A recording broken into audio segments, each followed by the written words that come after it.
Right, good day everybody. Take a good look at this base because today is the last time we're gonna see this one. We've come full circle. We started on Nauvis, red, green and blue signs. Then we went on to the other planets, space signs, Vulcanus signs. We also set up purple signs on Vulcanus. Moving on to Gleba, Fulgora, which we got working the last episode or two. And then we're back on Nauvis, where the dreaded yellow signs is running at a snail's pace compared to the 1800 signs per minute from the other ones. Echo. Wait a second, I think No, I did mute this tab, so it should be good.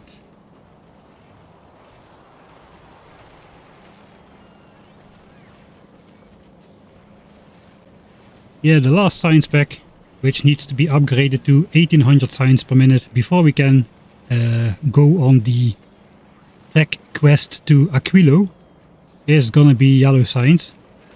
We have set up temporary blue chips and low density structures in quality form before. But now it's time to go full productivity module shenanigans and minimize the resource costs, since we've only got 8 bells of copper and iron incoming, and I'm not going to make even more bells across the entire map. That stage of the game is hopefully behind us. Just quickly taking a look. So this started at 11 million a couple, maybe hundreds of hours ago, 100 or 200 hours. Now it's at 9.7. This is 10 million start, we're at 8.1. So with a little bit of luck, these patches can take us to the end of the game without having to micromanage anything about them anymore. Which means I would very much like to fit within these 8 red bells of resources incoming. Thank you very much. So this part can stay the same. Military signs can stay the same down here as well. Green signs, red signs, the hand-feeding zoo, the attempt at a mall. It's not really a mall, it's more of a thing that gets rid of too many quality resources. It has come to that. I guess we got a mall for modules, so there's that. That's my mall. We've got modules, we've got red bells and stuff. That's also a mall. That all that stuff can stay.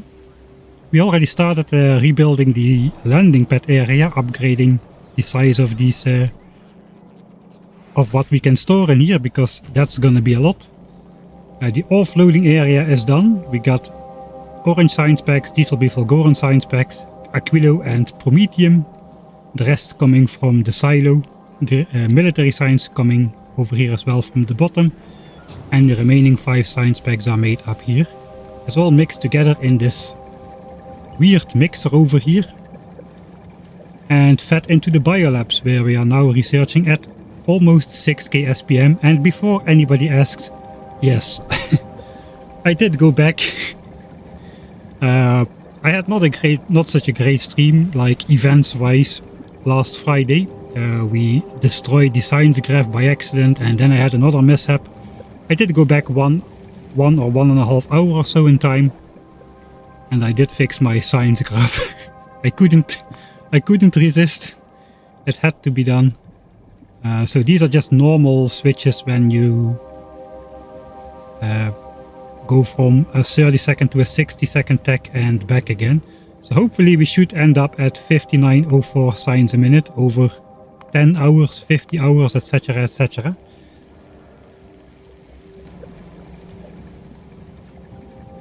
Alright, the race, yeah, I think Norris deserved it. He deserved the win for sure. He did a good job all season. He didn't fumble it like many times earlier in the season with the starts and whatnot. He kept his composure, and well-deserved win for Norris. Verstappen did what he could, what he had to do, and for the rest, there was a little bit of hope that Leclerc could take him, but no dice. Deserved win. As a Dutchie, I should say, I think this season was just one race too short for us. But yeah, it was a fitting end to the season, I must say. Is there something wrong with my voice? I think I'm maybe sitting further away from the microphone. Let's see. If Do I sound normal now? Let's check the mic settings as well. Thanks Sviplet for the 1000 times science cost math problem. And thanks Jaap as well for the 1.5 year. As well as making the bingo game. I recommend everybody to play the bingo game. Today we're probably going to have a lot of hits. One of them is going to be Mike spends an hour in editor mode without making any progress for sure. Since I don't think I can design yellow signs like live on the spot. There's just too many combinations with quality assemblers, which type of modules, etc. How many beacons, what makes sense. There is just no real way to do that. There is a way to do that in game, but that is just going to be slow and annoying. So we need to find something that works. Also, yellow signs isn't the entire problem. We've got red chips over here, and those are for blue signs. Those also are in quality format at this time. So this entire build over here is gonna have to go as well. Together with the copper cable. The belted copper cable might end here. But never say never, we'll see how that goes.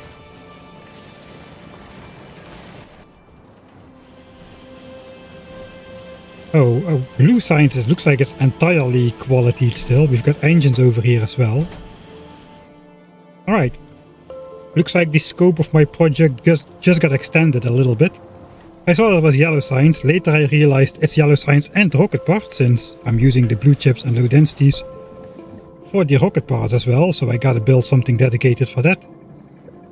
And then I just realized it was red chips for... I saw these belts going there, they're for blue signs. And the engines have never been properly rebuilt either. So... looks like we have a full rebuild on our hands then. That is not going to be possible to keep the science project going unless there is one tech. Where is it? We could research fish breeding. For space science and Gleben science, basically two free infinite flows of science packs, as one is generated from constantly spawning asteroids and one is generated from constantly regrowing trees, so no resources are spent to research fish breeding.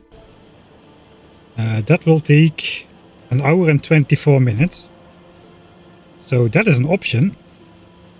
Basically design the entire thing. Then we start researching fish breeding while not interrupting space science and Gleben science. And we have an hour and 24 minutes to rebuild everything. That seems the way to go then. And of course, there is no question about it, we need fish breeding. There is no way to end this playthrough without fish breeding. We gotta grow extra fish on Gleba from Bioflux. So we can put more fish over here in this nuclear reactor pond. To it's like active cooling systems and whatnot. Okay, never mind. Let's just get started. If I talk louder, it gets bad again.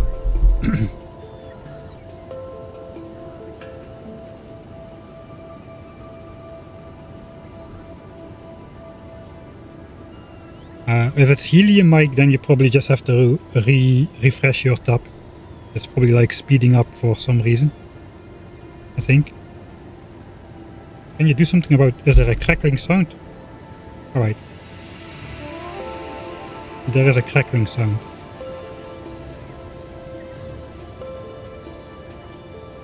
That normally happens when I switch microphones. I didn't this time.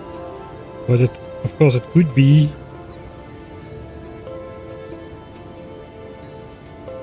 Test. No cracking, no crackling. Alright, no crackling. Okay, if I sound helium or crackling, just refresh and hopefully that will solve the problem. Pausing and unpausing. Alright. Sometimes like AI enhancements kick in whenever I switch hardware. Whenever I switch between my two microphones, and I have to manually toggle it off every single effing time, because the enhancement just F's up the entire sound, including the crackling. And I usually find out about that after I record an entire episode with a voiceover, and I can throw it all away. Anyway, enough complaining.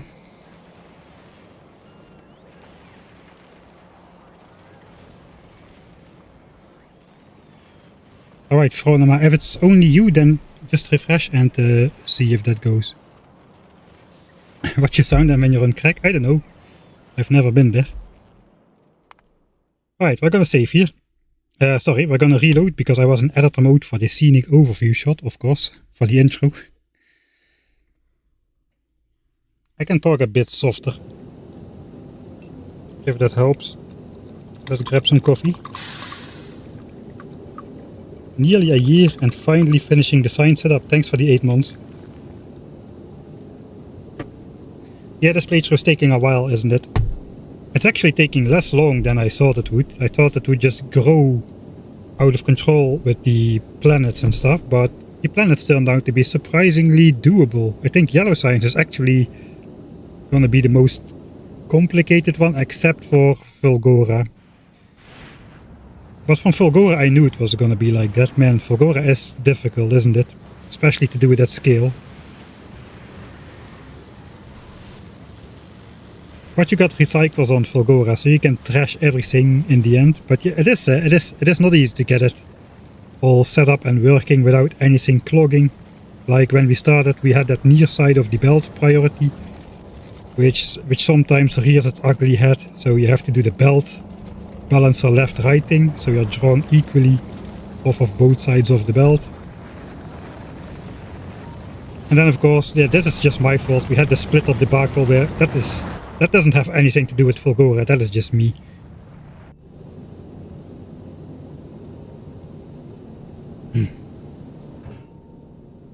Yeah, if you think playing this playthrough takes a long time, you should try editing this playthrough. That is where most of the time goes still, even though I'm 490 hours in this thing.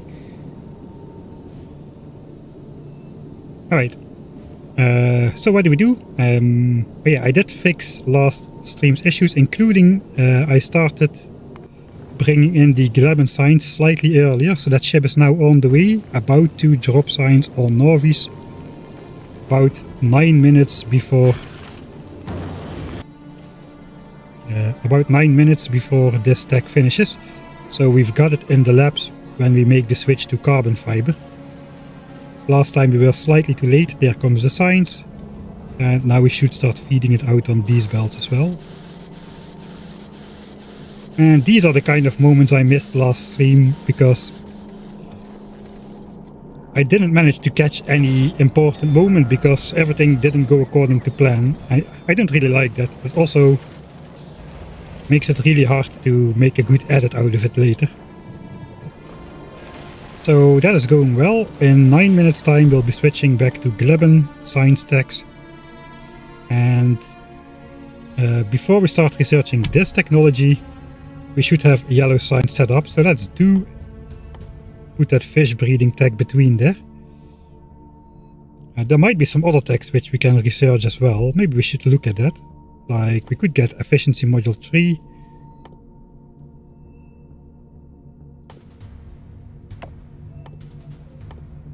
In there as well. Might come in handy at some point. We could even research quality module Mark 3. I think that's the only EM science tech that doesn't take yellow science, apart from these infinite technologies, but we're not gonna get into blue chip productivity and all that kind of crap. I don't intend to make Mark III quality modules really. But you know, if we need something to fill the time before we have yellow science set up, we might have to go that way.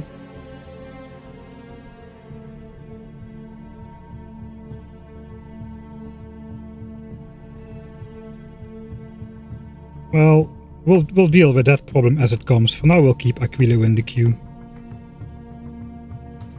Alright, so let's drop down to Nauvis. How's the pollution cloud doing? Actually pretty well. We rebalanced the laser zoos at like 1 or 2 hours before the end of last stream, because the pollution cloud was growing. The biter bases, which were designed to absorb pollution, we're no longer doing that. But if we zoom out now, you can see the locations, like the Roboport network where the biter bases are, pretty much just absorbing pollution again. They're on the edge of the pollution cloud again, whereas before they were in the thick of it. So it looks like those 10 bases we set up in the early game, they will do the trick still for absorbing all the pollution the base is going to output. So I don't think we've got anything to worry about, except for these biters slowly invading nest after nest, rejoining closer and closer nests. But we'll see how that goes. Right. So, where's my stuff? I guess the armor is also laying on the spaceship. So let's send that down as well.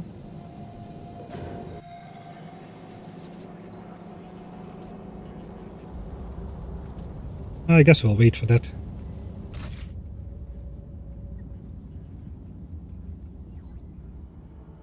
Yeah, the next tags are only cheap Nauvisian tags as well, so the other planets are gonna stay idle for a while. Alright, armor acquired.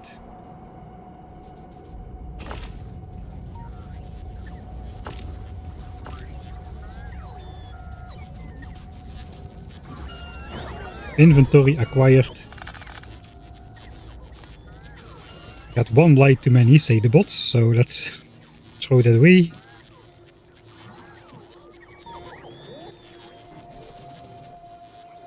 Alright, so what do we do? How is it going with the yellow signs buffer? 8.5k remaining. We still have 36k to go. How much? Is that enough?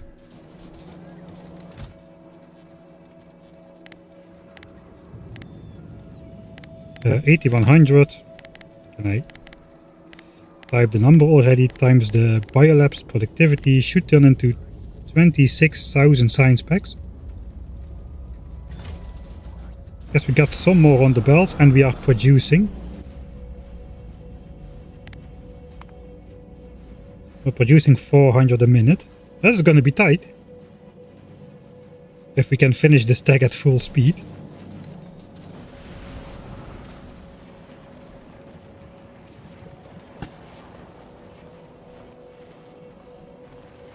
Yeah, how do we even approach this? I guess we can clean up some stuff, but we already have a start of the base. We have the unloading setup over here, which we already built. We got the biolabs up here, which we already built. This is likely gonna stay the same, except this part over here. And then we got basically this one, which connects both of them. This is going to be the giant science and science ingredient bus feeding into here and into the biolabs. That is going to be the base of the base, so to say. So let's zoom out. This part is going to stay. And the rest is going to have to be rebuilt, basically. Alright, let's check. Is Gleben science in every lab already? This is the last one. Yeah, right, 75% fresh.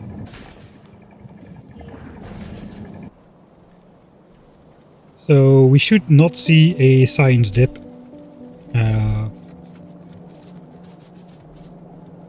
Let's start cleaning up, I suppose. As much as we can.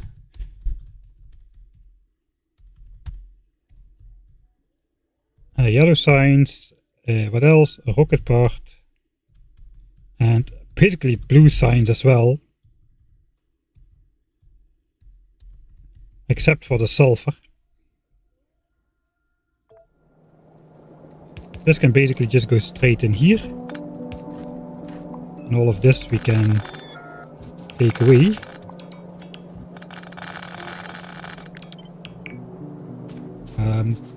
Let's not go too crazy.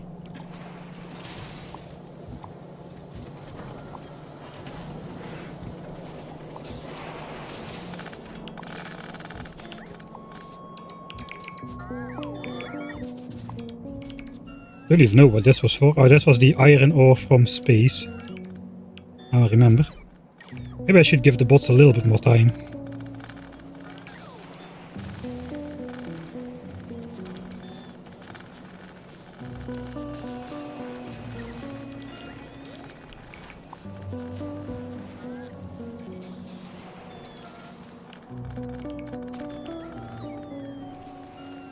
Alright, so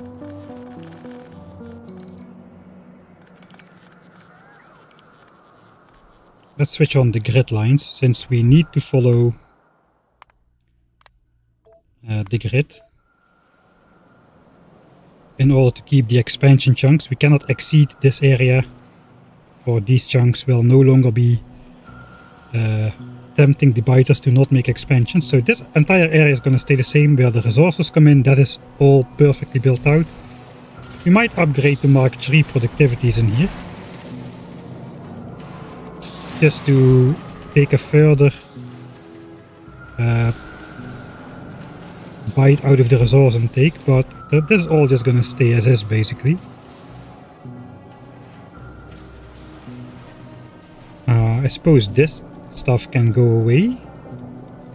This was all temporary stuff, including the water.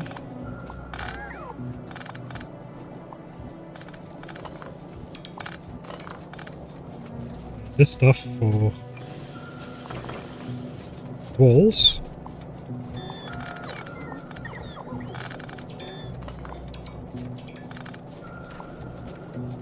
Like it was never there. Alright. So the entire southern part of the base stays as is then. The old Johnny silo will have to stay there as well. Okay, the bots are gonna try to make repairs again. Let's try to distract them.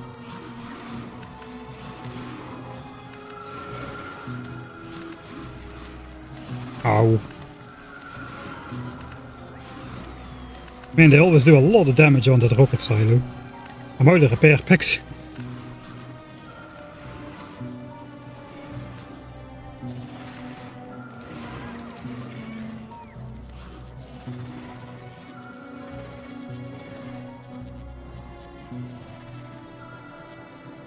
Alright, so they won't secretly be escaping anymore. That often happens. Purple science goes in here. Yes, orange science goes in here as well. The bots will distribute that to these chests, I think, at some point. Alright, all of this which we just reconnected will have to go. That is a red chip supply.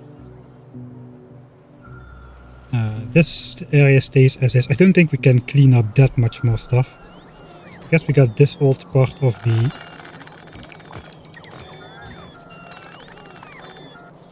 For storing steel. Storing steel is going to be a thing of the past as well. Okay. Yes, seamless transfer.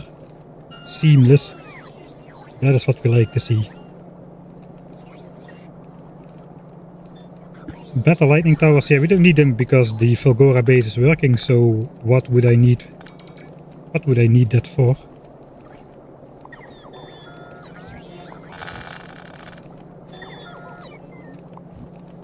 We can probably just get rid of the entire steel chest area and in favor of more of this general storage area, since we are still pretty full. Of course, we cannot get rid of this coal mine. That has to stay. The hand-feeding zoo stays. This we want as well, but we might be able just to rebuild that somewhere else. Okay, it looks like we did have enough yellow signs. Barely. Less than one science pack equivalent remaining. Less than one science pack in the backup chest. Alright. Yellow science era has ended.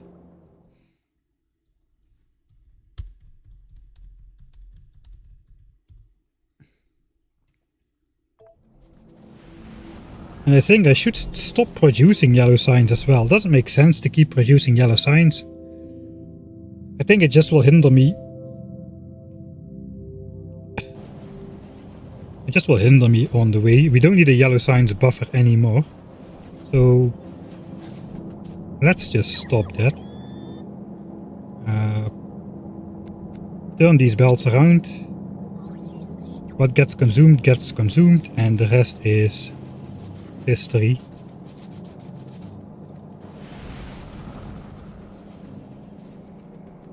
And that means this will now go entirely idle.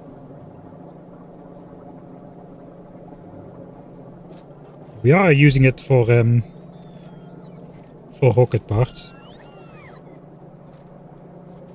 Alright.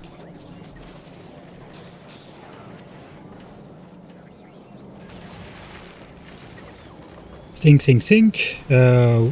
What do we need rocket parts for at this time? That is then the question. Let's go sit in our heated spaceship to figure out that question.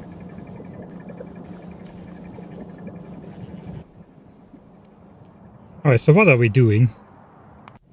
We are exporting plastics to Vulcanus, but only when we are researching either Vulcan tech or purple tech, which is not going to be the case for a while, until we have yellow tech as well. So we are not exporting plastics at the moment.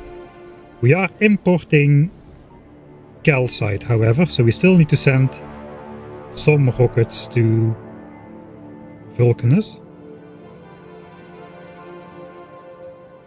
No, wait, we are just taking stuff from Vulcanus, aren't we?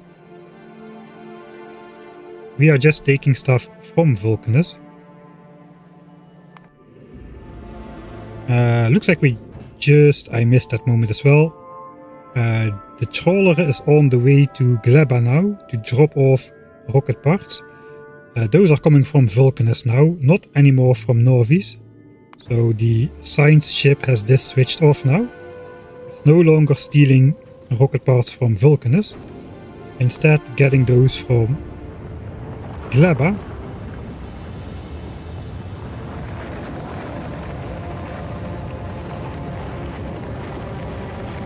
So the rocket parts are coming from Fulgora now. So the trawler is gonna drop those off and then gonna load EM signs again on Fulgora. So then the question becomes, how long can we supply Gleba with rocket parts from Fulgora, since we are not consuming Fulgoran signs, and this only works when we are producing Fulgoran signs, which means we need an estimate of how much signs we are going to be buffering, and then we can calculate how long that will take to produce, and thus how long we can bring stuff to Gleba. We got 16 chests here times 8k. So we got 128,000 signs buffer on Nauvis. We just delivered the first 54,000.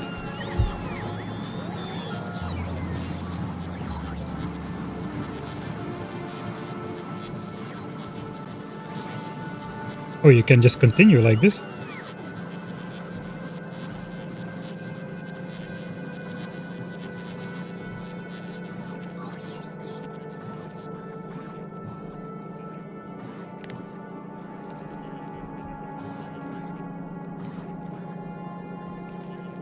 Okay, so 74,000 science packs still fit in these chests. Then we are requesting 54k to the landing pad, so I guess we'll just add it again. Here we are, 128. Then there's going to be 54k on the spaceship as a request. There's 182,000 science packs to produce. And then I think we just gotta figure out how much space is still in these chests. So these are full. Here we got about 6k worth of signs per chest times 16. There's about 278,000 signs. And we are producing at a rate of 1800 SPM, which means we have 2.5 hours of signs production. So 2.5 hours long we are producing Fulgoran signs, and thus we are going to be able to supply blue chips and low density structures for Gleba. We are trashing them now. It feels bad, but I think it is the way. It is the Fulgoran way. Then over here we've got 30k low densities worth of rocket parts, I suppose. If we look at Gleba,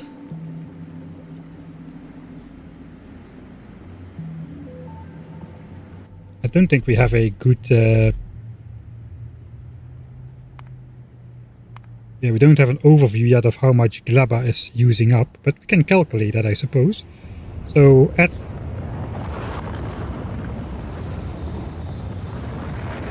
maximum rate,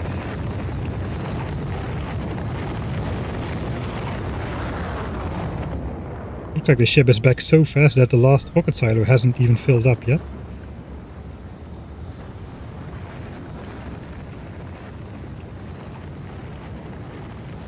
So we have 2.5 hours plus however long it takes to eat up 30k, 33k I suppose. Let's say 30k. We're producing 2600 SPM on Gleba.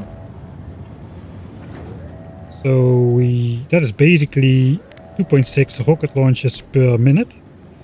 Each rocket launch takes 50 parts. And then we get discount on those parts. So that's 80 parts per minute basically.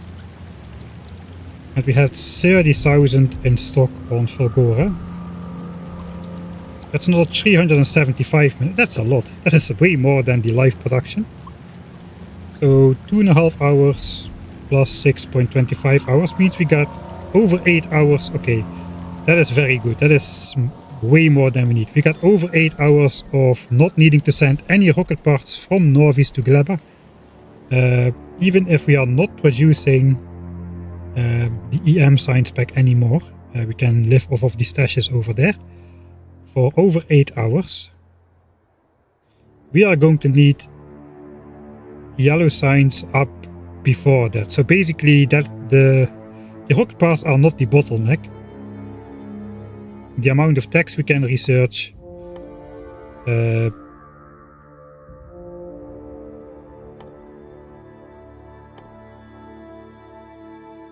yeah, we have less than 8 hours of things to research before we need yellow signs rebuilt anyway.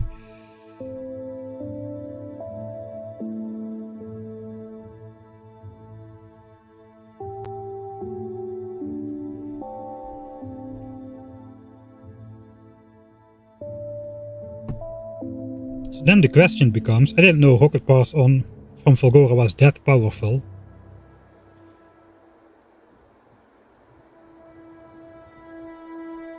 What's SPM? It's what the same as what it's always been, 1800 SPM, but now with the biolabs it's 5904.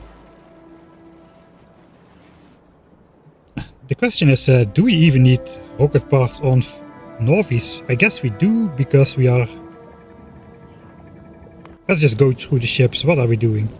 I know we are requesting plastic to Vulcanus. That is the main issue, or the main launch cost on Nauvis. So we no longer need to send stuff to Gleba from Nauvis in terms of rocket parts. We need some to launch up nuclear fuel. These are space platforms. So this is the plastic ship. That is what we are making rocket parts for on Nauvis, to launch up plastic to Vulcanus.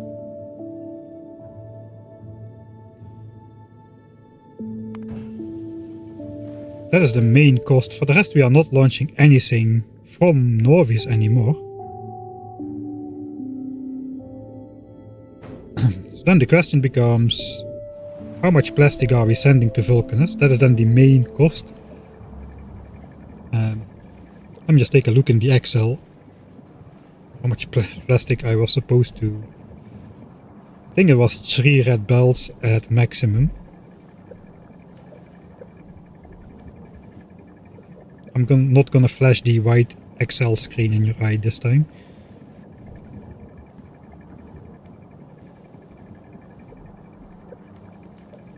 Yeah, we need 4,400 plastic per minute imports. So we'll round it up to 5,400 a minute. That's 3 red bells. That is what we are stashing in here as well. So it's basically 5,400 divided by 2k, because that is the amount of plastic that goes in one rocket. So let's say 3 rockets per minute, including the ones for nuclear fuel every now and then. So we need 150 rocket parts a minute, divided by the Mark III productivity bonus. So let's try to set up for either 90 or 100 rocket parts per minute. In addition to what we need for yellow signs, that is going to be the issue. So we need extra for rocket launches at least 100 per minute.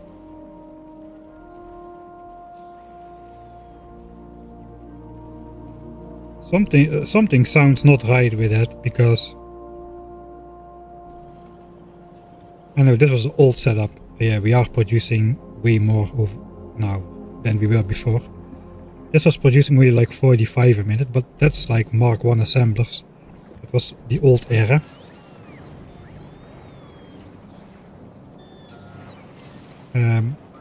What about Aquilo? Do we need to send anything to Aquilo from Nauvis for the science pack? How is that even made? Ice, lithium plate, fluorocatone. I think only the lithium plate requires something, and that is from what's it called? The holmium. So it looks like we don't need to send anything to... We don't need to send anything to Aquilo, at least not on a regular schedule for science. Of course, we need to send a lot of building materials and whatnot. So we might want to go a bit bigger then. So we'll take that 100 a minute as absolute minimum.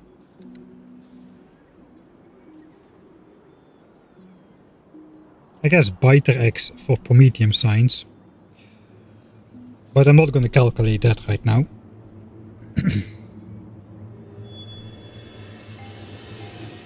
I'm gonna make yellow signs on Nauvis because we can. I wanted to make all Nauvisian science packs on Nauvis. I had to move purple signs to Vulcanus because of the coal requirement. Coal and stone. We just don't have it on Nauvis in the amounts that are required for early game purple signs at scale with the default settings resource patches. So we're getting stone for free from the lava, and coal is a major resource on Vulcanus. So we got a lot of it, and we got it left over as well. But yellow signs is almost all iron and copper with a little bit of oil. So we can definitely make it over here.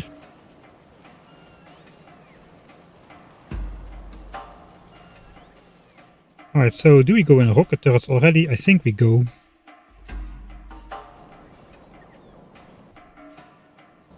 There's not much else we can clean up at the moment. Everything is still working.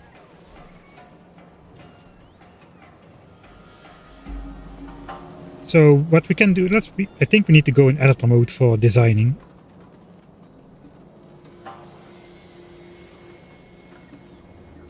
And we will just keep the base going in the background. We'll spawn in some of the science packs which are required.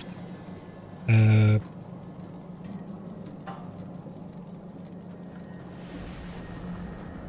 then we can redesign the base to the end game configuration. I think that's the way forward. There is going to be a lot of editor mode coming in. That's just the way it is.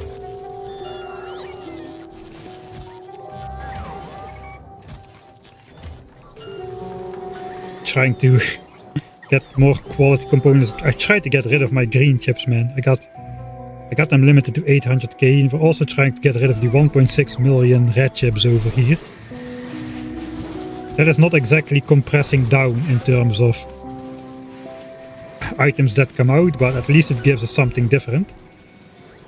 All of that is gonna stop pretty soon though.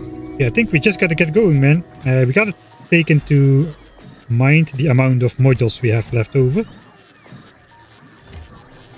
Since it's not as trivial to make these again. I guess it is kind of trivial, but we just need to get some bioflux from Gleba, and we can again just make over 1,000 of these things, but yeah. Right. Editor mode time.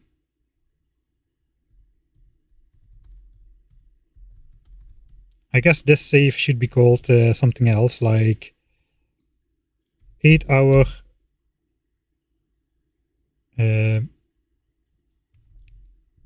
rocket parts to Gleba from Fulk, good for 8 hours. We need YLC in less than that. So that was what we learned from this endeavor. And then we'll save again for editor mode. Nauvis redesign comments. Design stream on Sunday. That is just the way it is. There is nothing else to do now but redo yellow signs. So we'll go in editor mode, but we'll keep the game going. I have a chest which gives me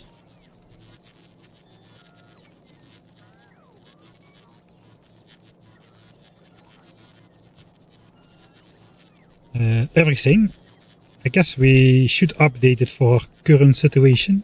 We got those, a stack of those, a stack of those. And let's also get efficiencies in there. We're probably not going to use those, but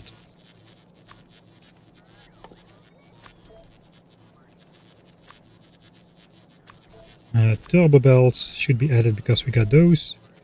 Turbo loaders then. And then we can update it. So if you do this, if you make an infinity chest with all the stuff you need, you can just take it from your blueprint library, put it down, then you just can control click and you have an inventory full of stuff which you normally use to design stuff. That works pretty well. And if your inventory gets too cluttered, you can just take one of these chests, put it in there, remove it, and then just grab a fresh set. That works really well. If you got editor's extensions mods enabled, you can set that up automatically, but I don't have that because editor's extensions mod also gives you the option to go into editor mode without disabling achievements. So we're gonna do it this way, and now we can rip apart stuff a bit more efficiently. Right, so we know that rocket parts are good. Our chests here should be full. They are. We are not sending anything at the moment. I guess we're just gonna rip apart stuff. That's just what we're gonna do. Alright, so do I just keep bringing signs from Gleba and space signs? I don't think so. Those space signs and Gleba signs are probably the most reliable sign specs out there. There could be some weird shenanigans going on with sign spec freshness. So maybe I do keep it coming. Space signs though, we can probably just spawn that in.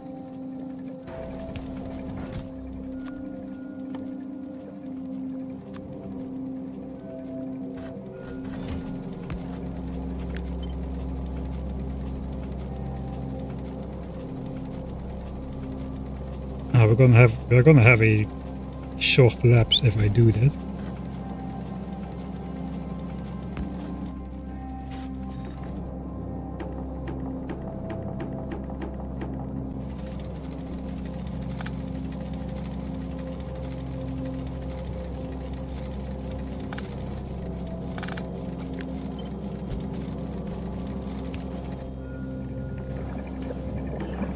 Alright, let's just throw that in there so we don't get sidetracked. Alright, cleanup time. I guess military signs we can spawn in as well.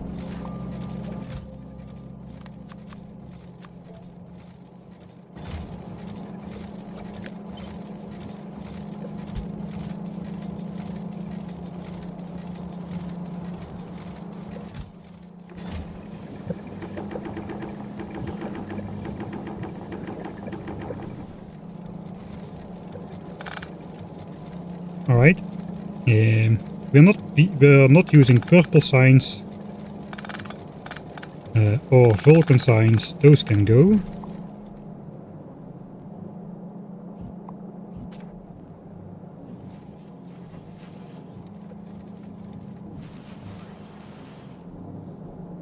I guess we could be spawning in blue signs ingredients or just blue signs itself. Let's just spawn in blue signs itself, since we are going to be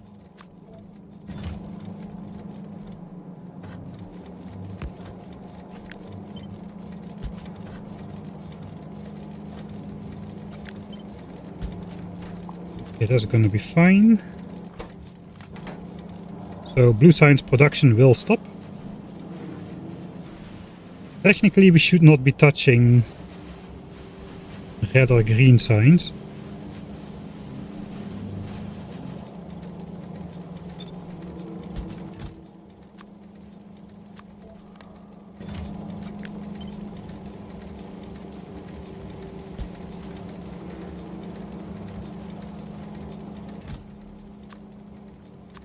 Okay, we don't really care about keeping a perfect signs graph, I suppose. Let's put that one there as well.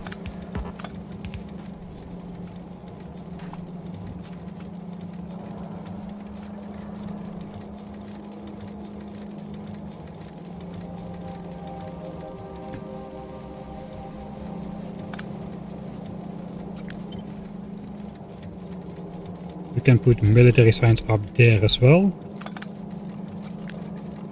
Space signs will have to be down here.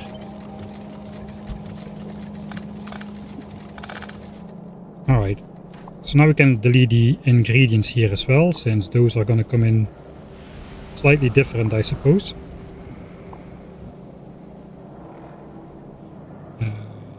Yellow signs, buffer chest is gone, including the belt weaving port. This is gone, that's gone.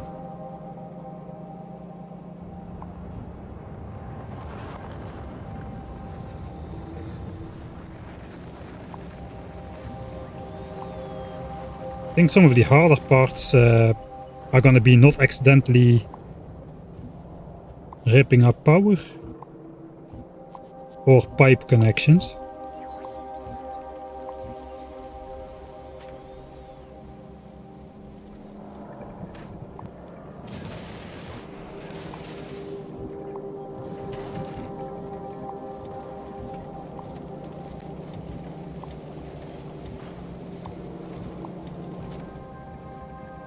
Right, those are still making space platforms, I guess.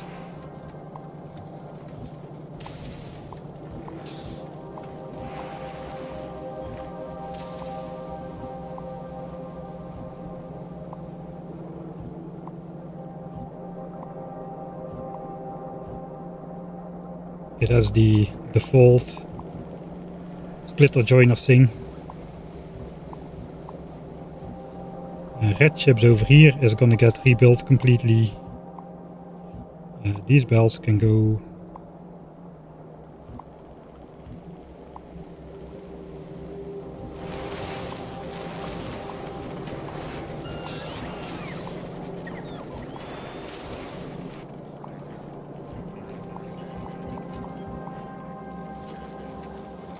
think this part is actually part of the design.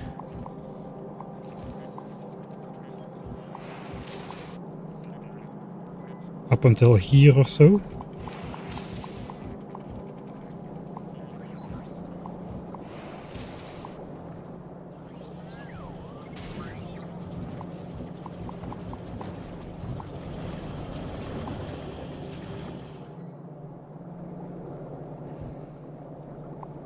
That's going to get completely deleted as well.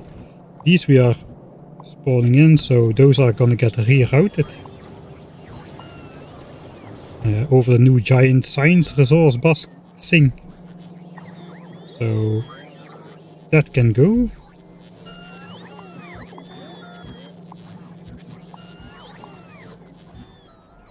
I guess until there.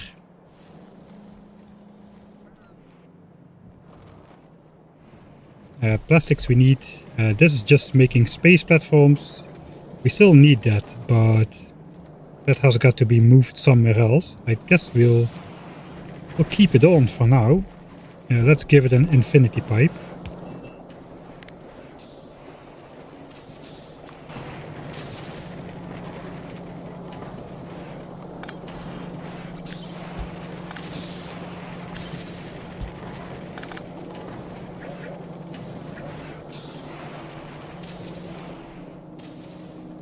This plastics was coming to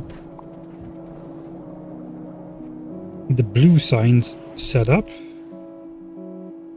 We're gonna we are gonna be disconnecting power a few times, I feel.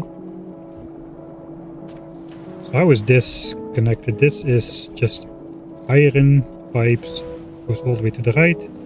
It's connected through here. Copper seems to be just going left and right here. So we don't need to worry about that, which means I think I can just do this. This is a good design for productivity as well as quality. Probably not all the ratios are going to change if we introduce productivity. Still though, we can keep one of these blobs put somewhere. Let's put it up there, so it's not completely deleted.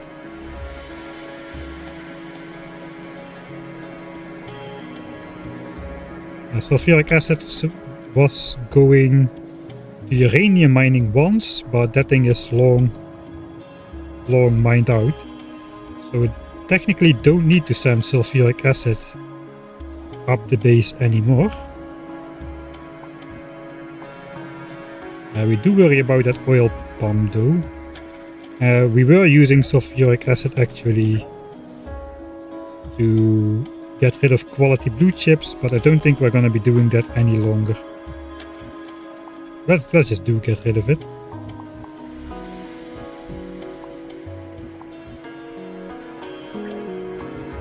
Right. We're going to have to find some new way for that oil pipe, pretty sure. It does seem that now this entire line contains only stuff for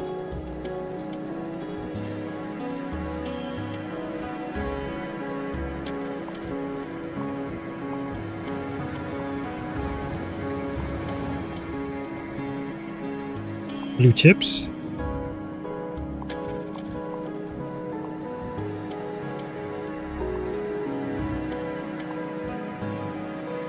We gotta keep the Gleb and Science belt going, so gotta be a little careful. You know what? We'll switch on global electric network, so everything is always powered. That at least removes one state of failure.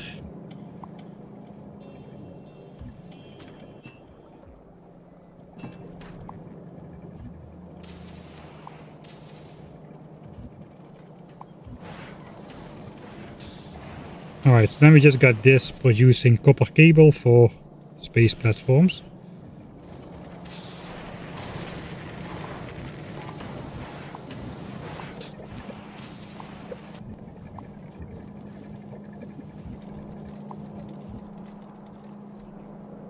Okay. Then low density structures. I think that is fairly simple. There's nothing going through that build.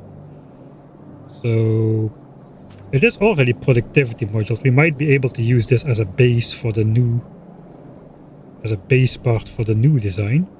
So let's just grab it and plop it down somewhere.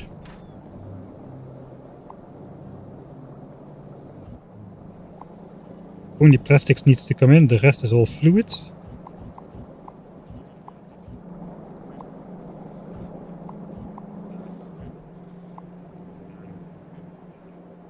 Alright, this plastic belt is gone.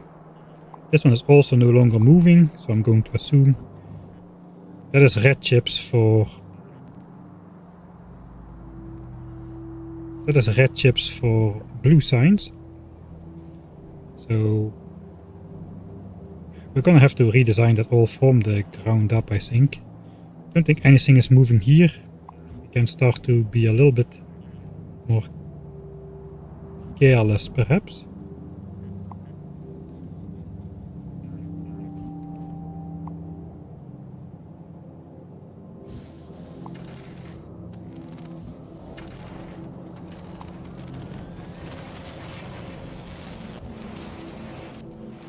Okay.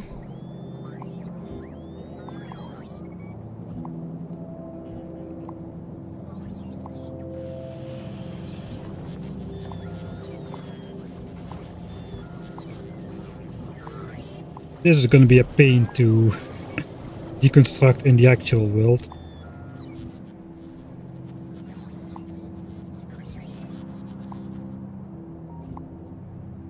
Okay, this is the entire belt we rerouted. That is supposed to be signs. This comes from here.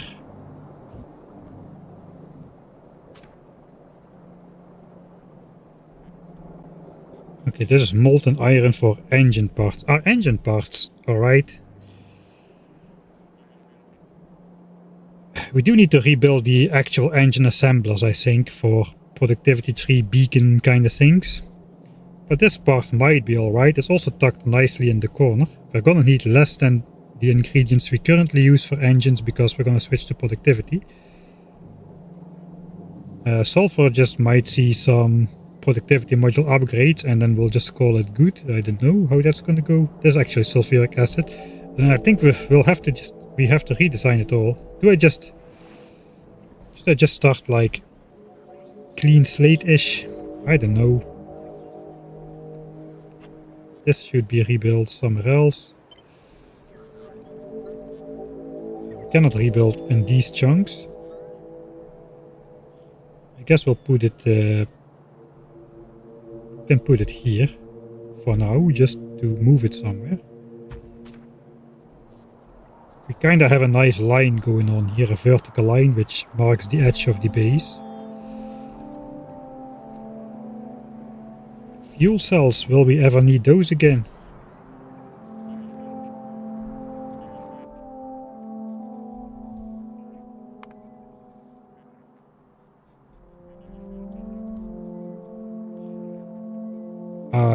Global I should look.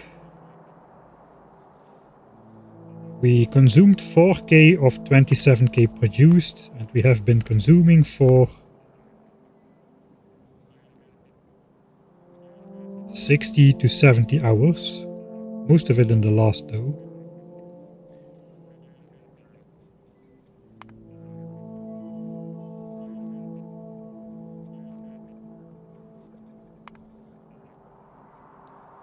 Uh, 700 per 10 hours.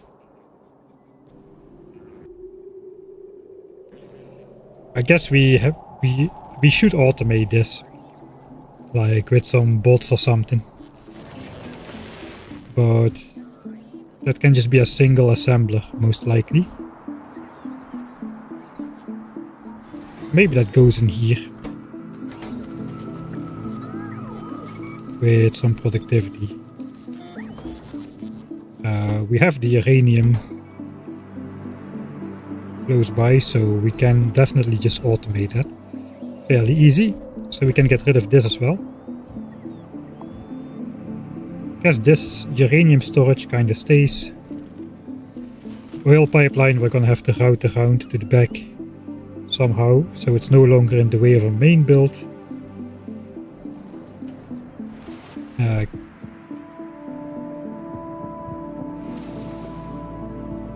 I don't think I'm gonna be simulating calcite, so let's also infinity chest calcite.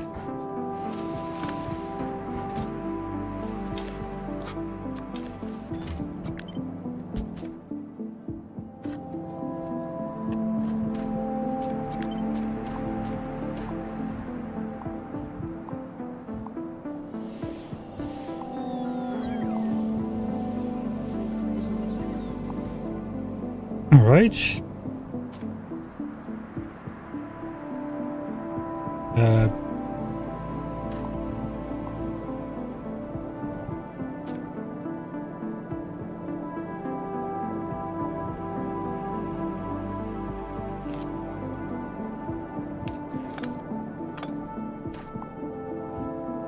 Get rid of all this. That will need to be connected at some point, but we're not running it now.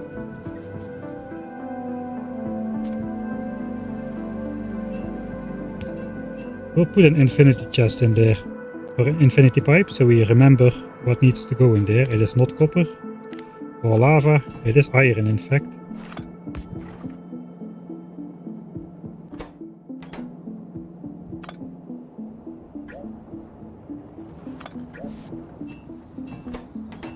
Alright, suppose that should be alright. It's all copper.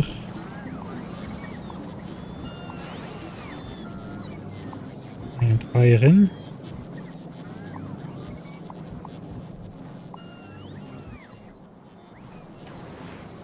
And then we have bot frames. This is all for bot frames. We got heavy oil. I guess that's for bot frames as well. Does bot frames need a redesign? Yes, we also do quality bot frames, and we have Mark III assemblers now. So we do want a bot frame redesign as well. No quality anymore. We're done with quality on Nauvis, and probably forever. Until we unlock like legendary quality and whatnot, I don't think we'll be needing this anymore. So what are these pipelines doing then? They are not really doing much. Okay, maybe I've been too careful. Stuff to red and green signs goes out to the right, so technically we can just get rid of the entire pipe stuff going up, can we not?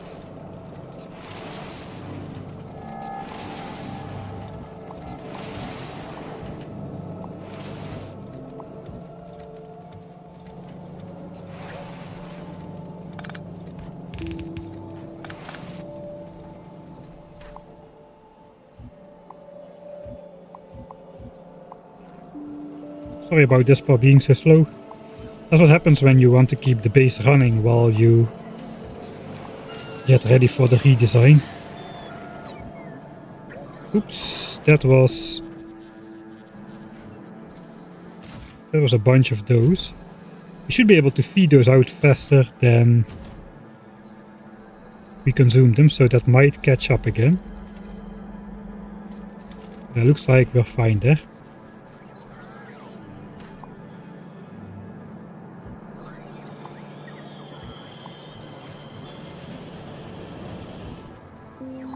Where is this going? Lubricant for belts, alright. So we gotta get some heavy oil in there again at some point. We're gonna forget about that, but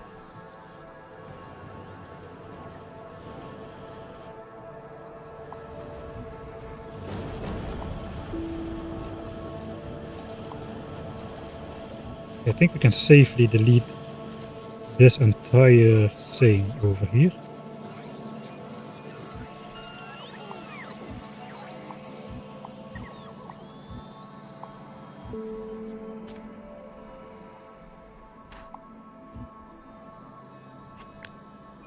Okay, that was LDS, which we might want to use at some point.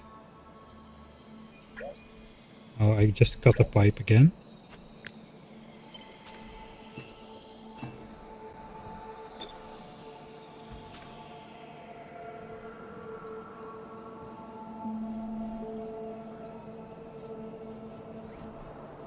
I kinda do care about keeping oil going.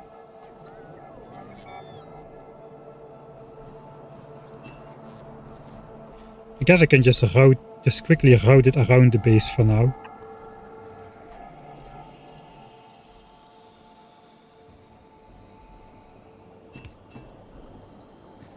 No, you know what? We don't care, because we're spawning in science packs anyway, so our oil situation is not gonna be representative of anything. So we can just get rid of it and reconnect it as an afterthought later. Because this is just gonna be in the way all the time. And it should probably no longer go directly through our base.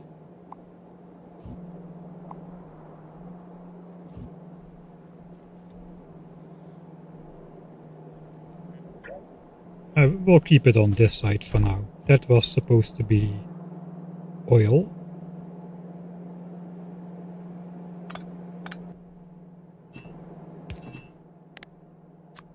Let's do that as a reminder. There was a pump there, so that's...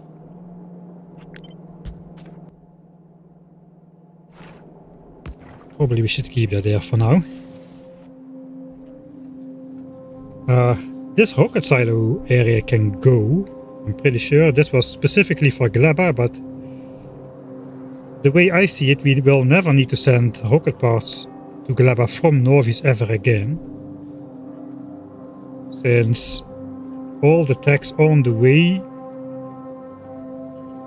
except for these ones which we already took care of, are gonna be both EM Science and Gleba. So that means we are producing rocket parts on Fulgora for Gleba all the time. And I think no matter what we research, there's always gonna be Gleba and EM Science in there simultaneously after this point. Railgun. We don't need railguns though.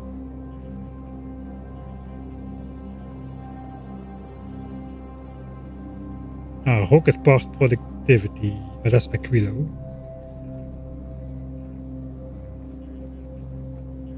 And even if not, we can do up to like 5 hours, 5-6 hours for sure on the buffer we currently have on Fulgora. So even if we are not producing Fulgoran science, we can send rocket parts to Gleba for like 5 or 6 hours.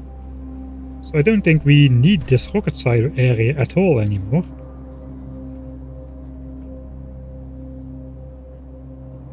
Rocket fuel does not need an entire redesign, I think.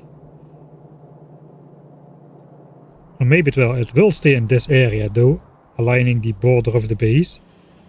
We should probably rebuild this area as well. It's early game Mark 1 quality module stuff, which is still residing up here. So if we need a small dedicated area for rocket parts, that probably should go back in this upper area over here. I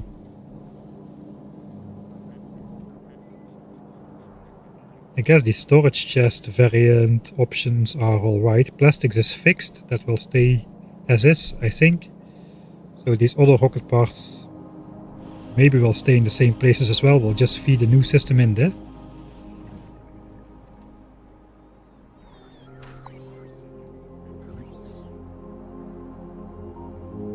Alright, this will stay. I think for the rest we kinda have a blank slate now. I think we've gotten rid of just about everything. Except maybe this, which will have to move upward somewhere in here as well.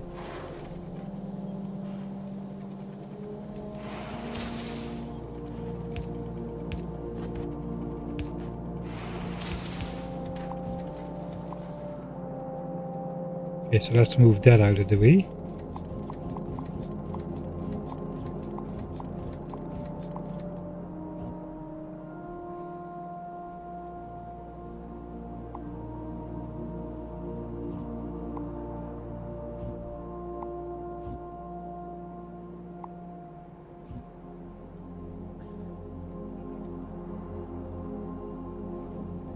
Alright, sulfuric acid will have to go up to the rocket parts area there as well, but the pipe doesn't need to stay there. But I think we've got enough space to start over here. I think the first thing we're going to do is save. That's the first thing we're going to do. Nauvis cleaned up way too omslachtig. What's the word for that in English? Way too precise. You got this far without rocket turrets. Yeah. We haven't been doing any defensive turrets so far, and we haven't met any big asteroids yet. But yeah, also for the Aquila flights we're gonna use laser turrets, and if I can, we'll do that as well for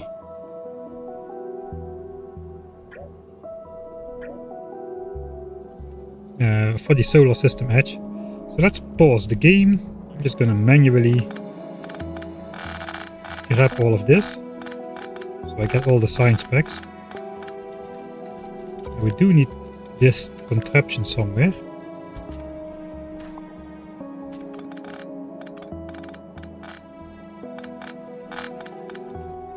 So the Glavin science is kinda relevant.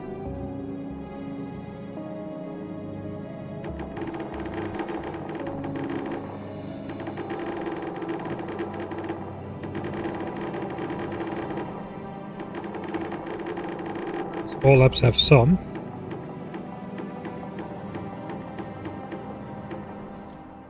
Now we're gonna reconnect that. Can I already place the big blueprint? That is the question.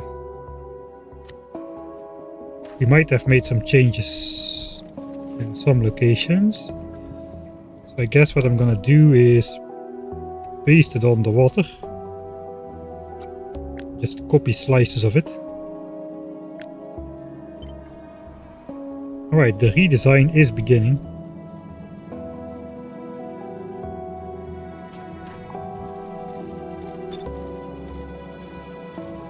And the way I see it, only this is holding me back right now.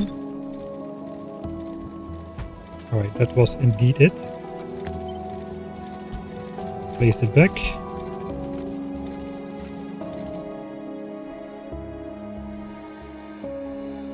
Big boss.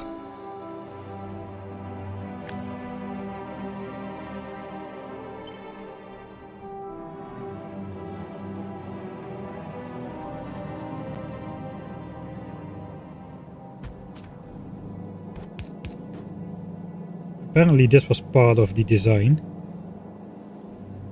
Alright.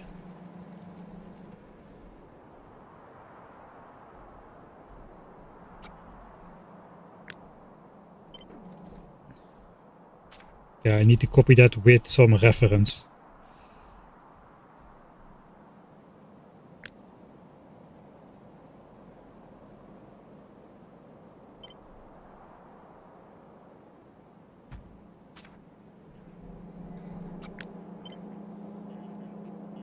Alright, I guess this is there for a reason.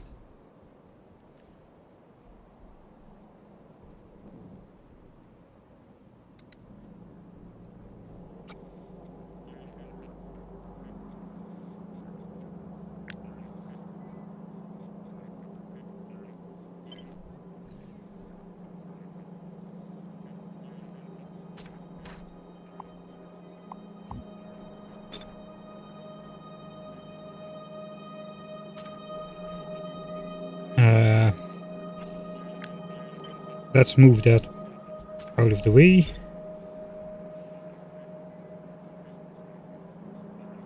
I think that only the infinity chests are holding me back now.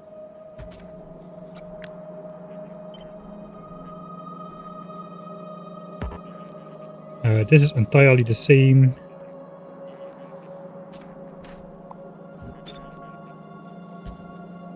Except for that, I got calcite in here, but I also have calcite being taken out of there, so this is not necessary anymore. Alright.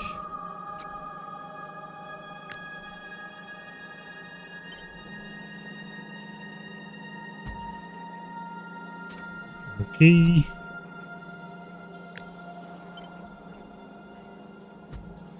Alright, I think that's everything copied. Except for the infinity chest, which I don't want because we've got the actual chest set up already. This looks the same as well.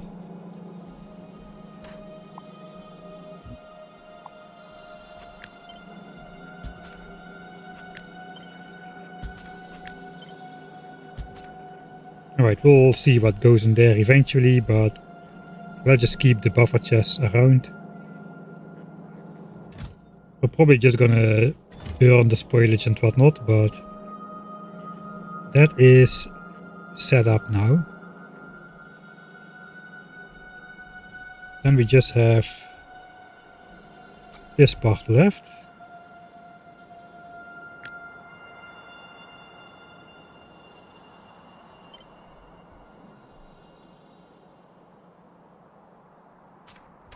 We got those trees, the trees have to suffer. Alright, so that is the base of our new base. Of course, the little Johnny family has the space it needs. The bells are hugging the landing pad area. We should have enough space in here as it is.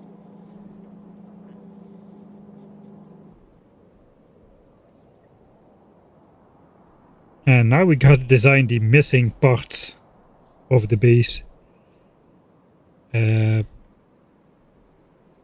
here, and that's quite a bit of work, I think.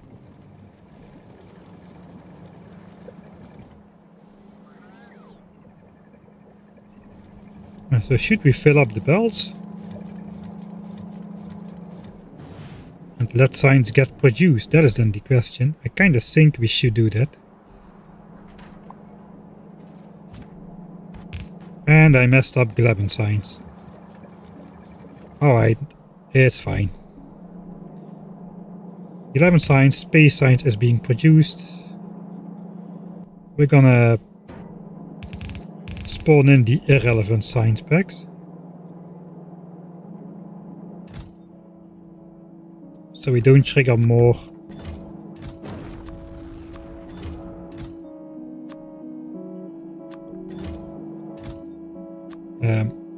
UPS consuming stuff than we need.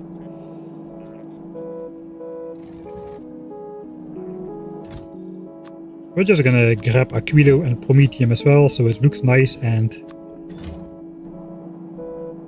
just like nice, you know. And then here we get, these are all like supposed to be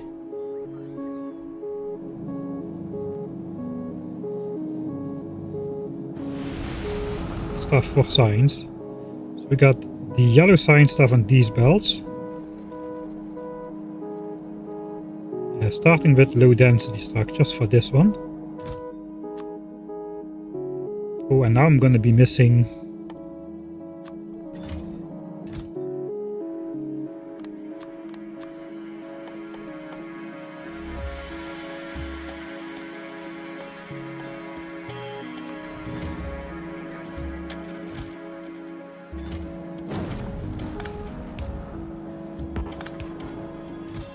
we're gonna need to figure out some sort of contraption for this, because this is a double-sided belt.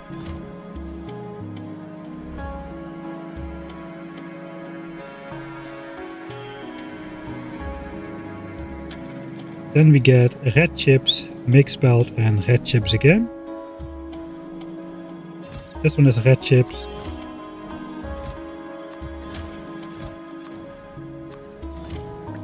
This one is red chips. Then we gotta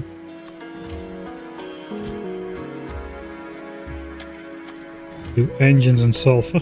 Probably do similarly to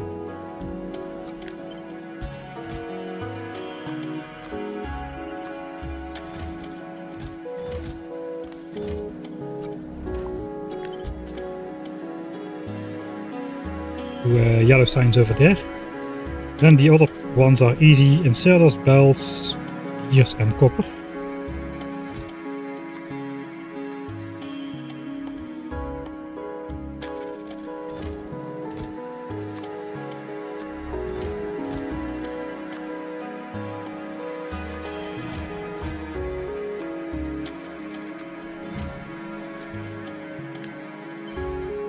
Alright, let's try to design how this would work. So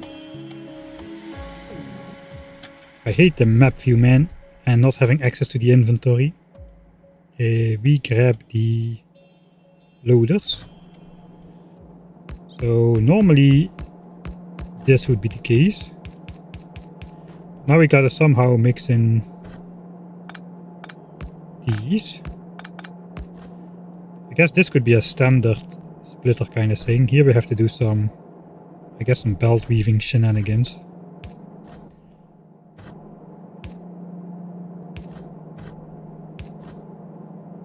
And we have to have a cooperating neighbor to do this. Or two.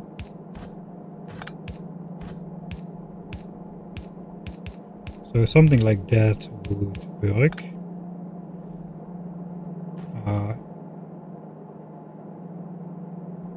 I think we are going to have a different approach for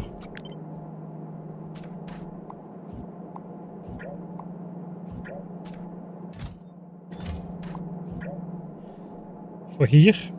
We're gonna do the standard thing, I suppose.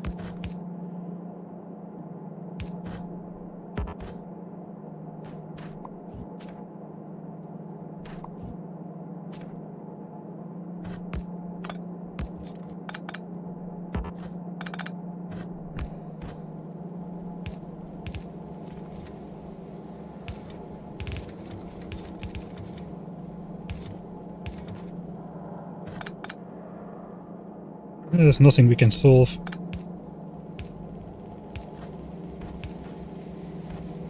Wait, yet another belt weave.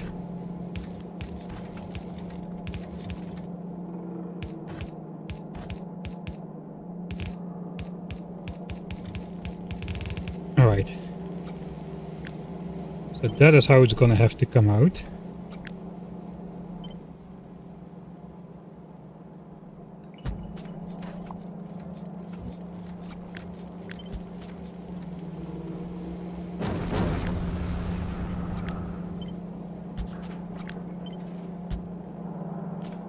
We'll spawn in space signs as well.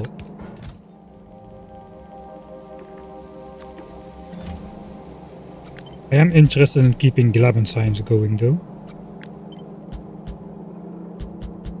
Alright, that's the full bus then.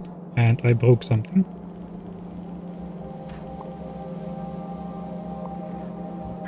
Nothing we can fix with Control-Zing and emptying the bells.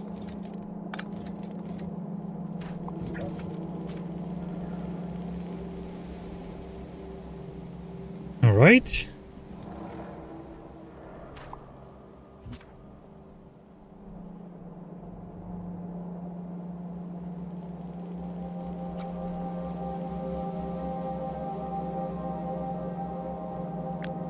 Since all of this is gonna be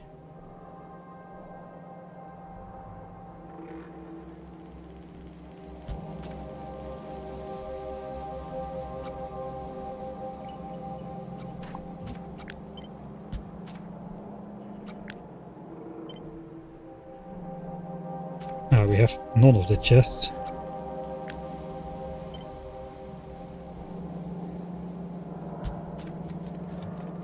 We can maybe just do that from this point already.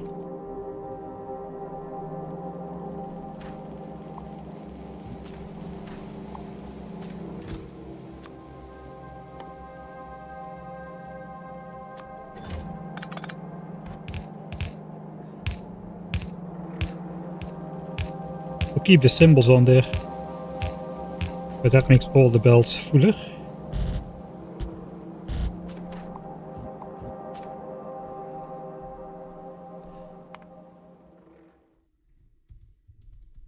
ready to fake in the belts. Alright.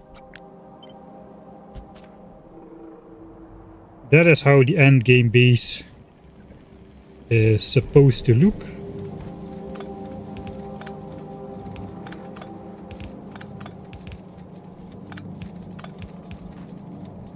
We'll even fix that over there. This is a little bit cursed, I'm not gonna lie, this splitter.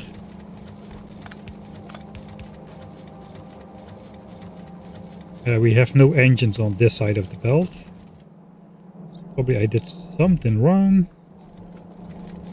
It's the same thing as it was.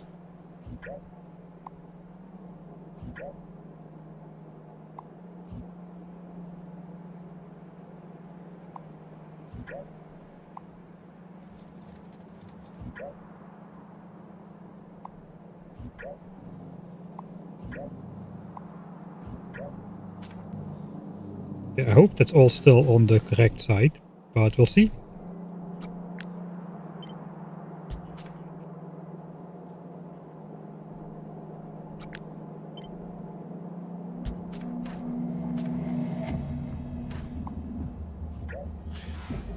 Imagine trying to do this without editor mode. Alright, that is looking pretty populated.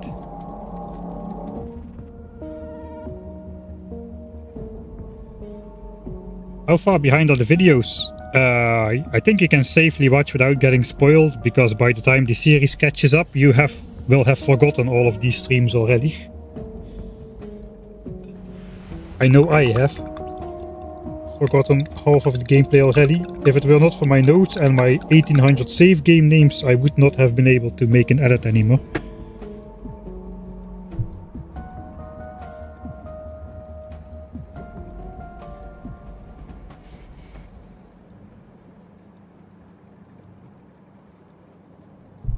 How many hours do we have in Factorio? I deliberately did not activate Factorio on Steam because I don't want to know. Alright, so I am doing this for Glevin signs.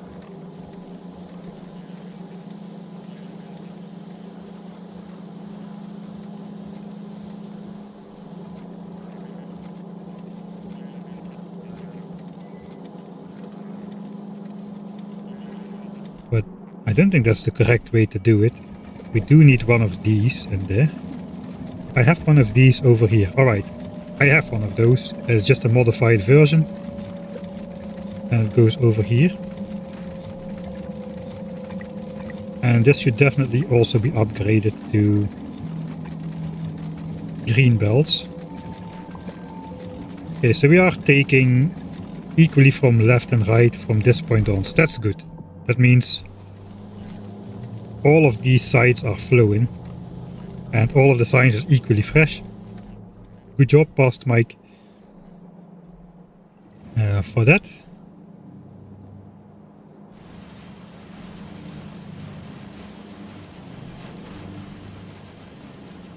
And half of signs is not producing here. Let's just do this. It's gonna cause a mild gap in signs, but I messed up a little bit with the stuff. Alright.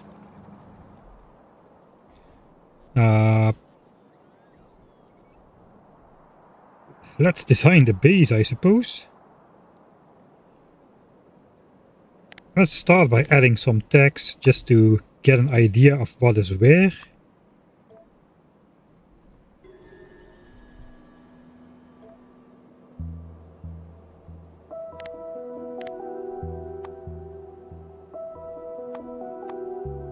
A yellow signs pack.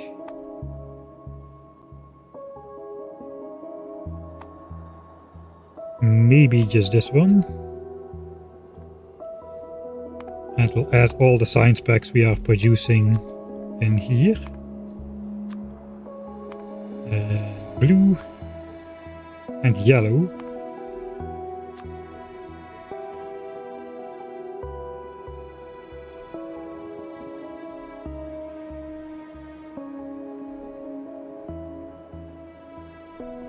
And here we're doing military signs.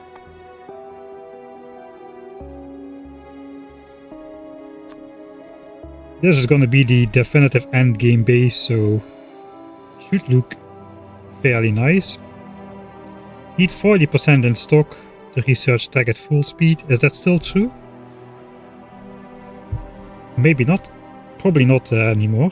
This used to be a green science copper mine.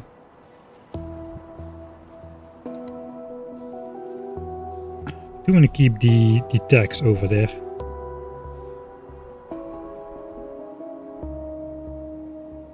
Of what was where.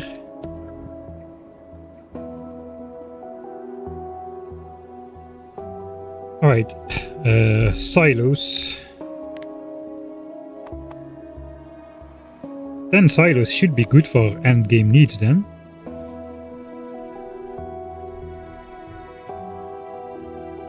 Then silo area here.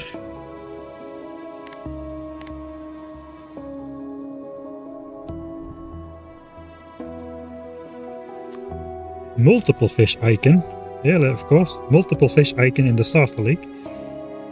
Because we got a surprisingly large amount of fish. We got ye olde steam power plant up here. It's actually only uncommon. That is how old it is. It is obsolete. It could go if we need it.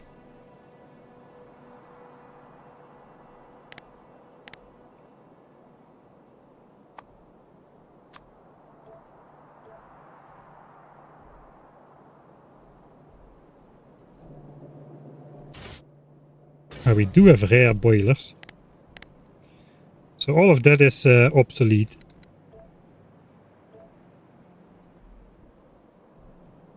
But will it stay? Probably it will, because I'm putting way too many icons on there. I think this area is gonna get deconstructed, but we do need the new rocket part area there. I think there's a symbol for rocket part. So ideally blue chips and low density structures go in there. And rocket fuel will remain on this edge.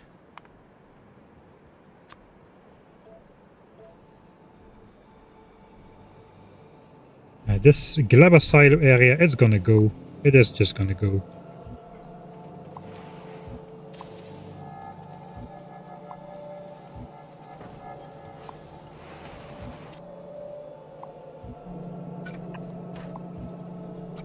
Come again in map view.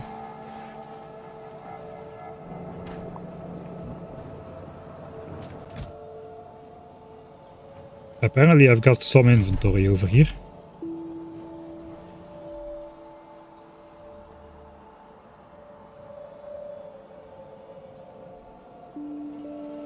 Alright. We got, I guess, red signs and green signs is being produced here. We're gonna keep that there. So that's gonna be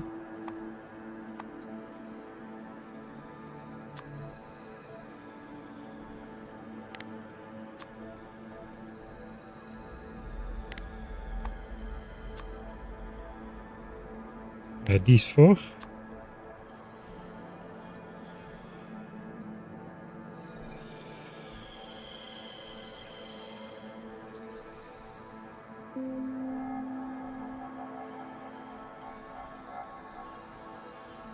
Over here. I guess technically it's a little bit more close by.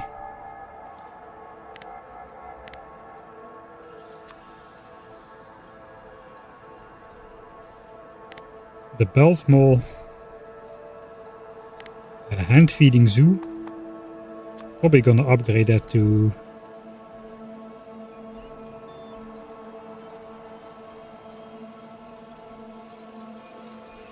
I guess this is just my area.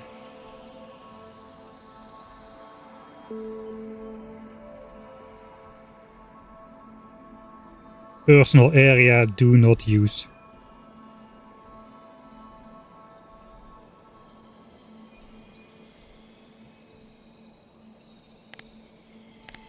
landing pad.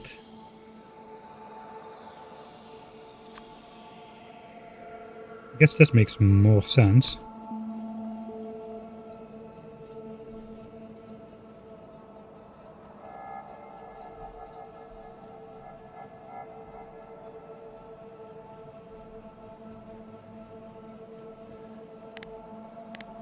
Signs offloading. Am I getting carried away a little bit with these symbols? I think it will help me eventually. And then we get the actual main bus.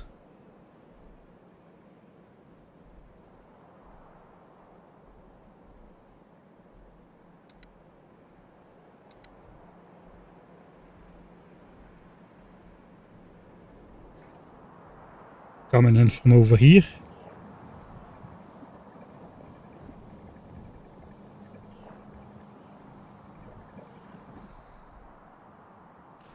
That is all that's gonna stay. Right, we got the ore smelting down here. So foundry. That is the foundry area. That's gonna stay, as is as well. We might need to rebalance steel for our requirements.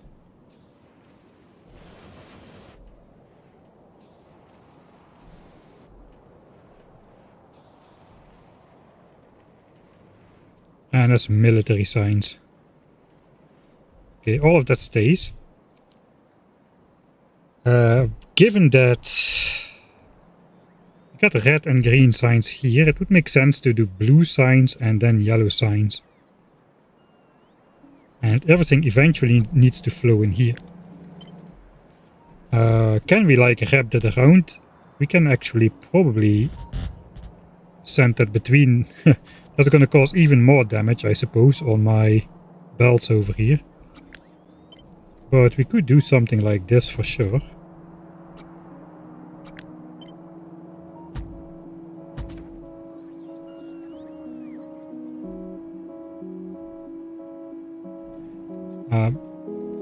At least for the yellow signs parts, maybe blue signs as well. These are definitely going to be coming from this side. I think we can, for now, get rid of the power lines as well.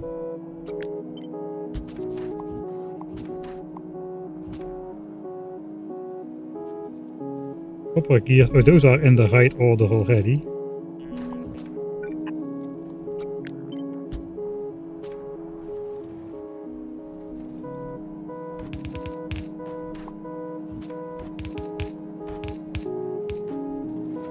Alright. Sure. So that's not gonna extend. Then we got 4 belts for blue signs and 2 belts for yellow signs. So it's not gonna be a giant bus. So maybe if it's just 2 belts, we can actually pull that like through the Johnnies again.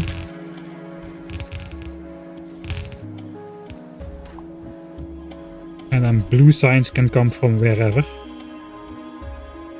I think the blue signs infrastructure is going to be fairly sizable. The engines have to be made in assemblers, so those are old-fashioned slow.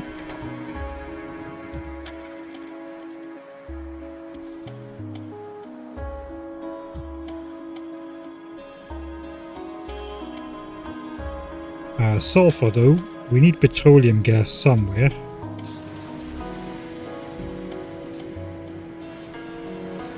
I guess we can get it this way, it's not impossible.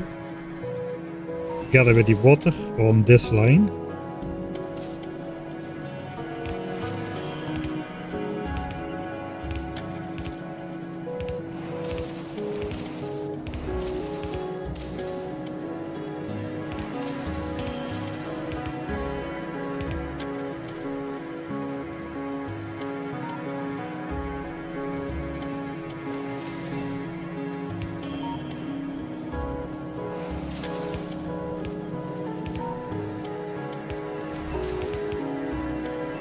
Alright, so that could be the petroleum gas pipe.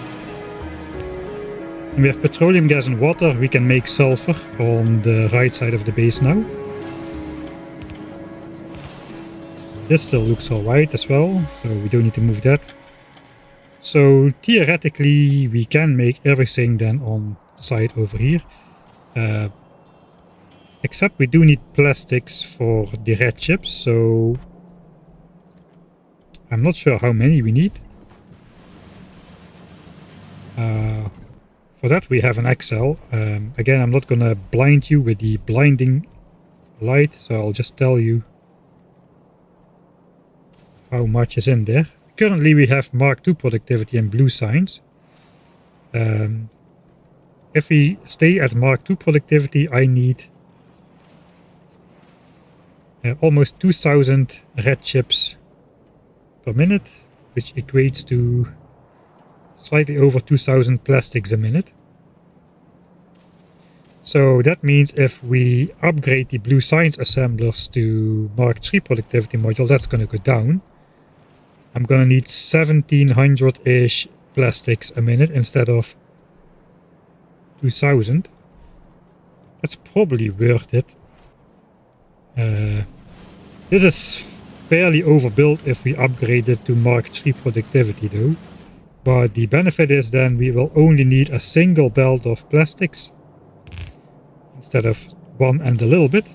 And we'll have a single belt of red chips flowing out towards blue signs. Of course we can still split it over two belts, but the amount that's going to be produced will fit on one red belt. Alright, so I gotta be careful to not use these,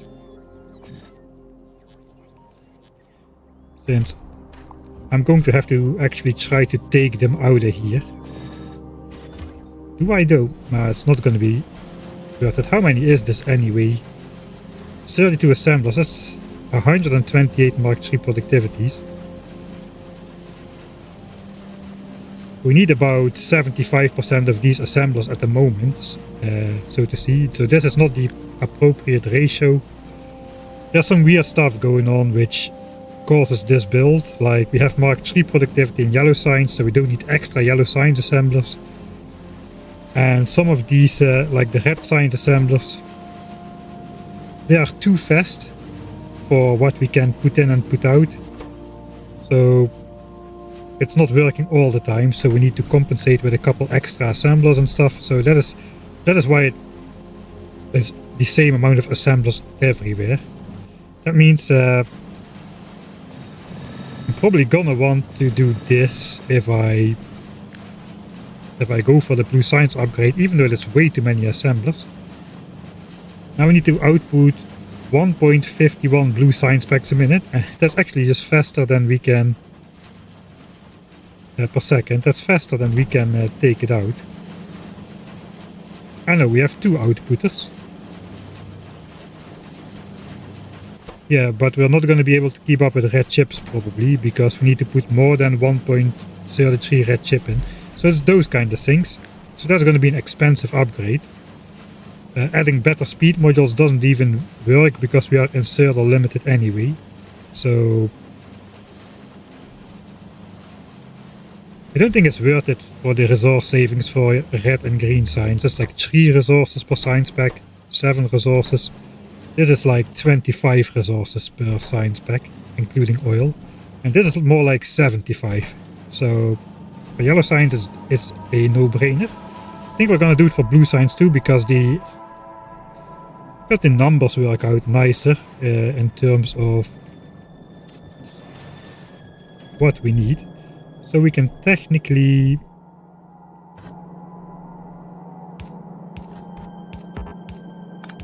do this now.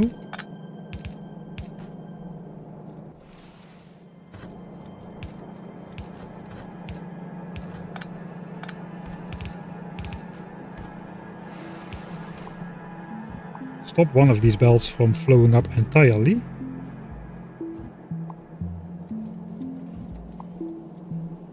Because that is going to be almost completely absorbed by blue signs.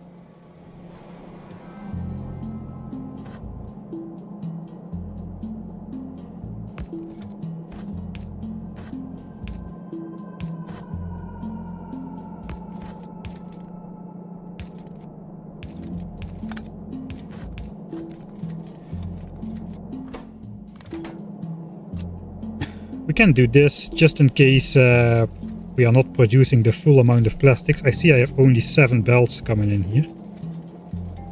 So with 8 belts, I guess we could add the 8th belt eventually, but for now I don't have it. So I might just want to do this.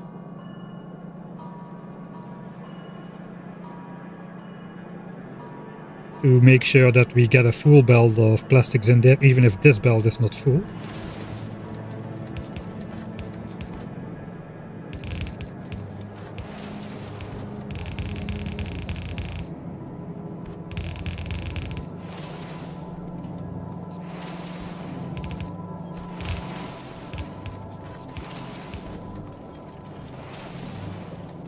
Okay, why are we doing that here and here? Okay, so that's plastics. Military science has to come up here. That is a given.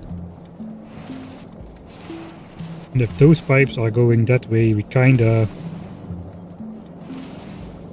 have to move that out of the way. So there's no reason these pipes go up here anymore. Those were just going up for a temporary build. So we're kind of free to decide where they go now.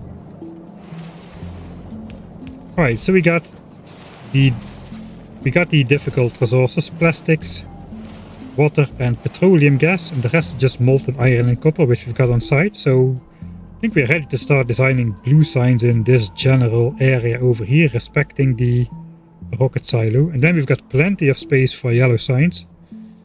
Not really sure how much space it's gonna take, but it was taking a lot of space before. We'll see, once we design it, we might move it around, maybe stuff fits in here, but this colorful megabus should exist, that's a given. Thanks SG7 Spoke for the 13 months. I don't have fast inserters at 99% just to spite chat. You're completely wrong about that. What do you think about me? Got fast inserters at I think it's 83% or something. Let's move it to the front. Yeah, it's 91%.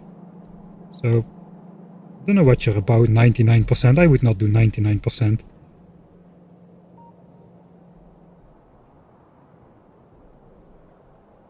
This could be like my area or something. I would not mind to spend time doing my shenanigans over here with this bus flowing by all the time. So we might just expand. You know, this could be a mall. I'll probably postpone it until Aquilo is done. And we're just waiting for text to complete, but we could actually build a mall, you know, after all infrastructure is done and the game is completed. we might get one. That's all I'm trying to say.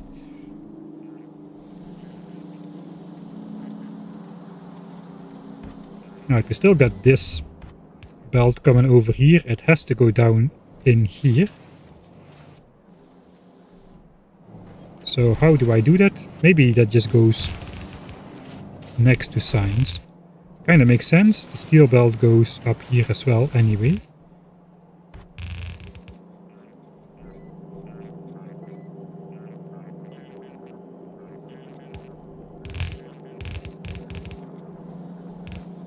Something like that. That means, of course, this is a fake belt. This is a fake belt. It doesn't go anywhere.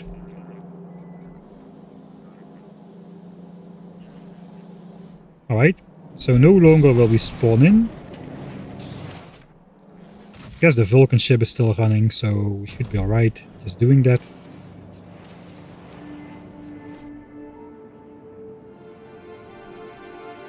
Alright, I guess that is so far for the aesthetic part of the builds. But the real question is, do I just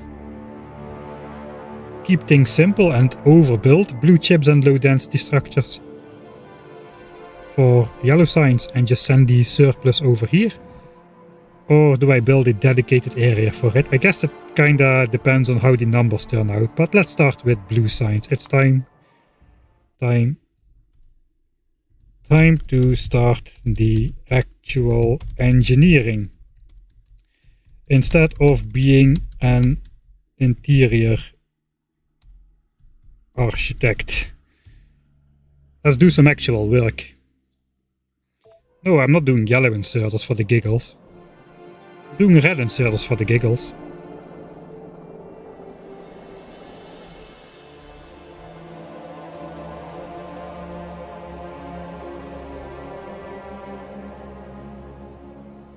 What's the longest? I'm not gonna try to find that out.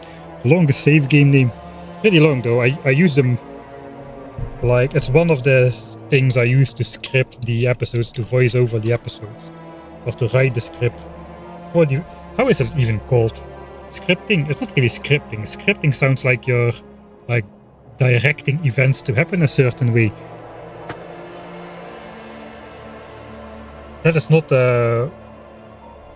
what I mean. I mean just writing the text for the voiceover. That's called scripting as well, isn't it? Or is that just a Dutch mistranslation? Please let me know. Script writing. Right, that makes a lot of sense actually. Right. Do we want to see Excel files as well, or do we just want to keep in the game? Just let me know some a general balance in chat. Should I switch over to Excel every now and then just to see the numbers?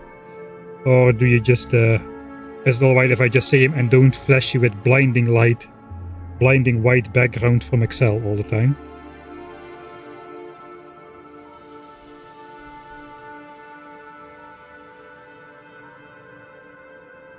Alright, I already decided to upgrade to Mark III for the blue science assemblers, which means it's time for the red chip design. We are gonna need basically 2 red belts of copper cable and yeah, show us all the process. Alright. Show us, this is anyway design stream. Design. Excel has dark mode, not my version, I've got an old version. Alright then. Be prepared for dim the brightness of your screen if you're actively staring on it in a dark room, because this is gonna flash brightly a little bit. We won't spend too much time in Excel, but 3, 2, 1, flash incoming. Ouch. There we are. Alright. So I used to have a global productivity module of 9%, which was the Mark II rare productivity module, but now we've got access to Mark III rare productivity modules, which would give us a lot more discounts, but I'm not going to change the global modifier. I'm just going to change by hand the ones, like here we're calculating it from global, but here I just have overwritten it. So red, green and military science are finished as is. Those are not going to change. We're not doing anything for those. We can basically ignore those. What we're interested in is then blue science and yellow science. Yellow science, we're getting the Mark III productivities already. Blue science, we just decided to change, because if I don't, we can show that over here. We need slightly more than a belt of red chips, from slightly more than a belt of plastic, slightly more than a belt of green chips, and slightly more than 2 red belts of copper cable, which is annoying. That was the sole reason for me to decide, let's just waste 128 Mark III productivity modules to get those figures under 1800. How does it look for engines anyway? That looks alright for engines as well, less than a yellow belt of steel and iron gear, less than a red belt of pipes now. And that also was slightly more than a yellow and red belt, so that is a good change, I think. In sulfur we don't really care. So yeah, I'm gonna use these numbers to design my builds. I guess we kind of want to know per second, since that is what the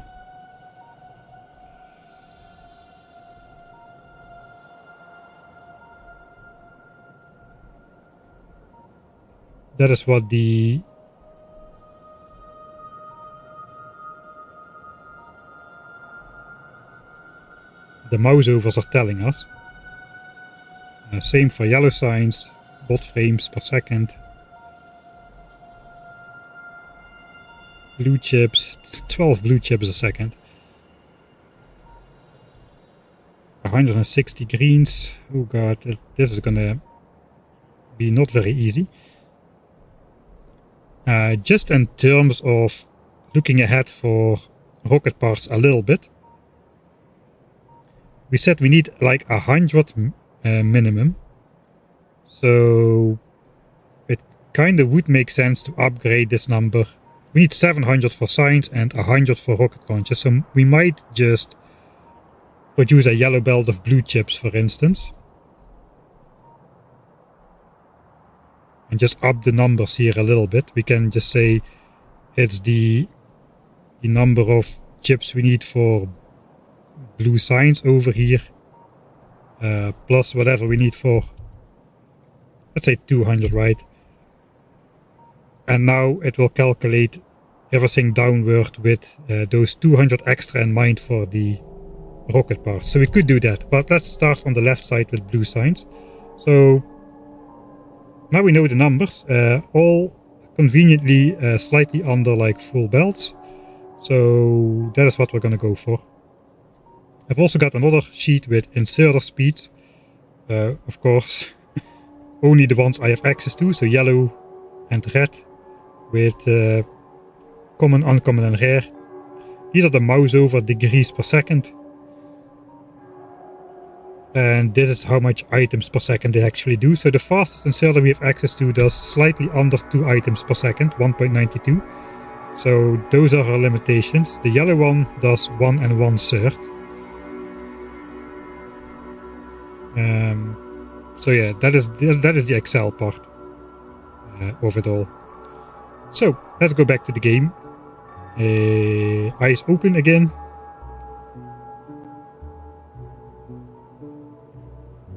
And is Twitch dead or what? Why is the counter on 0?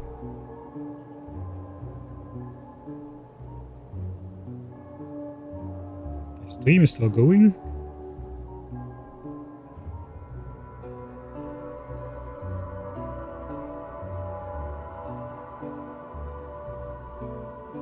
Twitch is okay. Alright, then it's just a glitch in the counter. Right? So, here we go then. Now it is time to do that thing which I said would be useful. The inventory is filling up. I don't understand why the editor mode inventory is so small compared to mech armor inventory and whatnot. Wait. Can I? I don't think I can expand my... No, it doesn't expand. I guess it... This is not gonna work, but I just have to try.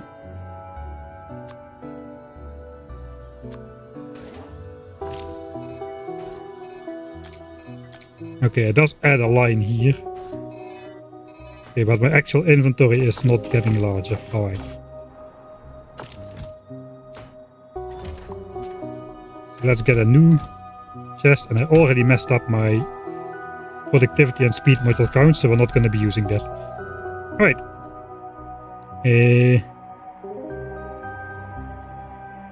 So we have 3 options for red chips. Do we start with red chips?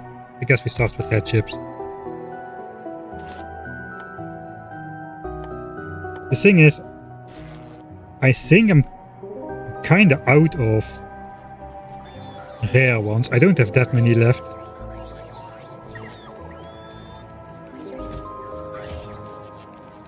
Don't have any left over here.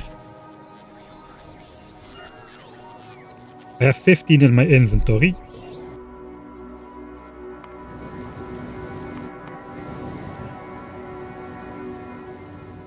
We got some uncommon ones, but yeah, we don't have that many EM plans in general. It is going to be... I guess it's not going to be terribly difficult to make more, as we can simply... We don't need to make them from rare ingredients directly. We can just make a whole bunch on Fulgora, put quality modules in there, on the old islands down here. We have a ton of holmium plates to upcycle like that.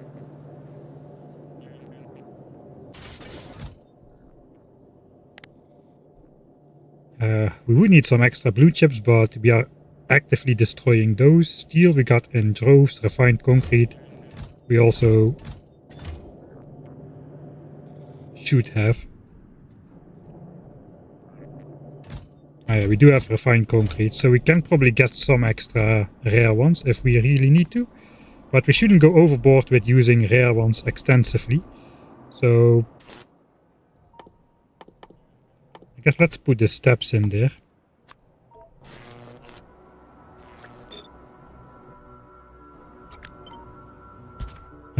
We'll stick Mark II pots in there, and I guess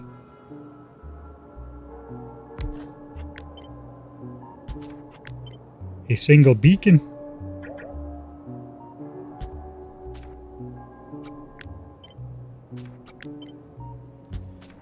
So we can see all the speeds. Alright, so we gotta have some realistic speeds. Maybe it is time to do this.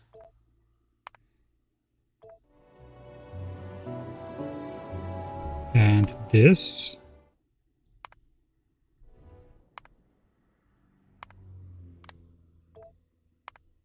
So we can actually see, we are going to be looking at these numbers a lot, I suppose. So let's up the size a little.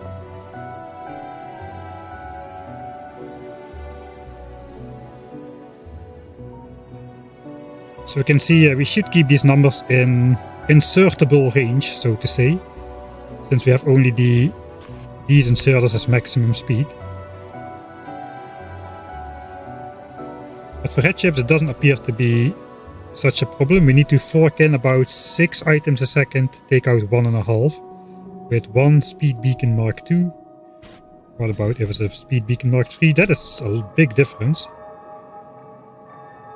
Now we need to fork in like 9.5 things and take out 2.3, so that is we are not going to be making these kinds of designs all the time, because that works together not very well with long-handed inserters. So I'm going to be looking more at designs with like a single beacon in the middle. Something like that, maybe 2. You know, maybe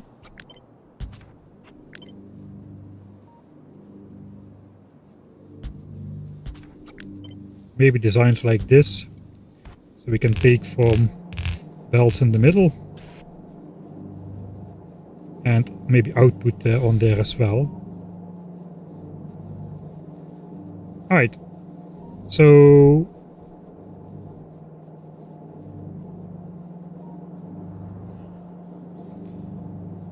we can overbuild this a little bit. I'm gonna need 27.5 red chips a second, so let's say we take this design at 2.3 a second. Means we need 12 EM plants. That's actually a nice number to go along with like just having 4 copies of this, for instance.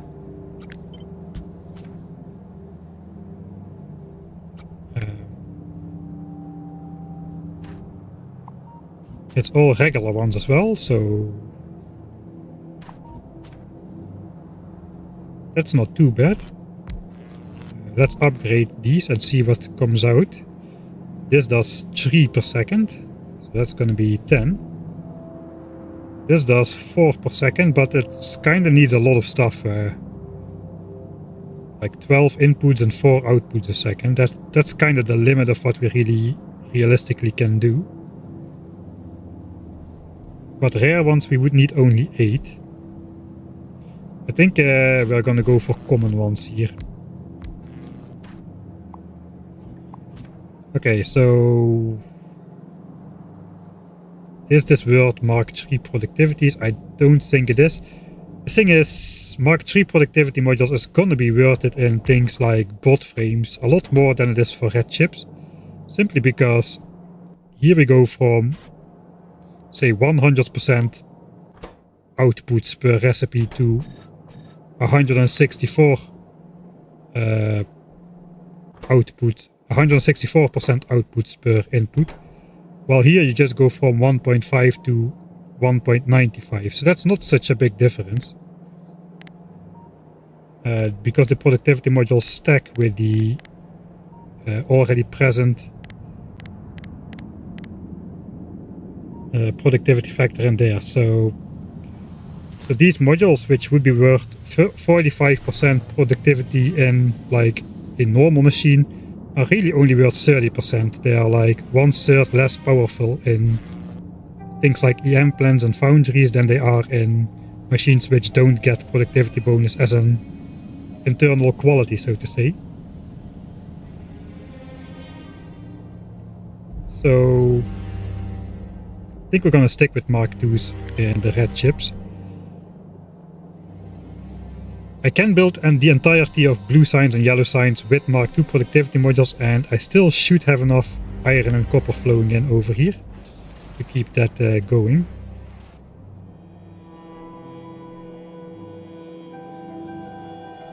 Oh, my chat is gone. The space here, I did like the space exploration beacons as well, where you are literally forced to have only one beacon per machine. If you added a second beacon, then the machine would no longer work. It would be beacon overload. You get nice designs with that. I'm not saying that's better, but instead of getting like full beacon designs, you just design every build around a beacon, so you're still doing kind of the same thing, but it looks more diverse in the end. Alright. So now we know the number of machines we need. It doesn't really matter how much plastics and copper cable and whatnot needs to go in. We know that we need to bring in one belt of green chips in total, a belt of plastics, and I suppose 2 belts of copper cable. The question is, do we put copper cable on a belt? We got this thing over here. This is what we've been using all the time to make a yellow belt of copper cable, basically.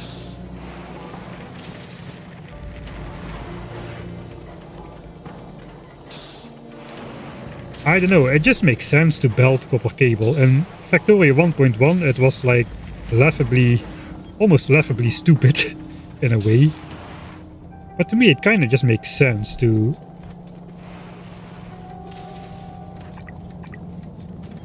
We can get a full red belt like this. 2 yellow belts, a full red belt. It just makes sense to belt it. What is the alternative? Direct input. But then you need a ton of foundries, where now I can just use 2 copper cable foundries for the entire thing. The machines are a lot more expensive now in Space Age, so... And especially with like quality modules and stuff not being as easy to just mass produce than the rest, it kind of matters how many machines you use for a task. A lot more than it did in the olden days. Let's just copy this. This looks like a decent... That looks like something decent. We do want to like... We do want to change this. We do want at least these Mark II productivities in there. And then they're gonna be too slow.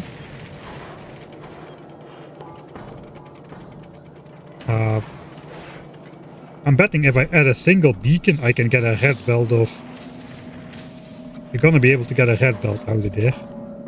That is 54 copper cable a second, so we can even go down to Mark II beacon. 36 a second is still too many, but that is gonna be good enough. So now what we need is basically just 2 sets of outputs.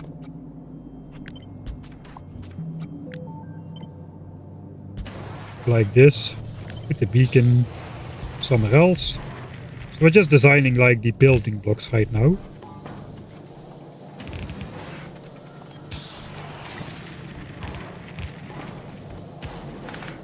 And that is gonna be a reliable belt of copper cable out of there. Let's start from scratch. Transport line gaps, there are no more gaps, that means the belt is compressed. I could leave that on for now. That sounds useful. So that could be our belt of copper cable. I do need 8 inserters to do that. We could take this to its extreme and produce everything from a single foundry. I'm pretty sure we have the oomph to do that.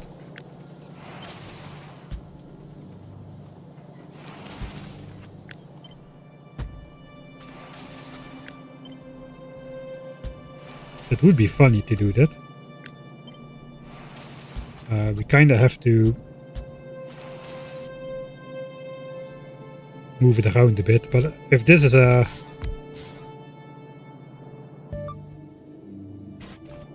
If we go speed tree, I guess if it's a single machine it makes sense to put expensive productivities in there. We are already over 60 a minute, or 60 a second, and we know that this contraption can output that amount.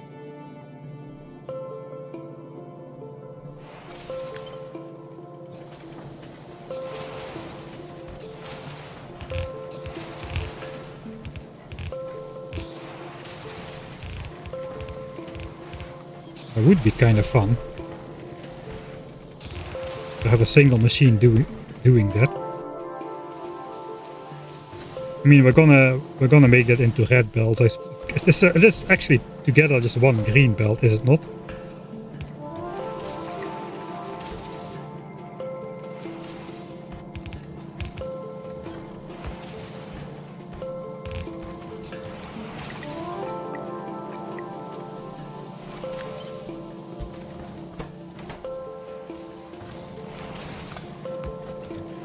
That's a green belt of copper cable.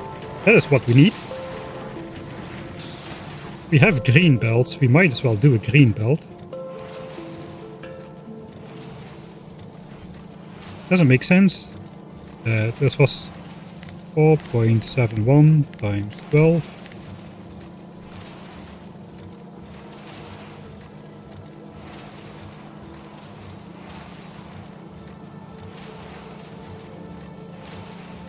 $60 a second, yeah. Okay, we're outputting on the wrong side here.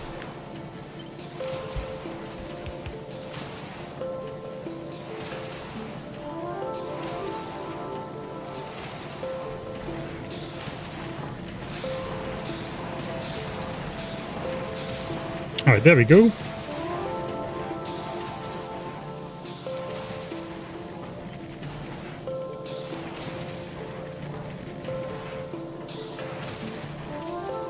It's too funny to not do this, isn't it? I think we need to do that.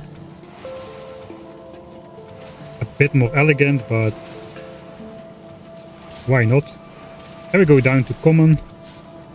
58.8. It should be enough, 58.8. It's not a full green belt anymore, but we need less than that. So maybe we just do that. Or we could add a second beacon and downgrade to cheaper modules. It's actually only 50.8. 60.7. Alright. 4 beacons it is apparently. 69.1. Nice. That is meant to be. Now it looks like symmetric as well. Okay, that's the design. Let's no longer think about it too much. Do we want to make it rotationally symmetric? People always start commenting weird things when you make things symmetrically, rotationally symmetric.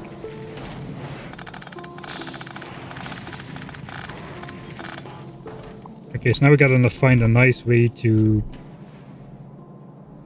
spiral this out of control without making it look like it is a sign from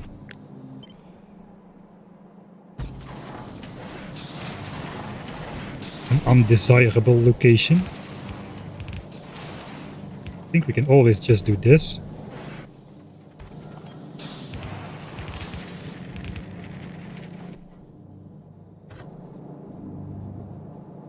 I mean,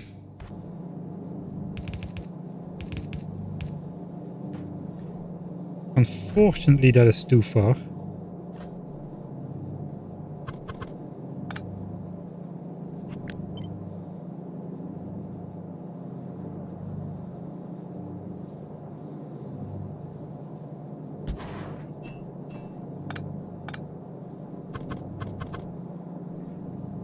It doesn't really matter where it is. We can have the outputting directly on the belt here, so I think we need a faster belt anyway.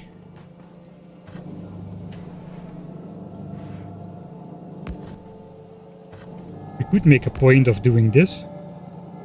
No, we need this one needs to be red already.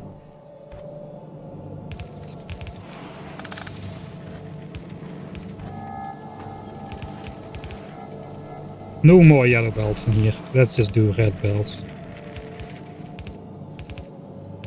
That gives us a bit of extra safety because we have back pressure and whatnot.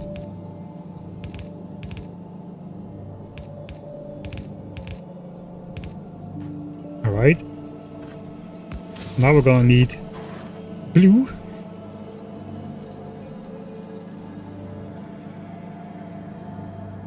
And then on the last one,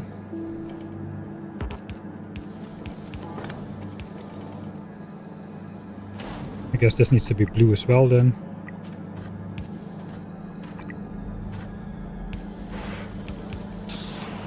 On the last one we need green.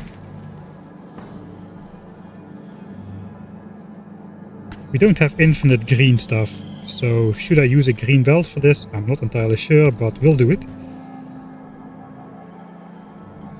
So then obviously that's gonna have to be the middle belt.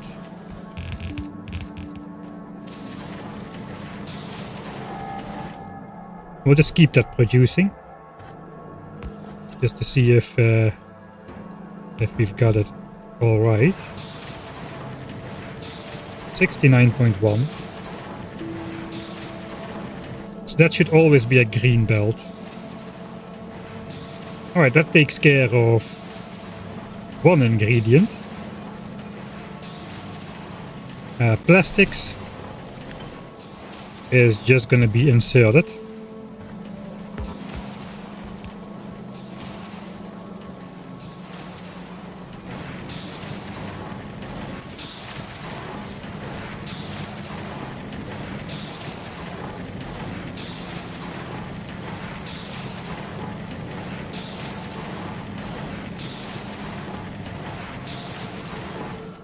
I did see some slight hiccups in there.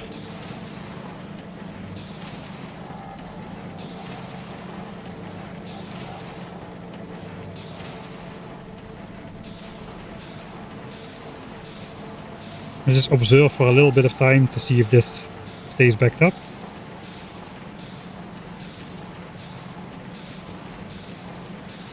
Maybe it was just me. Alright, and then we just need green chips, right? Once we got those, we got all the ingredients. But that's the first ingredient designed. The second one is ready to be connected over here. And now we gotta figure out how to make the green chips for red chips.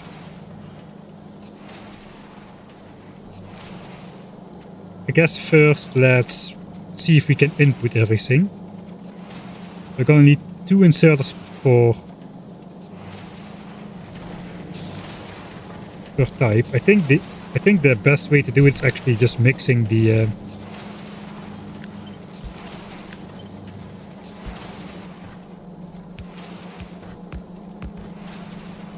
plastics and the green belt.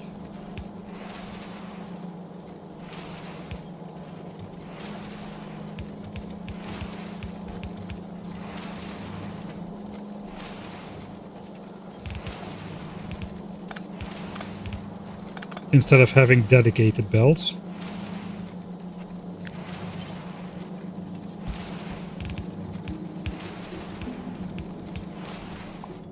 So let's do that. And then we need 4 inserters for copper cable, 4 inserters for plastics and green chips. So that's kind of the maximum already with what we can do. And we need to output 2.3 red chips a second, which is like 2 of these. And we need in total 1 red belt coming out, so that something like this is definitely possible. Then just combining all of that into 1 red belt.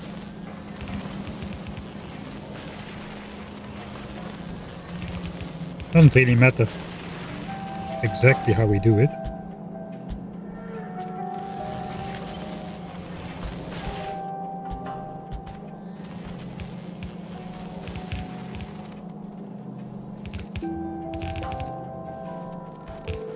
Like that would be alright.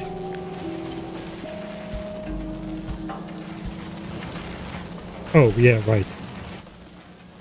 Well, we've got those for a reason. Do you believe that I thought I was going to be able to finish this with just yellow belts? This entire playthrough. All those different color belts are coming in so handy. The loader into the chest is blue belt, not green. A turbo loader.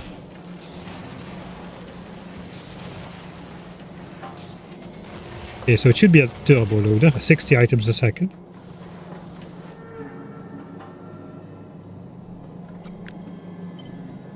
Alright. This is gonna be... So that's our red chips.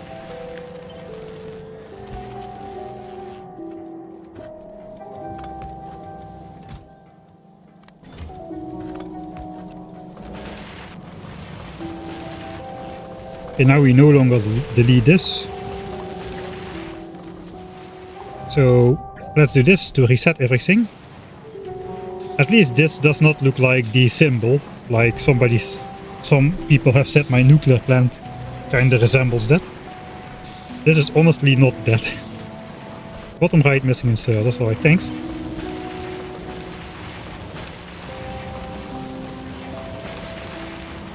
Okay, we don't really care about the gap, so let's switch them off for now. Okay, that's red chips for blue signs running on productivity modules. How comes the moment of truth?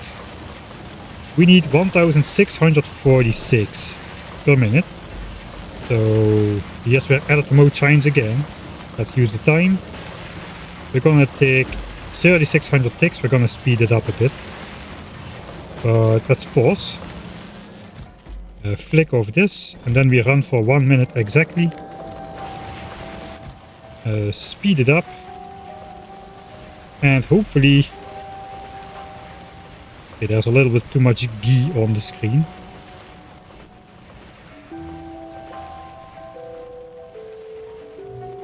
Hopefully that amounts up to more than 1646, which means 46 red chips in this slot over here.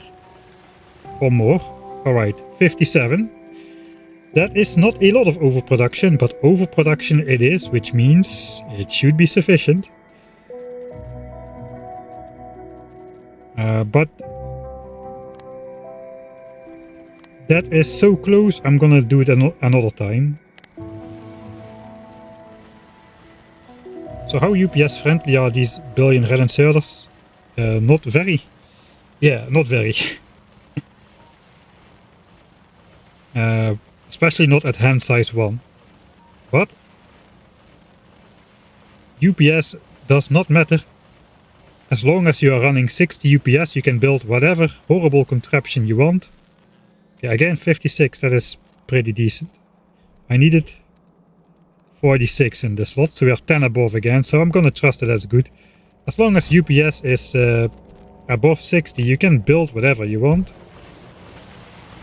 And I can run about 140 UPS, so I can make my base still twice as horrible UPS wise, and it still run at 60 UPS while streaming.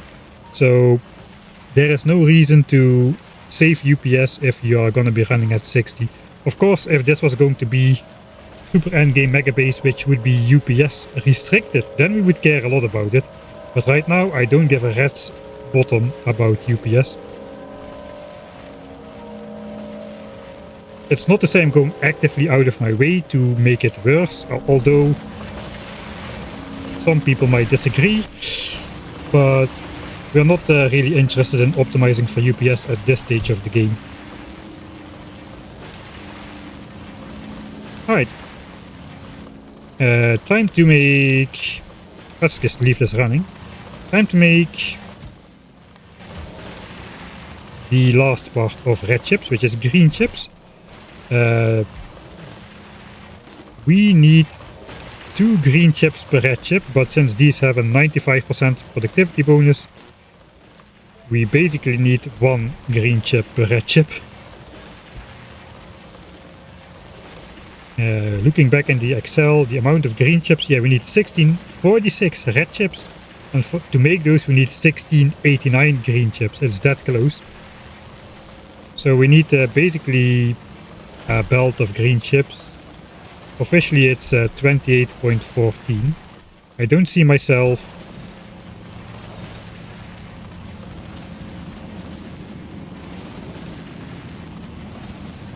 going crazy with these. I think we're just gonna go for 30 green chips a second. I think the speed beacon is gonna push this out of control fast. Yeah, there is no way I'm gonna be able to do that. If only foundries would be like recyclers, where they actively push the output in a machine at unlimited pace, then I could maybe put 42 copper cable a second in here, but that is just not gonna happen.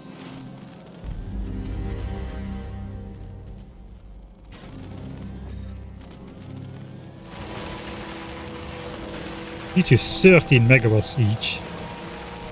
We might need a bigger power plant if we don't care about energy cost at all. But these are so fast, maybe we will care about energy cost a little.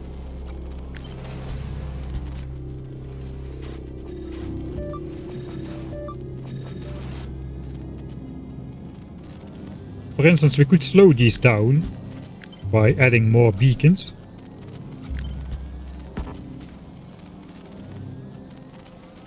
Okay, that is not touching anything.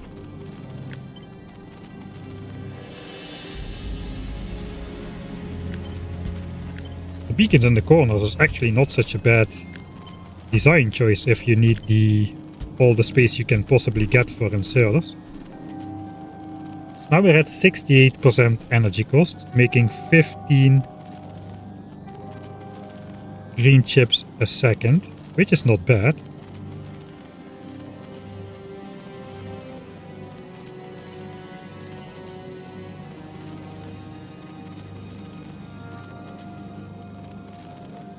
So if we have 15 green chips a second, how much iron do we need?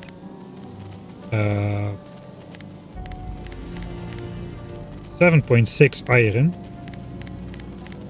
which means exactly 4 inserters. Okay, we need slightly less than a full belt of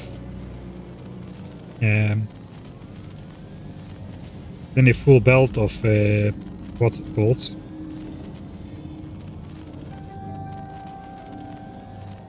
Green chips. So what I mean is we can use a foundry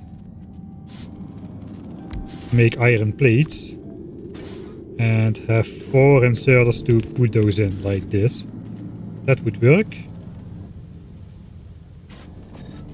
This makes 12.7 a second. We need 8 a second, so that's definitely fast enough.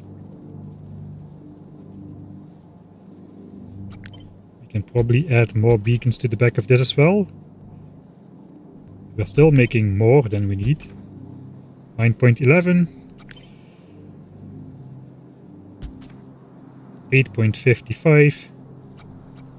We're already at minus 80% energy cost like this. This is minus 76. So that could be a thing.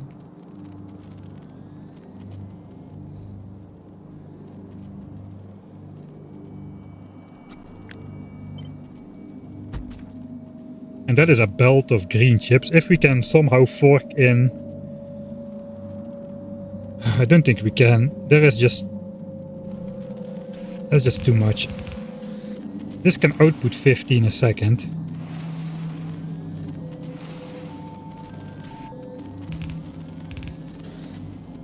But how do I put in 24 copper cable a second? There's no way I can do that. What if we go Mark III prod? Then we need to put in only 21 copper cable a second. That's the idea. Even less, I suppose.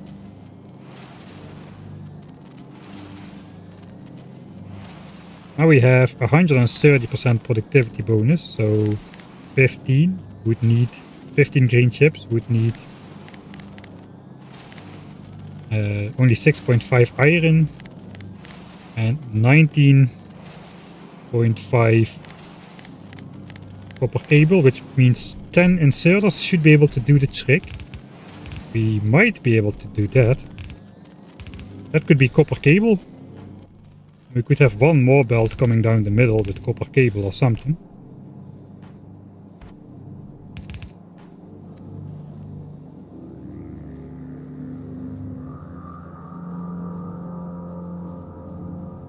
Yeah, we're in the design stuff here.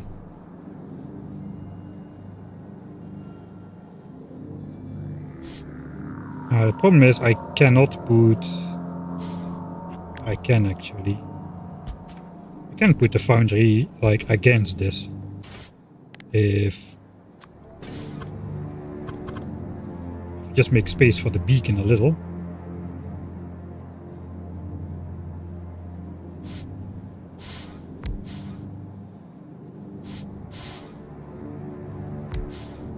Okay, we're gonna need to put some speed on there as well.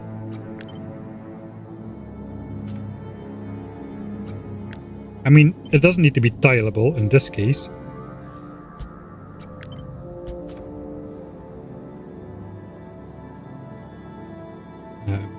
We could potentially do the same trick for iron, but we don't really need to.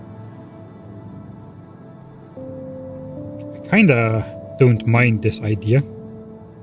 Mostly direct input, but we'll fork a couple pieces up here. Oh. We're getting into the sufficiently horrible territory again.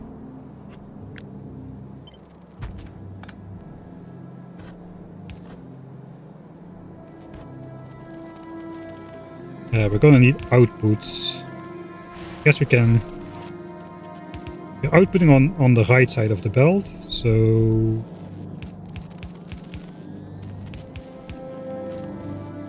These four output on the right side, these four on the left side. We cannot flip this though. It has to be asymmetrical, unfortunately.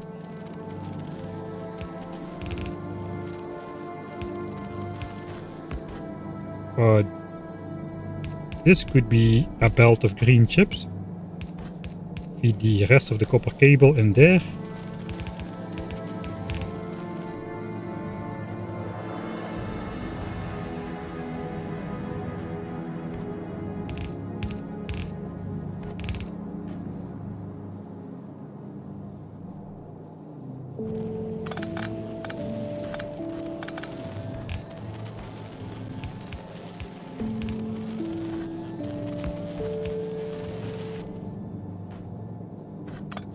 I guess we can just meet this up in the middle.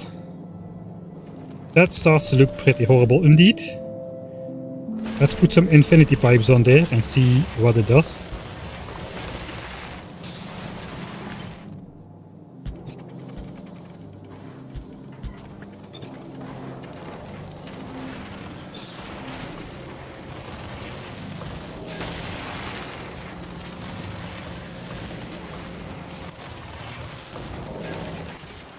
Alright, we need to speed these up still.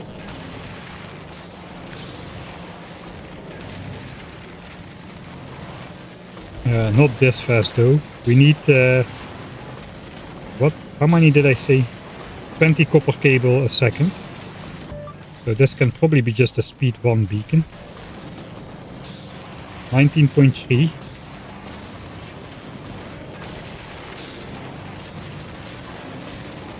69% energy cost, alright.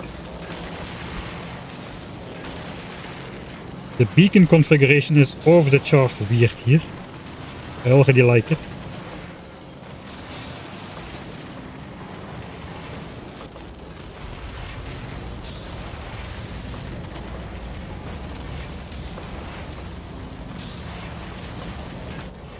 Alright. So it's not a red belt full of green chips. But we're gonna test this as well. Just see if it meets the design requirements.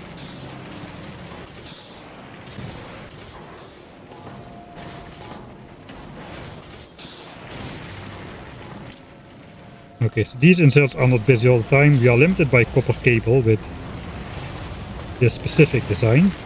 Oh wait, I see the mistake. There needs to be productivity 3 in there as well. This is an expensive setup then.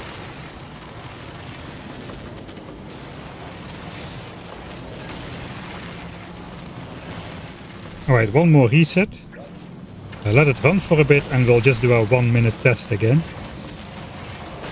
The number we're going to be looking for is 1689.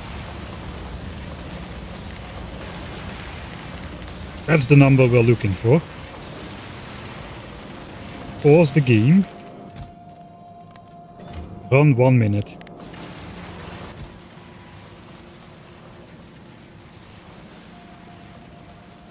So now we need 89 chips in the slot where the mouse is. I think we're gonna get there. We don't quite have 1800, but I think we have over 1689. All these designs are pretty cursed already. That's what happens when you go into editor mode, right? Alright, we are a little bit short of 1800. Yeah, that's what happens when you design in editor mode and you start to have all the time in the world.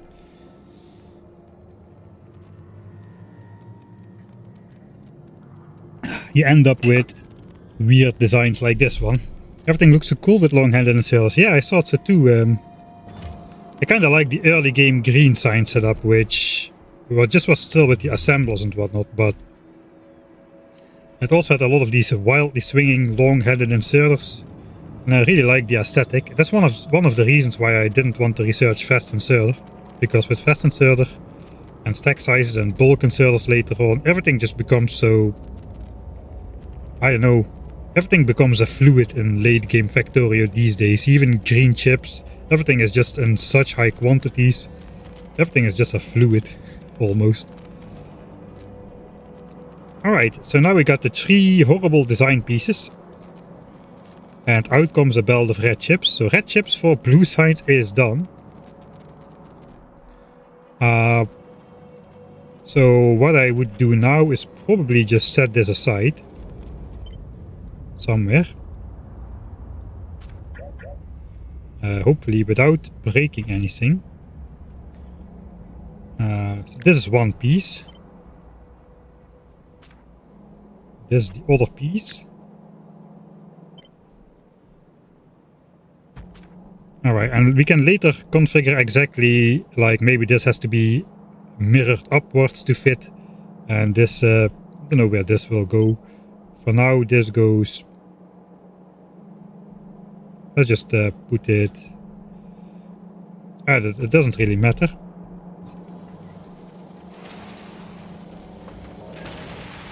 It does matter. I need to put it somewhere where I can easily cut it without grabbing anything else. Alright, so that is the entire red chip setup done. Plastics are gonna come in from the plastics bus. Those are already taken care of, and the rest is being made on demand. You still have to design the pipeworks and the power poles, but the way it sits now, I don't see a problem with that, so that's maybe something I'll do off cam.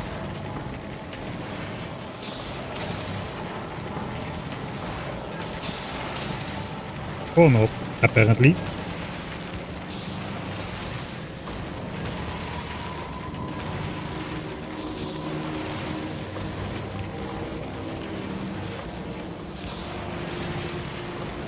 Okay, we have a not really a problem, I would say, but it looks like we need to put something in here.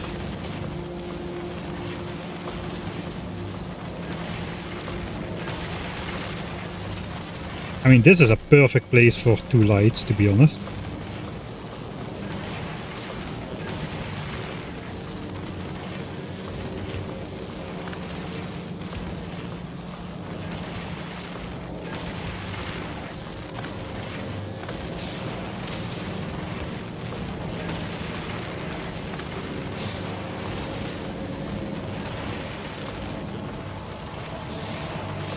So we gotta be over here, apparently.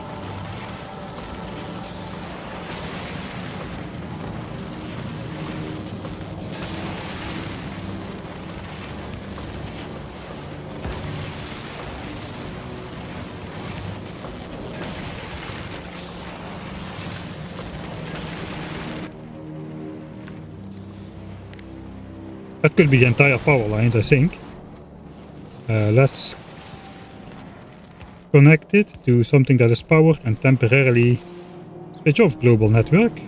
Okay, we are not powering the beacons in the back.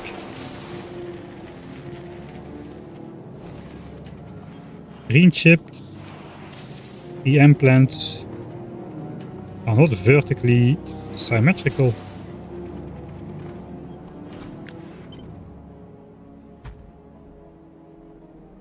Oh yeah, I see. They cannot be because of the inserters outputting stuff on the right side of the belt, so we are forced to have this like this. If I do it like this, it will not work because 6 inserters are trying to load on one side of the belt and the other 2 on the other side. So unfortunately we don't have those modded inserters where you can say put it on this side of the belt kind of shenanigans.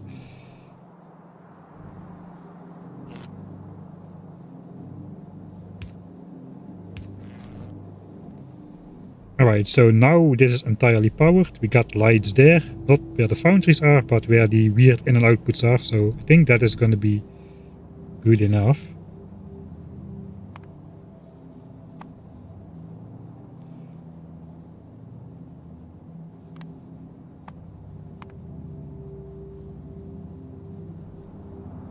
That's going to be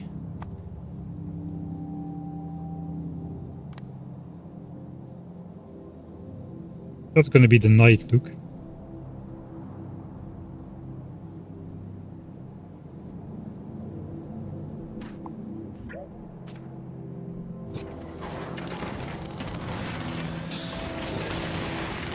I think that's pretty sweet. The foundries make light by themselves.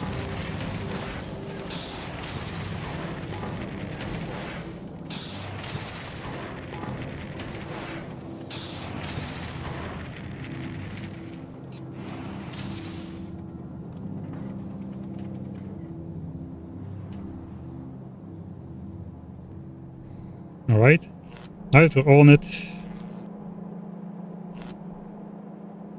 one of these has an infinity pipe. If the other 3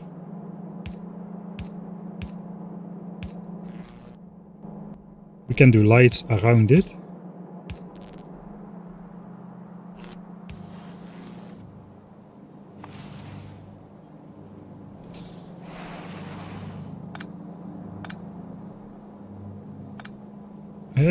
I think we need lights in the base, more lights. We'll do it around this foundry because the contraption around it is so horrible. Why are we not hugging this beacon with the belt?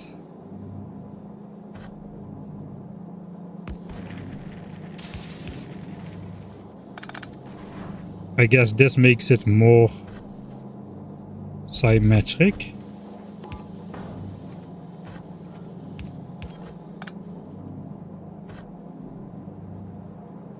Okay, and this side is open anyway. We can add some fake ones on the end. I don't think that will look nice in this case.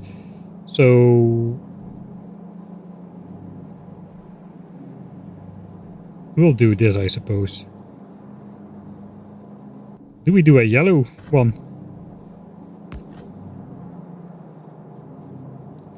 I think we do. We got the back pressure from the red belt for that part. We have yellow, red, blue, and then green.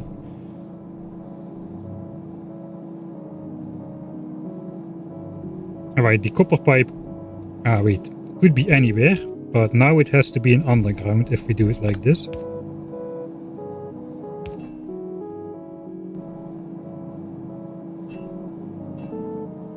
I guess technically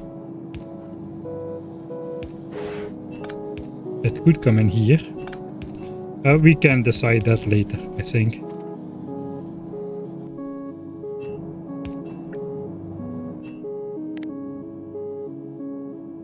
But that's molten copper connection. This is going to be fairly straightforward. We do need lights in here as well. Can we just do a light on the end of every belt?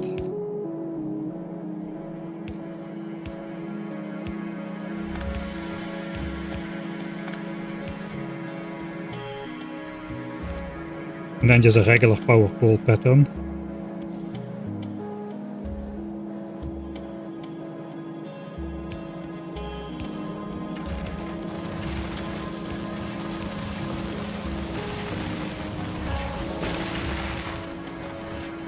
Right, so I might do the lights and power poles off stream, because that's the least interesting part, I would say.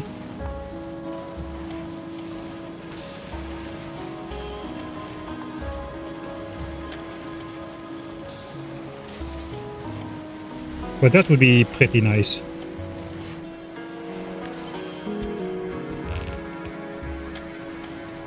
Something like that. We can still rotate pieces or mirror them wherever it needs to go later on. But those are the building blocks for red chips for blue signs. Did somebody say yellow signs?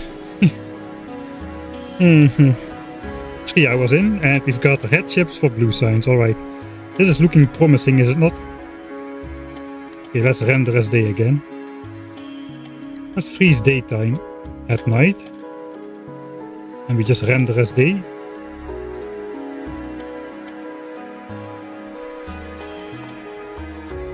We'll put a infinite power brick somewhere. Global network. Something has gone wrong. I have broken something. Oh, I have broken power to the rocket silos. Alright, that makes sense. Where is the settings? Global power network. It's over here. Alright, here comes the Glabin signs again.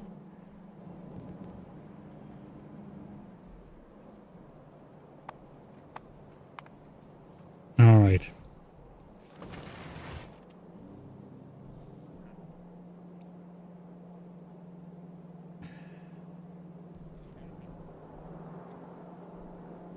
Okay, this is my sulfur. I think I want to do sulfur in combination with sulfuric acid again. And just overbuild it so I can later mine uranium and whatnot. Or use sulfuric acid for something else.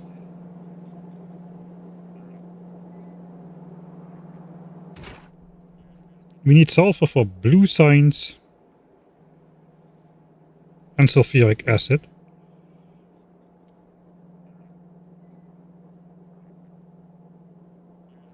I don't see myself making explosives. Since we are gonna be not using railguns, we're gonna not be using rocket turrets. Life gets easy when you just use lasers for everything, including huge asteroids. In one way it gets easy, in another way it gets not so easy, but looks like we don't need sulfur for anything else than sulfuric acid, which is used to mine uranium, make blue chips and batteries, and that's about it. We do want to optimize that for oil usage, I would think.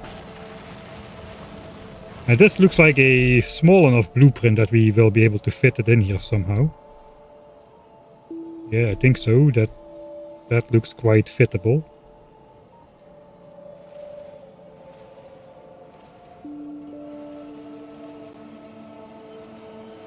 Alright, let's just keep that running.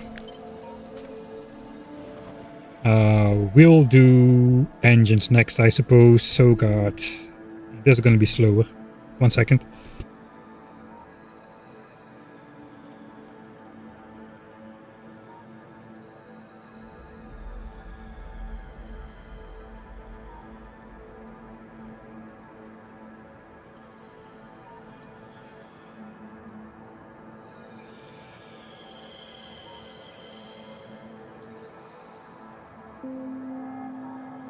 What's the point of redesigning without cryo plans in mind? What can cryo plans even do?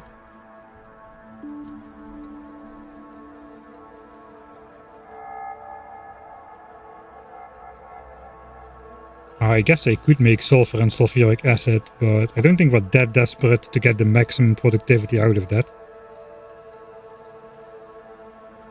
We need sulfur for blue signs in limited quantity, then sulfuric acid for blue chips and batteries for bot frame in limited quantity. The bot frames itself don't go in there, so I don't see myself redesigning this again after we get Aquilo signs. Unless we have severe oil problems. I don't think we will have severe oil problems though, because now we're gonna be productivity moduled. Oil has been going up steadily for a while now. Of course, we're not exporting plastics to Vulcanus for a while, but we still have the possibility, and I am going to do that. Currently we have like crappy speed modules in there with 1 efficiency beacon. We can get a lot more infinite production out of those with extra beacons, without extra pollution, so we have the possibility to bump up infinite oil production by quite a bit.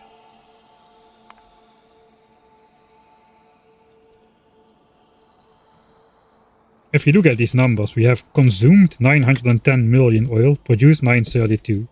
So that's pretty close with the infinite production that we have. I just recently cut off an oil pipeline for the design phase, so that's where the drop is.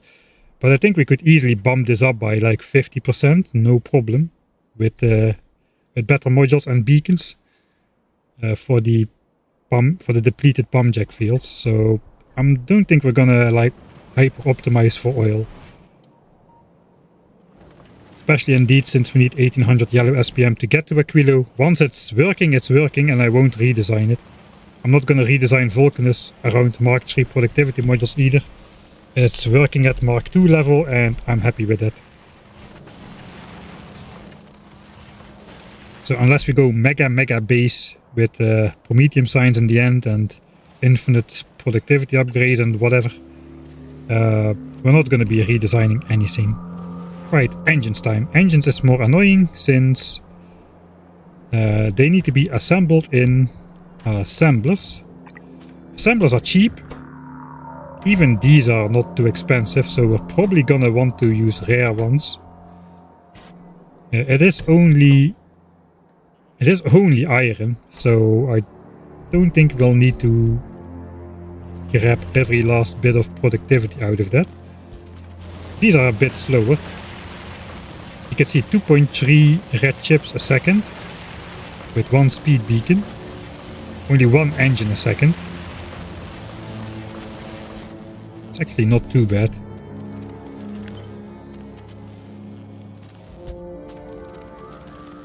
They're also a lot more energy friendly. This thing uses 13 megawatts where this uses only 2.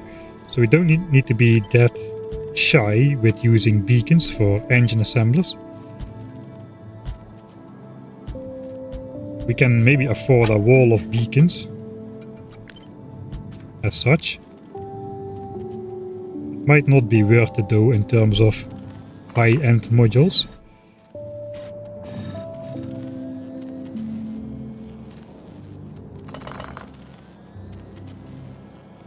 Man, the effect of Mark III modules is just so much better than the Mark IIs. Produces 1 engine a second. This produces 2. So that is quite a significant savings. And I mean, we need only 2/3 of the beacons and machineries if we use these. speed.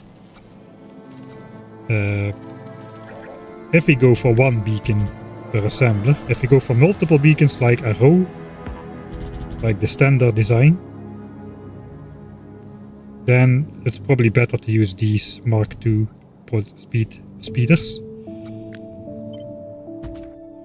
as the effect per beacon goes down and the cost of the modules goes up a lot.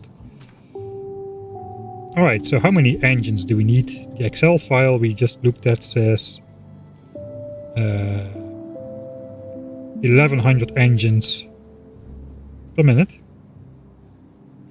which is 18.3 engines a second.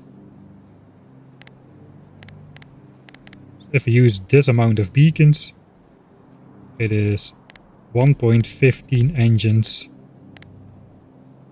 per assembler, which means 16 assemblers. That is not too bad compared to the 234 we are using right now, is it? I think that's makes sense to beacon it down. Man, beacons change everything, man. Holy moly. Do we have a connection problem? Stutter.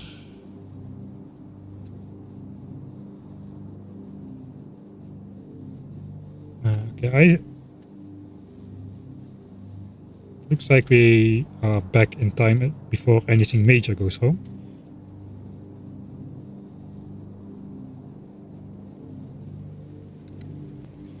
Alright, and 16 sounds like a nice number, so why not do that? I lost my train of thought right there, so let's check once more. We need 1098 engines a minute. So let's round that up, so we are definitely on the right side. And the assembler speed is 1.15 a second, so let's round that down to be on the correct side. If we round it down to be on the correct side, we are not going to have enough.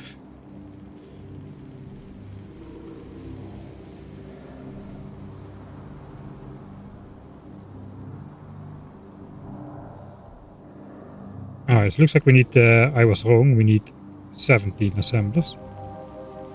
Oh, it's 1.15.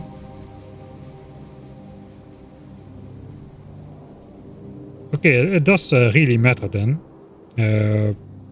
Is 16 enough? We're gonna have to be precise. Okay, engine crafting time 10 seconds. Assembler speed 8.48. So the actual crafting time of an engine is not the mouse over 1.15, but 1. That's the wrong way. 0.848, but we have productivity 36% in there. So 1.153, so we're above 1.15.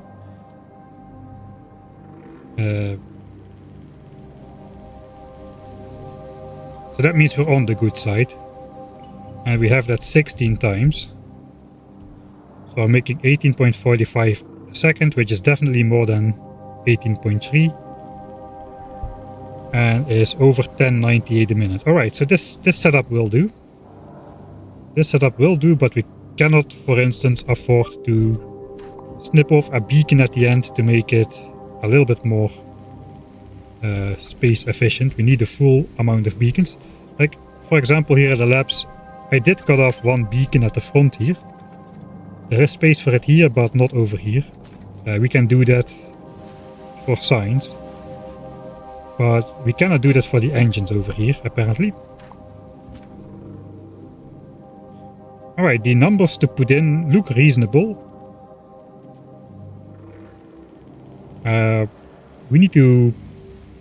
We have one inserter for steel, one for gears, and one for engines. We need 2 for pipes. That's 5 inserters per machine.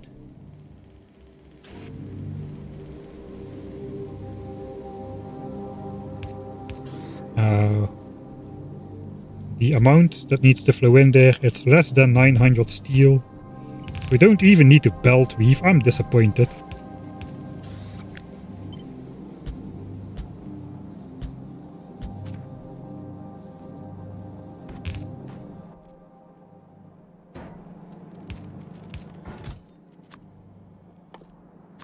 Steel and gears. I think we're making steel centrally, so we don't really need to worry about that. So that is how that's gonna look.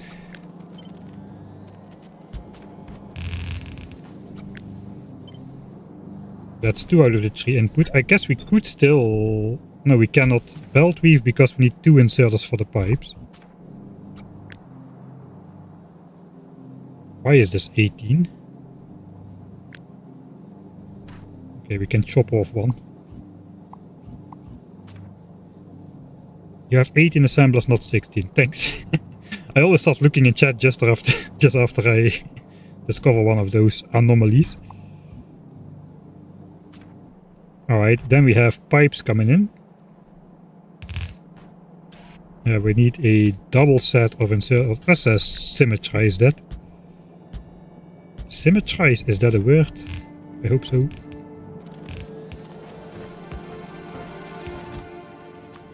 There's going to be pipes.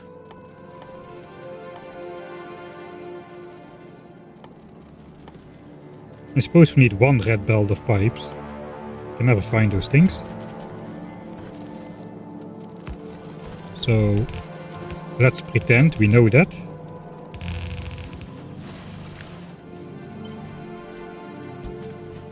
And then we need to put out the engines. 1.15 a second.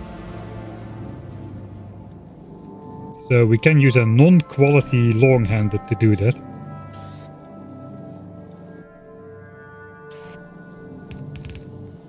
But everything else is rare quality, so let's just go with it for the heck of it.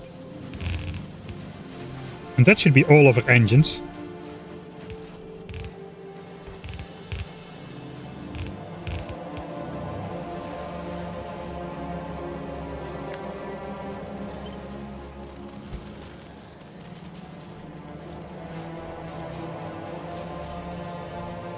And that's engines.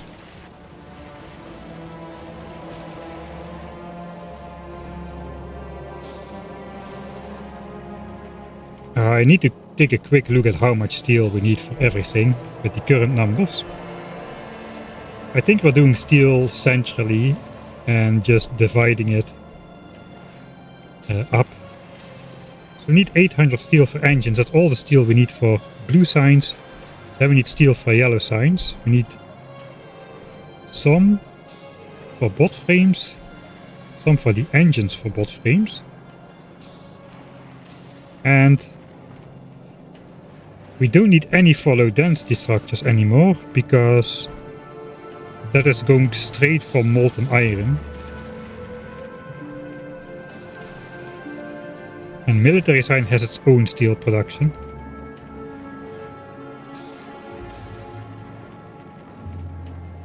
But even if I include military signs, it's gonna be 1400 steel a minute. How much am I making? I'm making a red belt of steel out of here. So this is overproducing steel already. This is end game stuff. We can just borrow the steel, which means one of the 3 ingredients for engines is done. I'm gonna guess that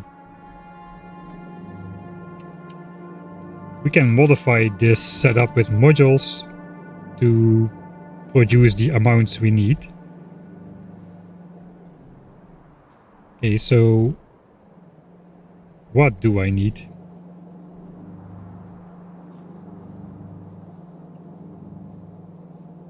For the engines.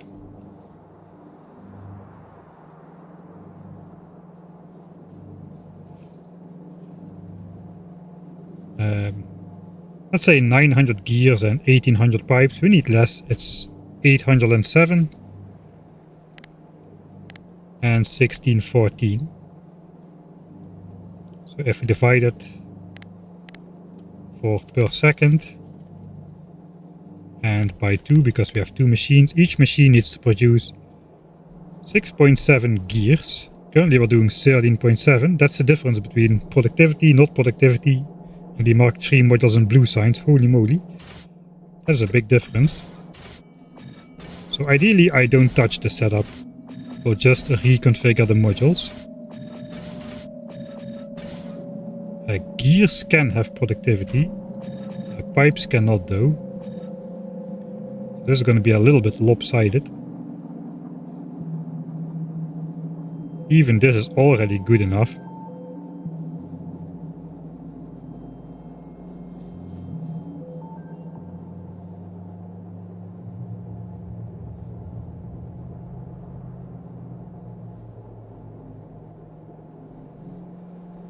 We're redesigning blue signs and yellow signs at the moment.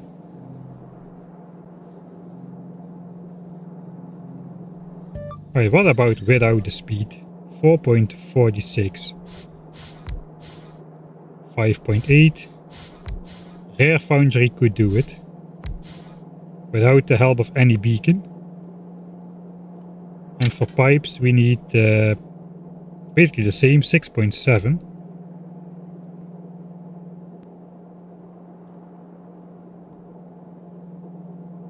Do I have rare foundries? And if so, how many? And this is worth it, wasting 2 of them. Okay, yeah, we can. Alright, we have like more rare foundries than we need, so we can spend them. So let's do that.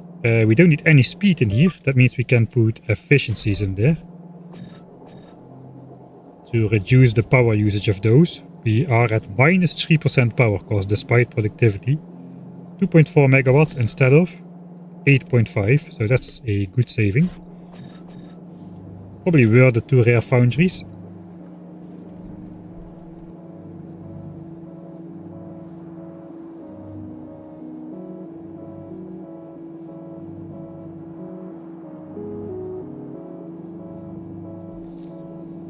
And then we can just put a little bit of speed in here. Just like a single speed module should be good enough. And we're still at minus 80%. Can we get all of the pipes off of 1 though? So for pipes we would need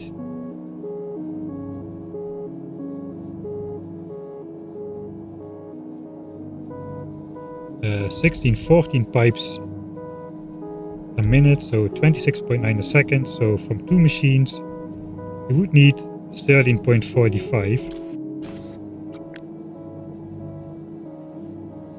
10 inserters, 10 outserters would probably do that.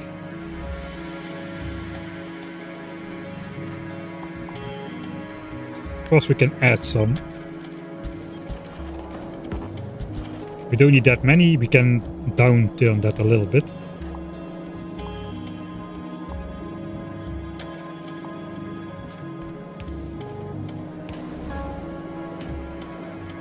But now we just need a single. We're gonna need a half belt of gears and a full belt of pipes, alright? So full belt of pipes, half belt of gears.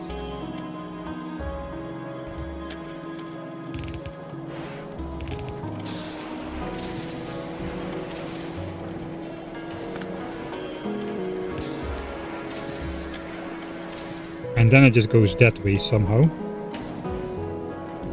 This needs to be 13.45, so let's start using good modules instead. And just see how many it takes to get up there. Okay, we're still at minus... almost minus 80% energy consumption. 13.6 with these. 14.6 at a lower energy cost with these.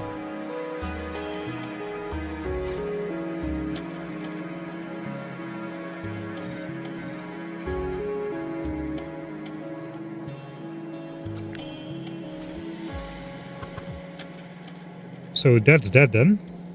That's a red belt of pipes. And that is what we need in gears. All at a fairly small energy cost. If we don't do stupid scenic stuff, I could put another efficiency beacon in there, but I'm doing stupid scenic stuff. I'm even keeping that the way it is. We probably want to take down the pipes. Go like this way or something, but we can reconfigure that later once we know where the parts are gonna be. I mean, it kind of makes sense to not do that in this corner if all we need is molten iron. I don't know why I wanted to keep it in that corner. It actually doesn't make any sense. So do I want to use a slightly more normal design then?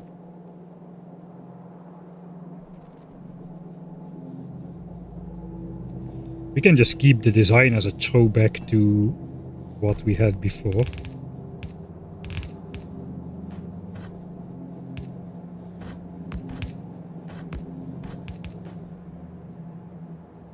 That would work.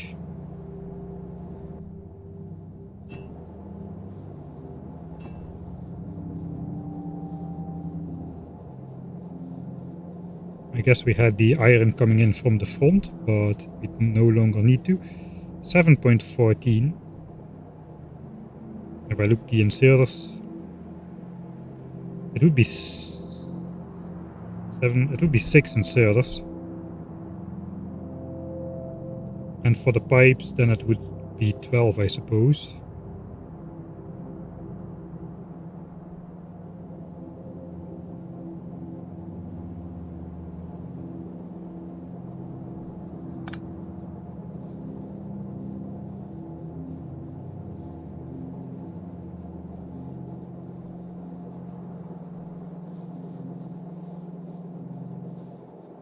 I guess we can just leave it as it is.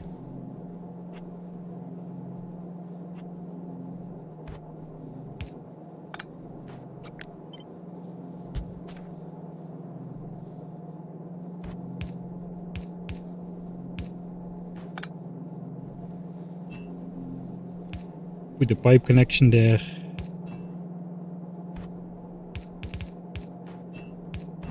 All right.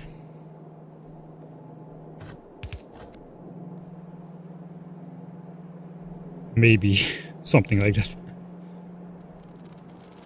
That could be what we want. I'm just gonna put one infinity pipe there, molten iron in there, and that should be good.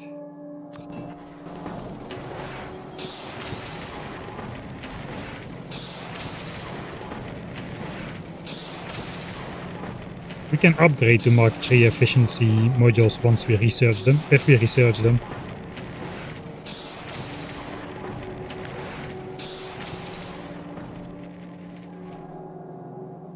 Alright, so this is not getting iron because...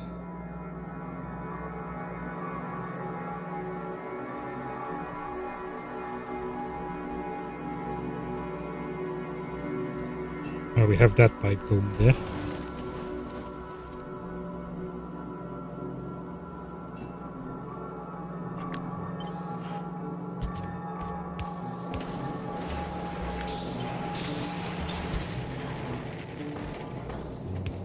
Oh yeah, diagonal belts, everybody's favorite.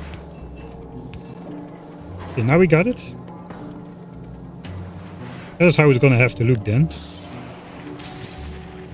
So we can keep spawning in the steel.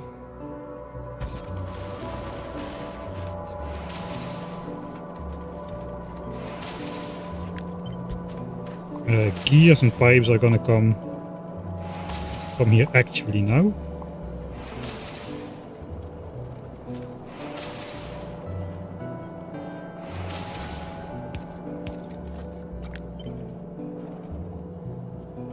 So let's pretend steel comes from the bottom for now.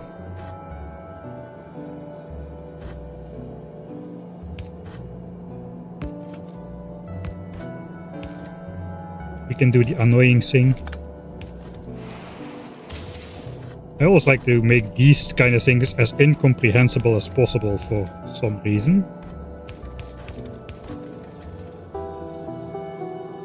Oh wait, this does not need to go back on itself. This time at least.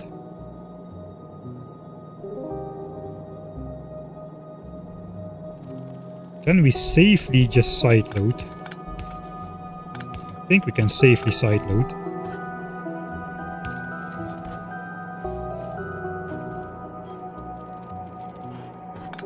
Kind of feels like steel should come in from the top here.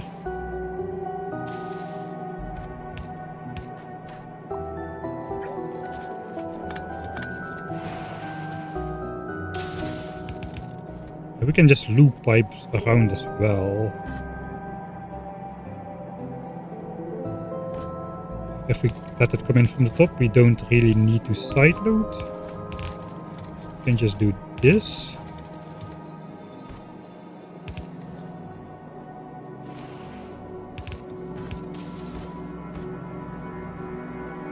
And we'll just send pipes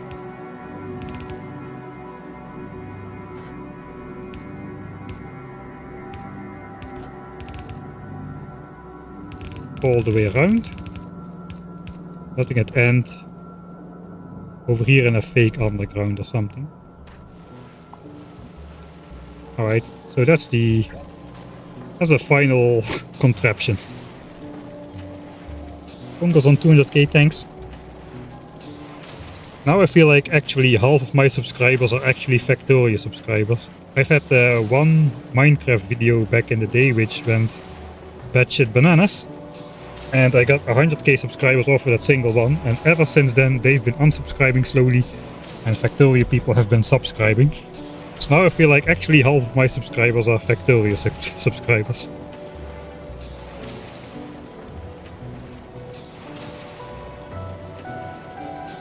Alright, it does look like engines. Now we need to test it. Does this make the amount of engines we want? We're gonna use the same trusted technique for that. Since this is the end game build, steel is going to be back pressured anyway, and the rest we are producing on demand. So let's delete it, Control Z it, run it for a bit. 150 UPS, I guess not everything is active now. The engines start being produced.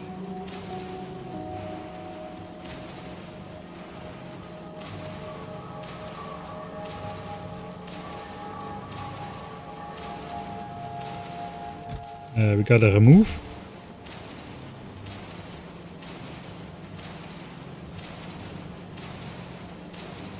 Alright, it looks like everything is sufficiently back pressured now. With continuous production from the start. So I guess we'll just do the 60 tick test again. So stop. 60 ticks exactly. The amount of engines we are looking for is... let me check. 1614 or more. 15, 16, so 14 in this slot or more. That is the amount we're looking for. If we reach that, then I guess the blue science rebuild is done, and we do not reach that. Alright, so I must have messed something up.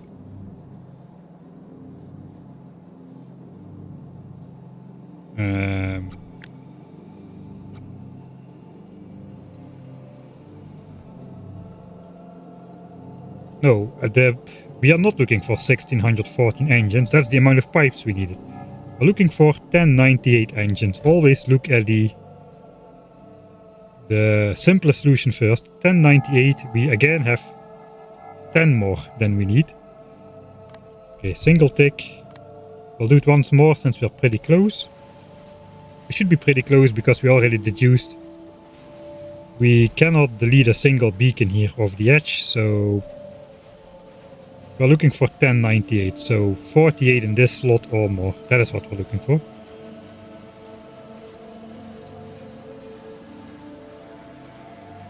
Got recommended Biter Island Dead World from 4 years ago. That was still from the I don't speak era.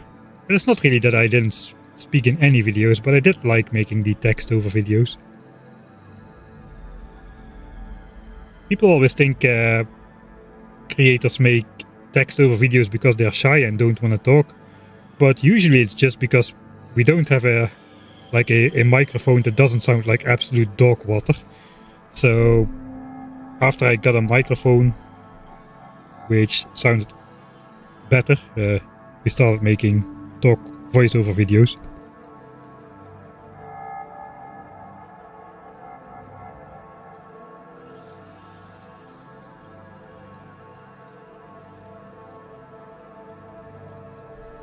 I don't know, I've been looking back at that old Minecraft video and I really don't understand why it got that popular. There is no music, the game sounds are like sped up. I guess we got the SMB Super Mario Bros. Coin effect. Maybe that is the nostalgia baiting or something. But yeah, I think I had like 7,000 subscribers at the time, and those came from an even older Minecraft video I made. So I did what the logical thing that anybody would do once they upload a successful Minecraft video, and that is just go make Factorio videos and don't make a Minecraft video ever again and hope for the best. Yeah, we were planning to do yellow signs, but then we figured, okay, actually blue signs is running off of quality stuff as well. So instead of having 234 quality, semi-quality engine assemblers and same quality red chip, we now do productivity stuff because we need it to make 1800 yellow signs a minute. We don't have the amount of iron and copper flowing into the base to make 1800 signs per minute with quality leech off. So now we're going full productivity modules. The builds are similarly cursed though.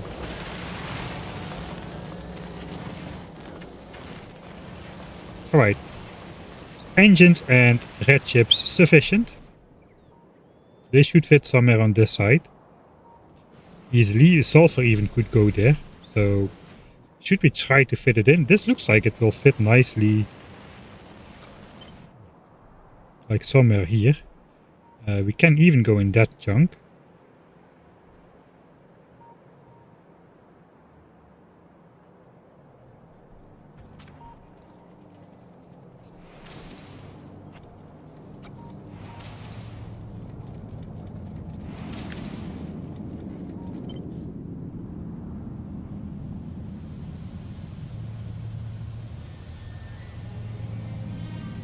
Something like that would not be too horrible of an alignment.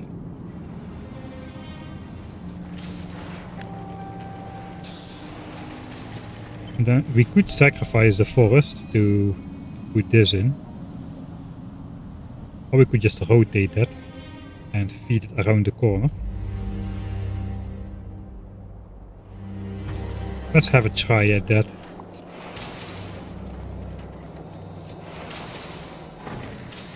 This probably means we want to flip this because steel is likely to come from the bottom.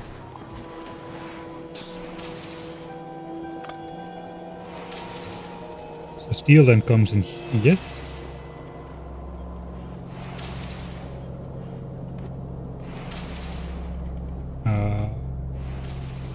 That causes problems there as well.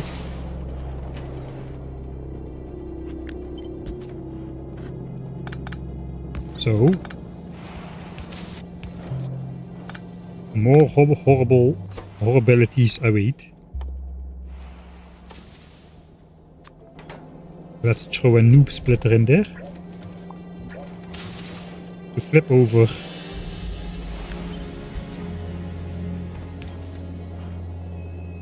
pipes and gears. Gears should go in there.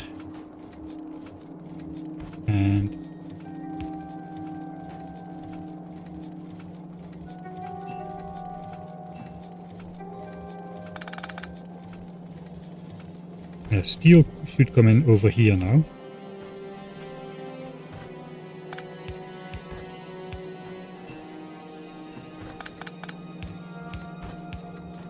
And the iron could come in, or could bend like such.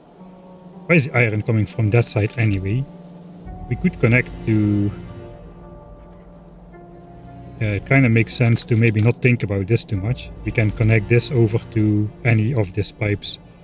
Maybe from the back side it makes more sense in this case. So we are gonna have this though. Alright, so then we can flip it back without the horrible splitter.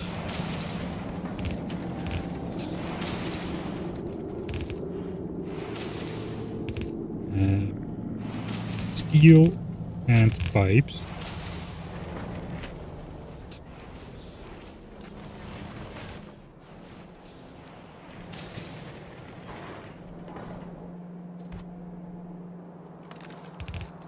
For now we'll delete that one tree.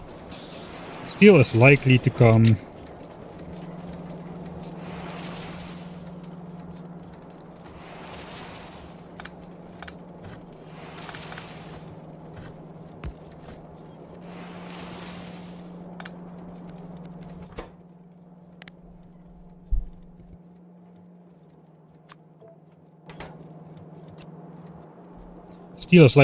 from down here somewhere.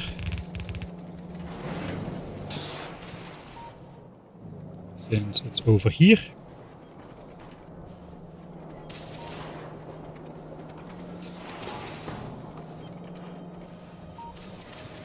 Alright, so we can still move it slightly later on, but that is basically iron connected and working. So let's delete this. Let's save here. I haven't saved in a while.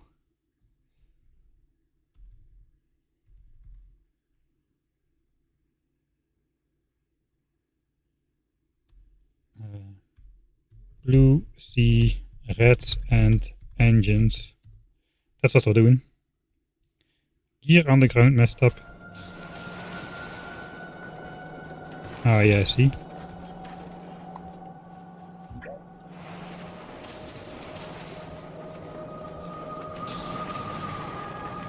So I guess we are, for now, still spawning in steel. Make the engines. The build is good.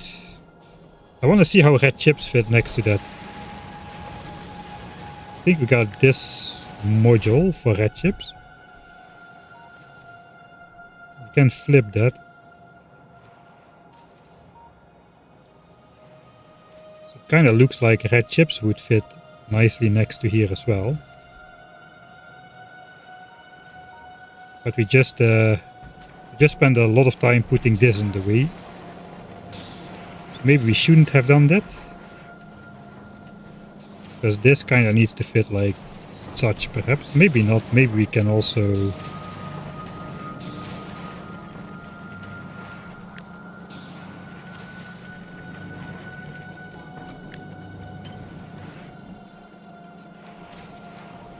I think we're gonna sacrifice that forest here. The forest, it's not really a scenic forest and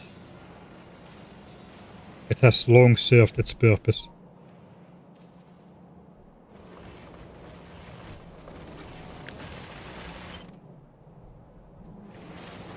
And it does fit nicely like this.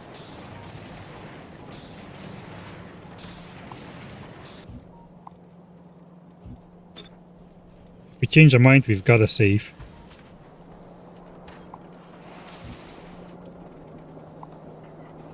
But we've even got... I mean, this is the border of our base, isn't it? Yes, the border of our base. So we can maybe leave the trees and the other chunks standing. Even got a space to comfortably hook iron up over here. We can get rid of the infinity pipe. That kind of makes sense. We don't need this one anymore, but this is now a scenic pipe, I suppose, so it has to stay. Now steel is gonna come in from over here for sure. Maybe something like that. We'll see how that goes. Alright, that means red chips. If we move this like back one tile,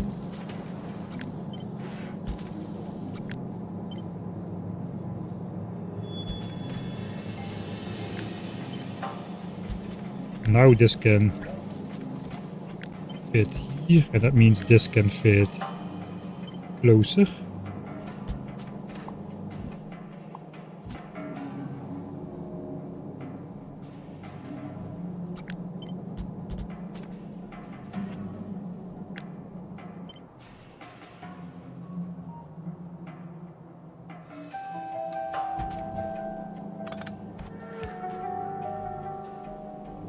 Not really sure where they should come out. Maybe they should come out on the left side here. Kind of have the engines coming out around and going here.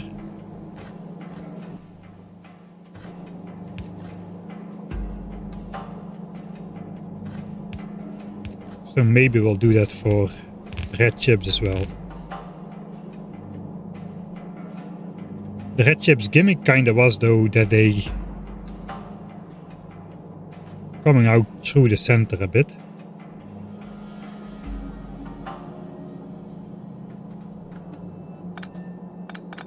Alright, so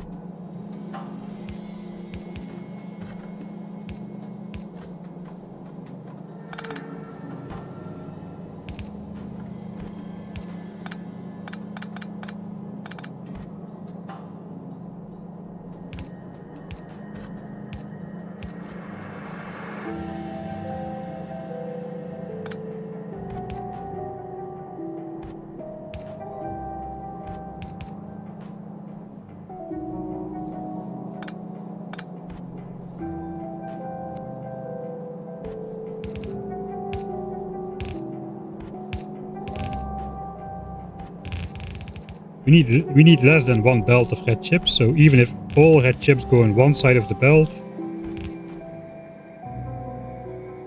it shouldn't matter.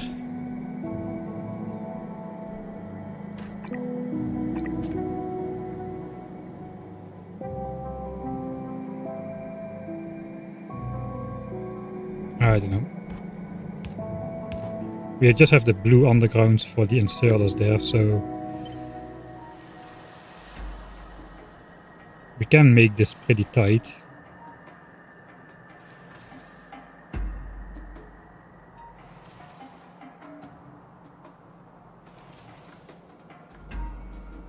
That annoying beacon.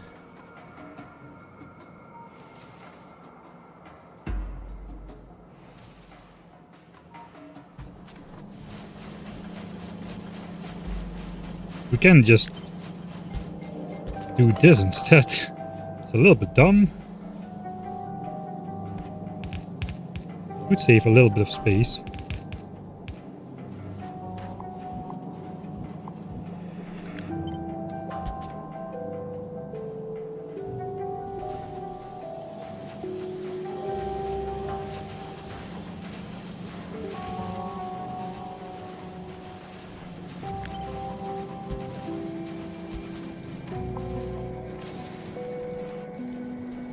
Can add this entire contraption a bit closer then as well.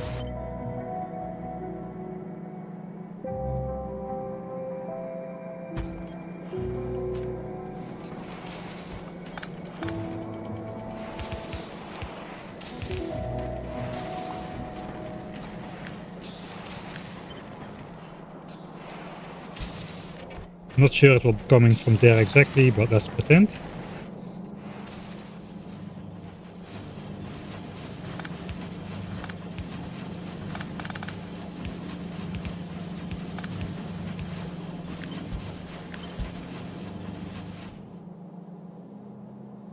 I'm not sure that's great either. I think we'll keep it like this though. What was supposed to go in there? There was one more module, something with green chips. Oh, that's a big one as well.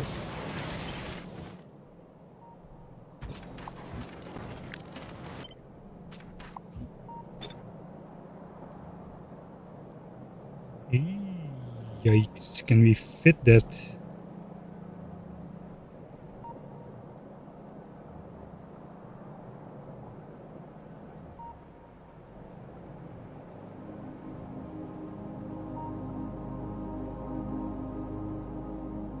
Okay, so what is... I'm missing something. Missing these bells. I need to do a more precise cut here. The plastics is not going to be there. What did these do anyway?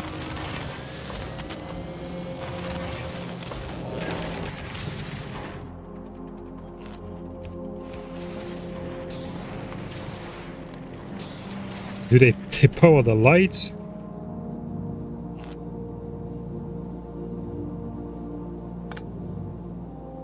I guess we're gonna have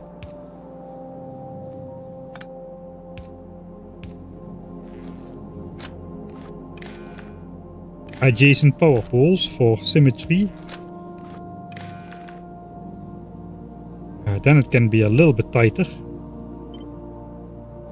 I'm going to fit it in this slot over here. There's one belt in the way. Literally a single belt. Can we move this entire contraption up one tile? We can.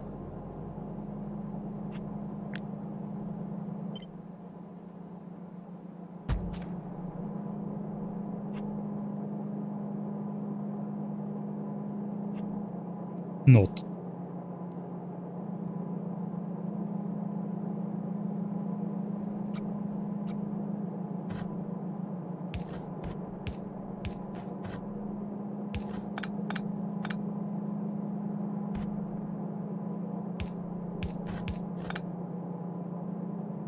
Yeah, slightly annoying.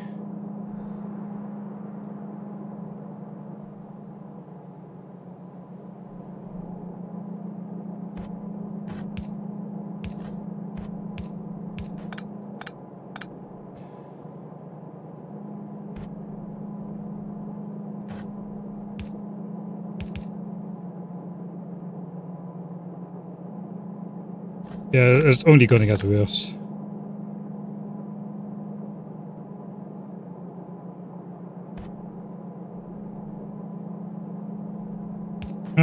I think we can do this instead then.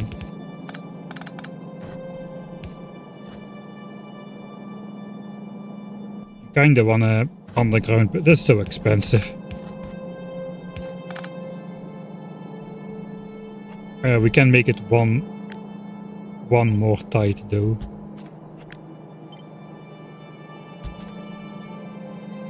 Okay, that looks better. I hope it still works. There's only one way to find out.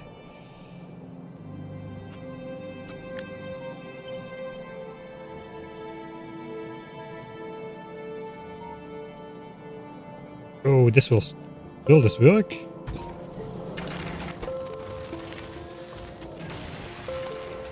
We need to bend the fish to save us again.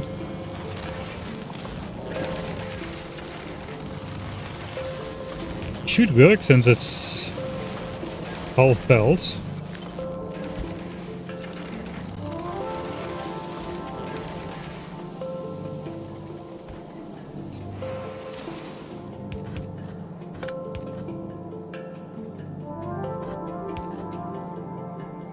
I don't know, but something like that. Does it already start to look horrible? Only then can we be happy. Now we need to get the plastics belt in here somehow. Plastics is gonna come from all the way over here. So I guess adjacent to the steel, I guess we're gonna draw it through the bottom somewhere. I think even a green belt cannot do this. One tile. Does the radar need to be there? I guess it can be here. Kinda makes sense to be there though.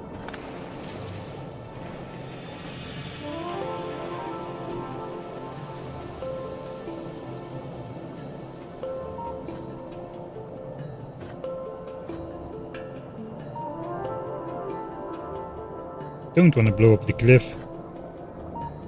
Can bring it through here, that's fairly easy.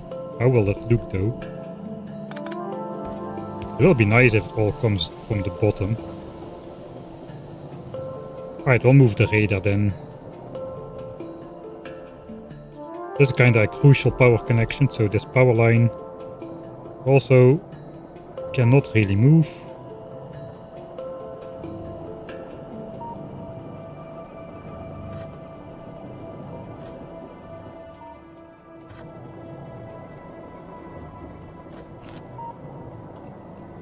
It's also not possible.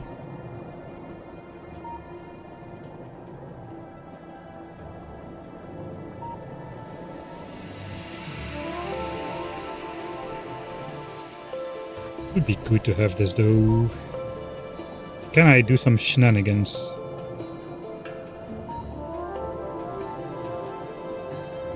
No, not this time.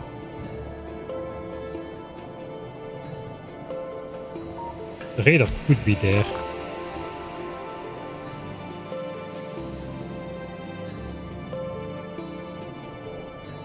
Then this entire structure could move back one tile so we don't get this horrible thing, but now I kind of like it, so that's gonna stay. We can do the red belt now.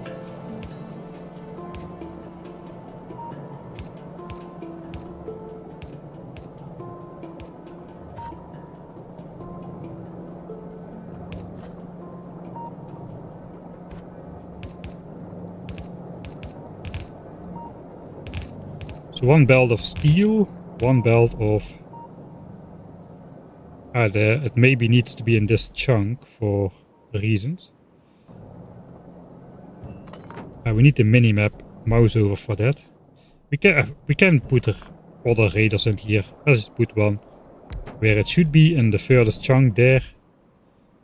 And we can later put one more.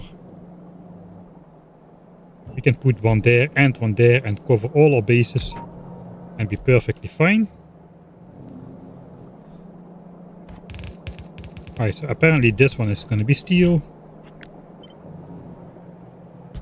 And then this one is going to be plastics.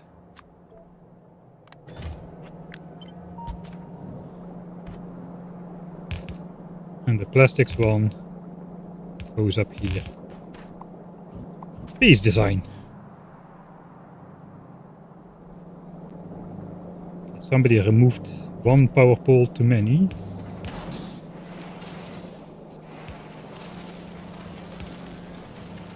This screams for wooden power poles.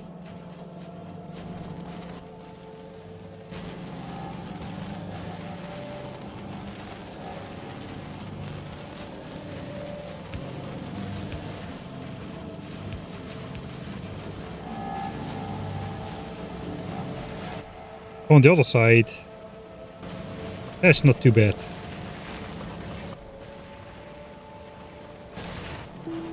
Okay, this is... We have made a couple too many connections over here.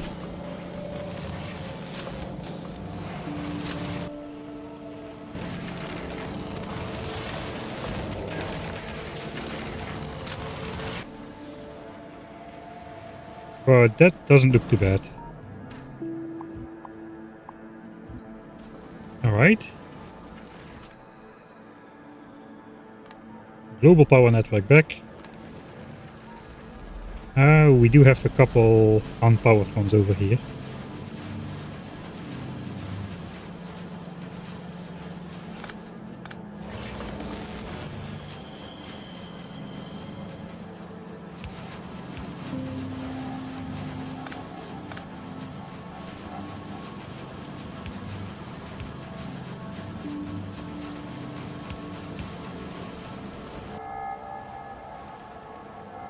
That is fair as well.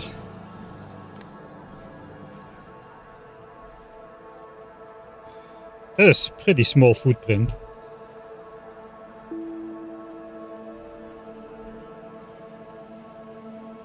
Yeah, nice. We got red and green signs here, then we got blue signs. I guess sulfur should be able to fit in here then. So let's do sulfur. You have clip explosives now, yeah. How many hours do you have in Factorio? I don't know, I don't have it on Steam. I always say it's either high 4 digits or low 5 digits, and I don't want to know the definitive answer to that.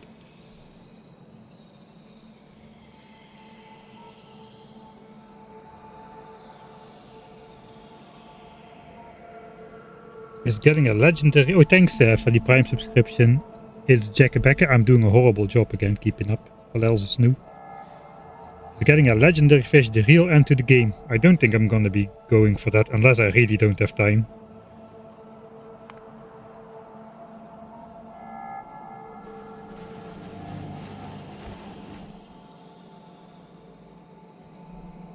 Right, so we got one belt of red chips.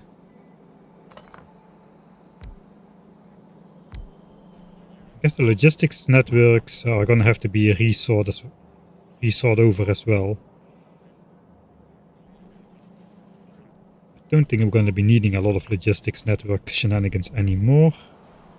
Except for getting to the mall parts of the base, I suppose.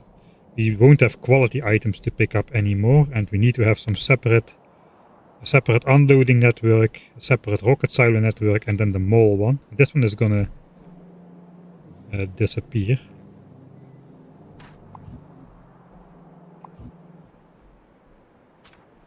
Then of course the ones for fixing the biter zoos. Alright. So that is... We're gonna have another corner over here, apparently. That is where this is gonna come from. We've got 2 belts of red chips. I guess it shouldn't matter which belts go in the center and which ones on the outside. Actually it does because of this contraption, alright. So...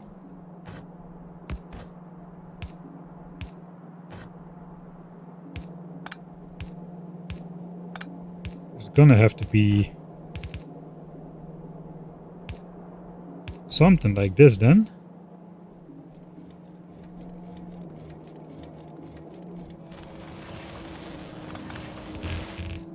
And then the engines build will have to do something with sulfur.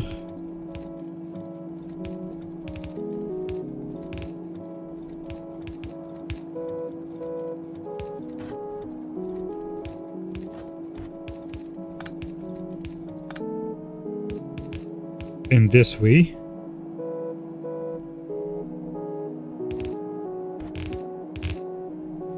Sulfur has to go in here. Alright, so sulfur can go here, or maybe here even. We have our pipes coming from this angle though. We have also got steel and...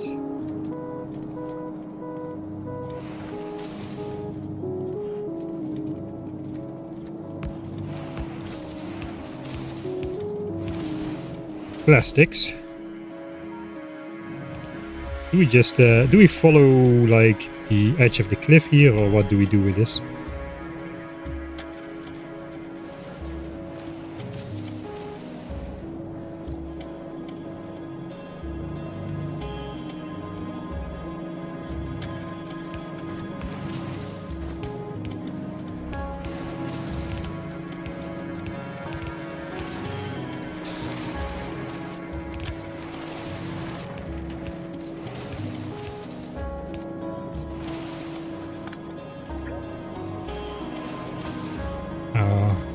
If this decorative pipe does not exist, we can make it. No? No, we can't.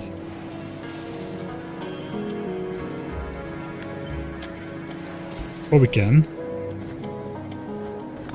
With decorative pipe.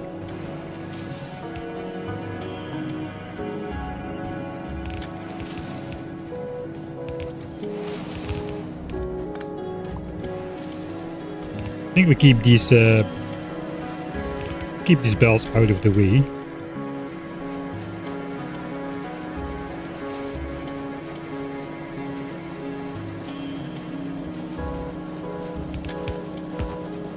Don't think I'm gonna go out of my way too much to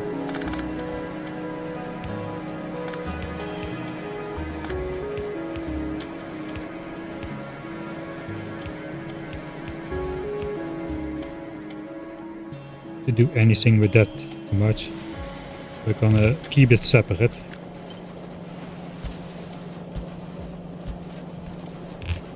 diagonal belts, then we don't need to make a nice corner.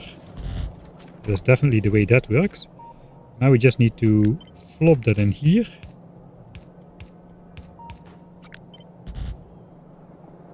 And there's another forest in the way. The corner needs to be here, so this tree has to go. Not really sure what we'll do with the rest of it. But for now...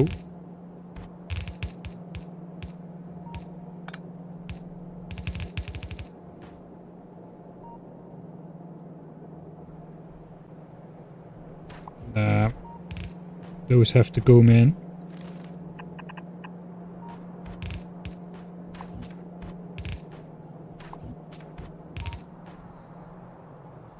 Sure, that's starting to look alright.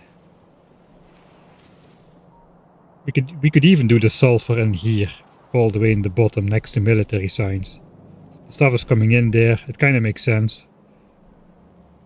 And we can easily expand on the sulfur production later to make sulfur for sulfuric acid for diverse purposes.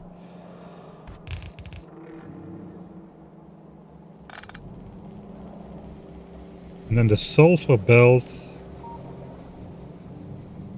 I guess it's a science ingredient, so it could come up over here.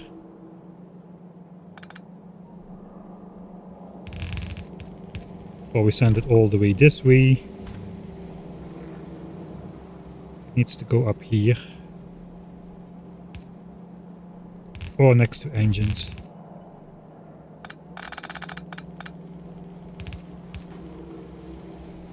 And do this. That's probably fine.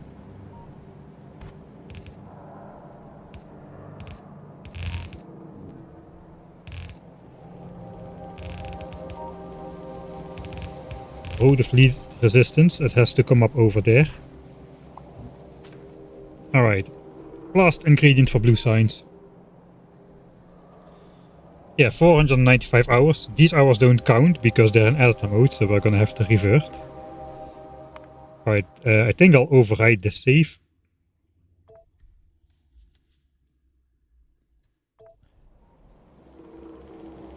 Not too bad. It's going well. So we got a save now. So let's make a new save. Which we can override later. Sulfur.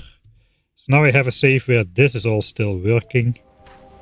So now we can delete it. Since we got it backed up. In case anything goes wrong.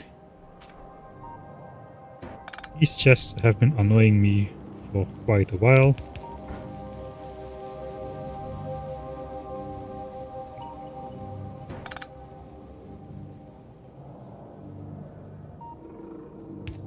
I'm gonna need like a couple chests for my personal stuff there. Let's try getting sulfur in here. Should be fairly easy. It is right there. So we just need to know how much sulfur. Excel says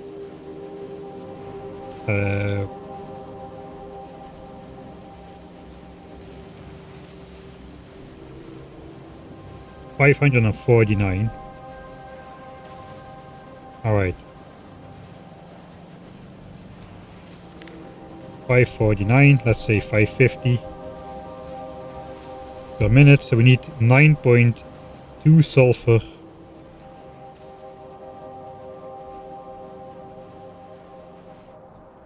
per second, which means 5 outserters if we can do it with a single one.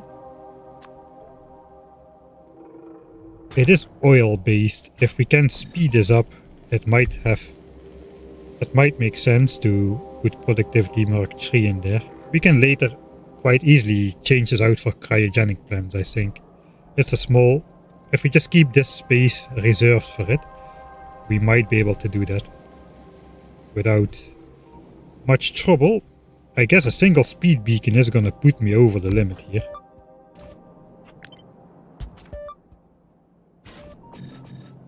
$17 sulfur a second.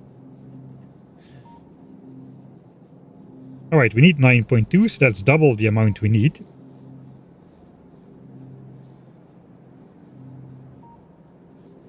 Just let me have a quick peek ahead to blue signs. How much sulfur does yellow signs need? Apparently only 188. Which is about a third of what we need for blue signs. Now is this correct though? There should be sulfuric acid somewhere then.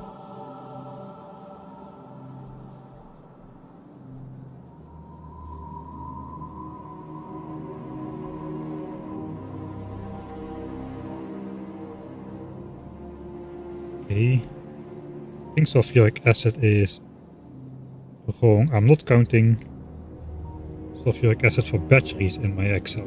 That's not great.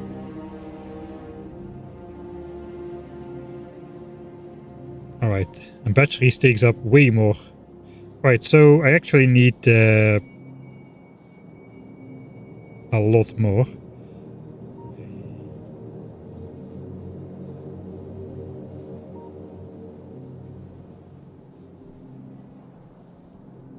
Okay, I'm gonna assume I'm gonna be using Mark III productivity in anything sulfur and battery related then.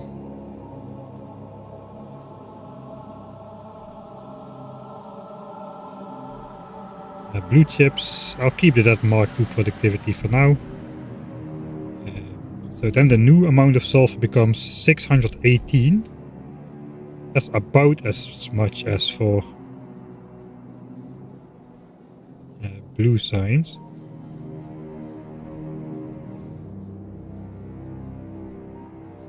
So that's 1170.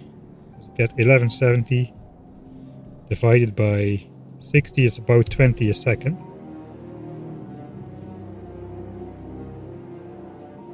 Okay, it's slightly more than what we are making from a single sulfur plant. I think the amount goes down if I do this. Yeah, it goes down. Right. So a single sulfur plant needs 2 beacons then. That is 22.9.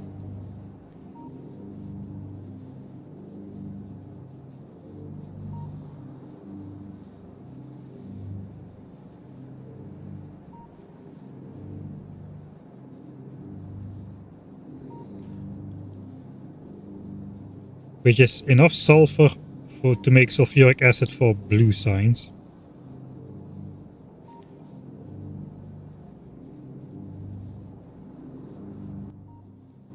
Can we output that though? Let's say 23.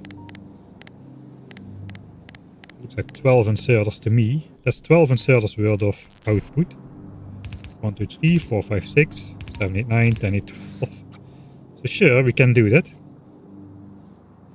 That is not a problem.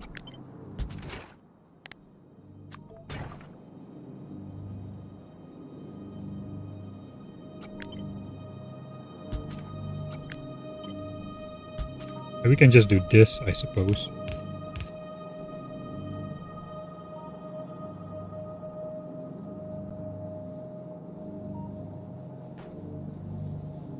That's going to be enough sulfuric acid for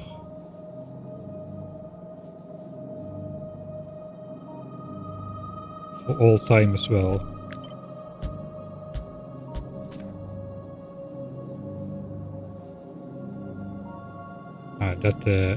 That touches those as well.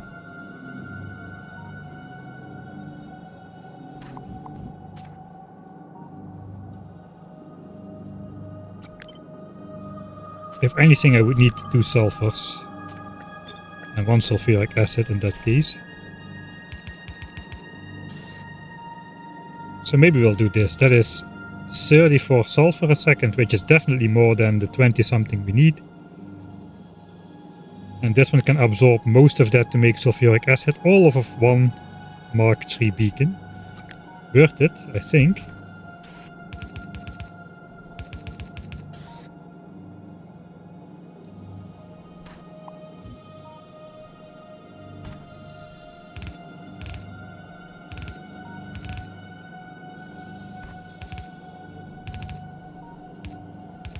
And for now we'll just do this to bring it over to science.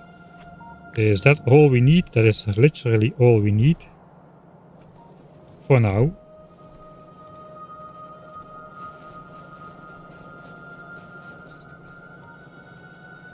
A little bit annoying.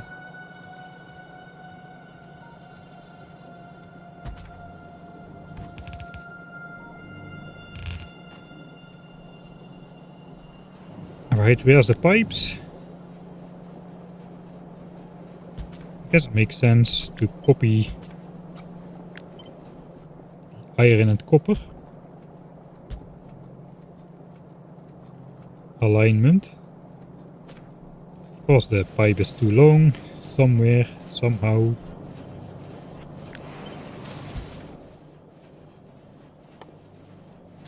It's the most annoying mechanic in Factorio.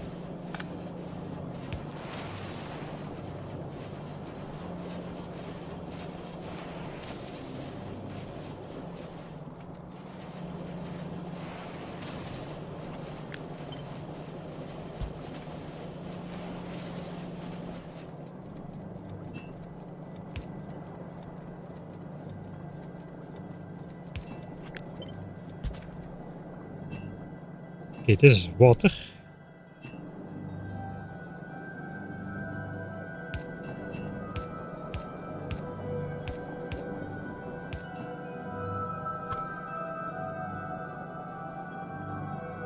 That's not gonna work, we are gonna have to reverse that.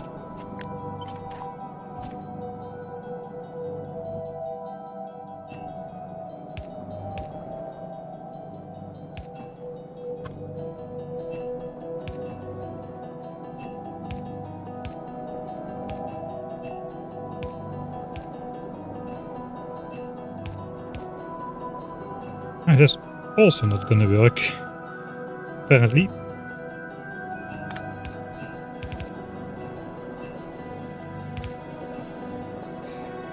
Annoying.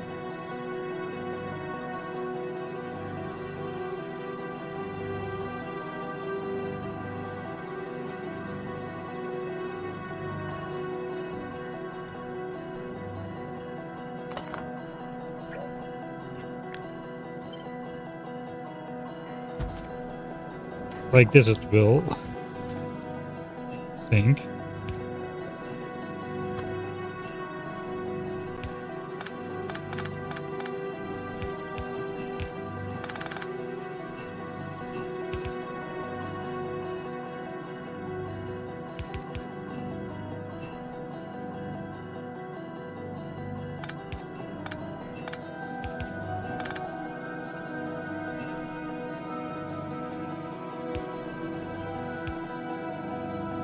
A little bit dumb.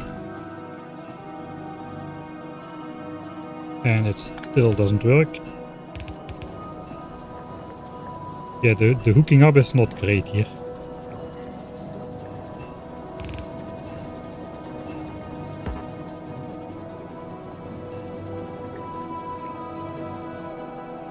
That's gonna be too annoying. That's gonna be too annoying. Okay, let's bring it up a little bit higher and then we just have a proper turn.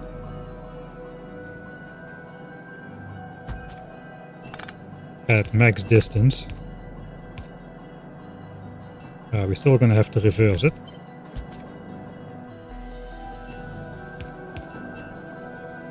Alright.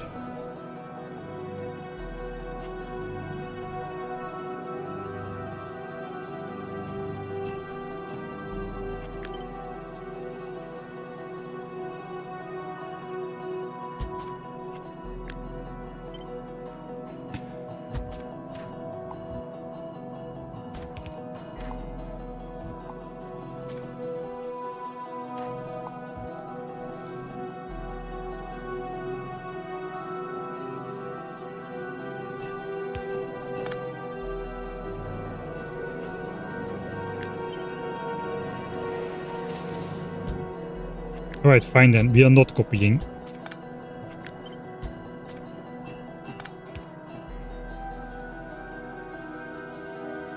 The iron and copper lines down here.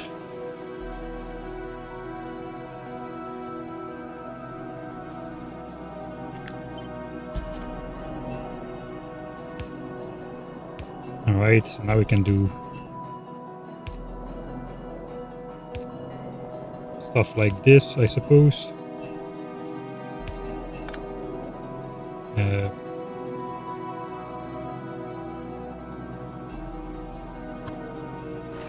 What's the default?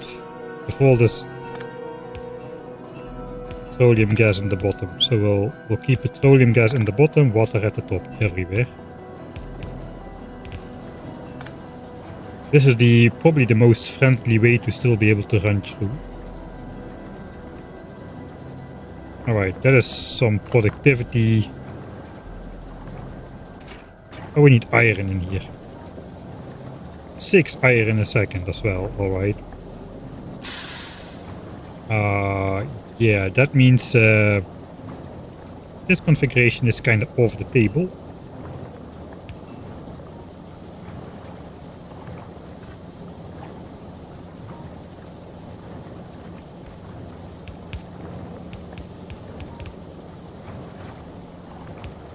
Instead, we're gonna be doing something like this. So that in the future we can then feed in iron we need over here or something. 6 iron a second, that's basically 3 bells, that's something like that. And then sulfuric acid can go out here.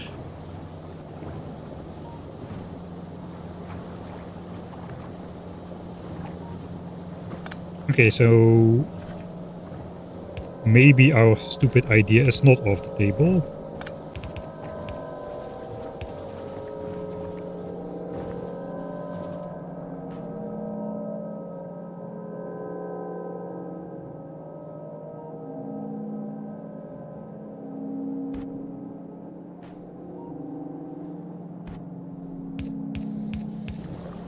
This is really stupid.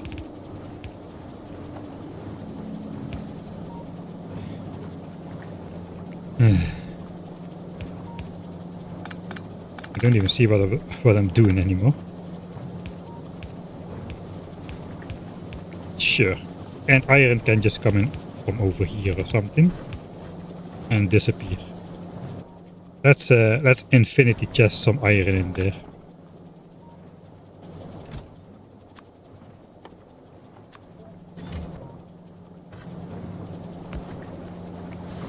And sulfuric acid. Oh wait, it's already full. Sure. And that can go out to uranium mining and blue chips for and batteries for yellow signs. Alright, so that is kinda done then. That took a lot less space than I thought it would. It does mean though success for the blue chip shenanigans.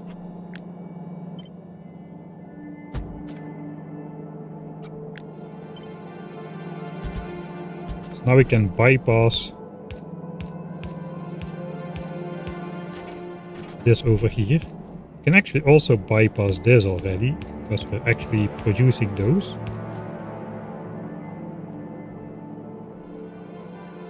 That's 8 out of the 10 bells done. I'm just gonna count positive. These already existed, of course, but that is not bad. I think we can maybe fit yellow signs in here still as well then.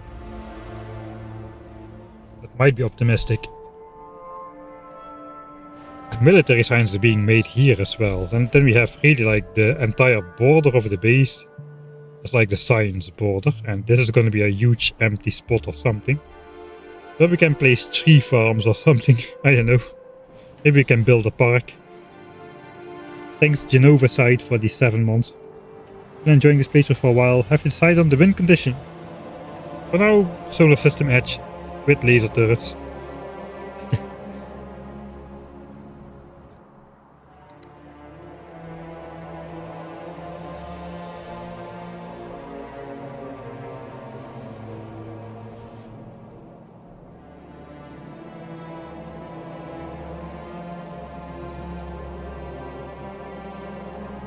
If we need more, we can always just flip this around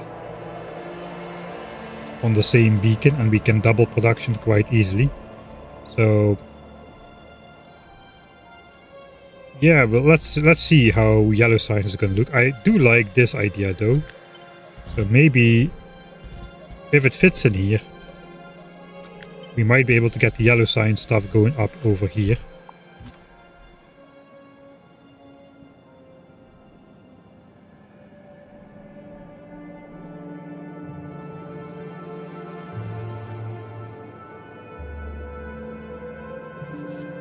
It's probably the best we can do.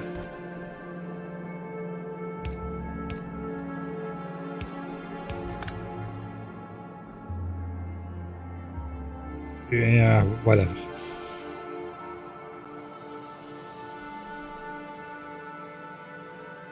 It might be the case that we bend this belt around as well a bit. It depends how big the yellow sign slab is going to be. So that is blue signs done.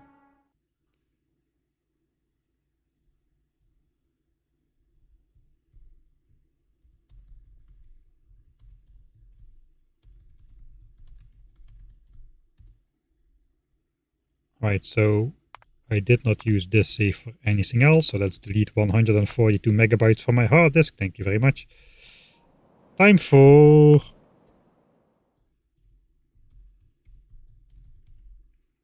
yellow sign start.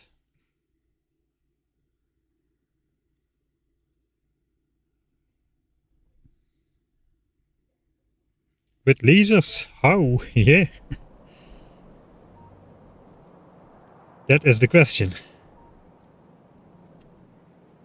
Alright, let's first get an idea about the dimensions for yellow signs. We're finally starting on yellow signs.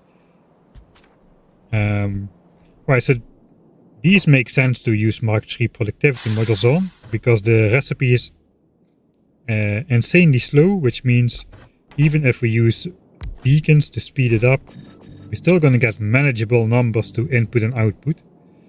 4 different ingredients go in, 1 comes out.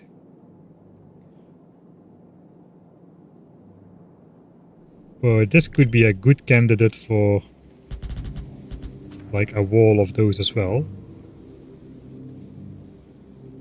Thanks Stan Beak for the Prime subscription. Oh, I need to get up and stretch. Yeah, that's maybe a good plan. That's also a good moment, because we are gonna go into the next science pack. Is anything still working?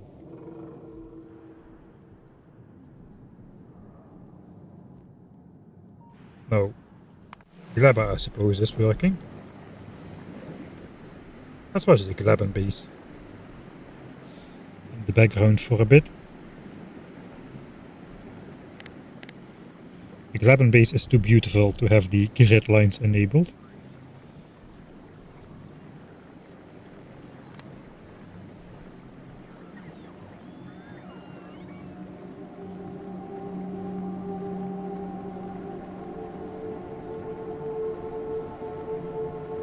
Alright, let's enjoy this for a bit. I'm gonna get up and stretch and walk around for 2 or 3 minutes.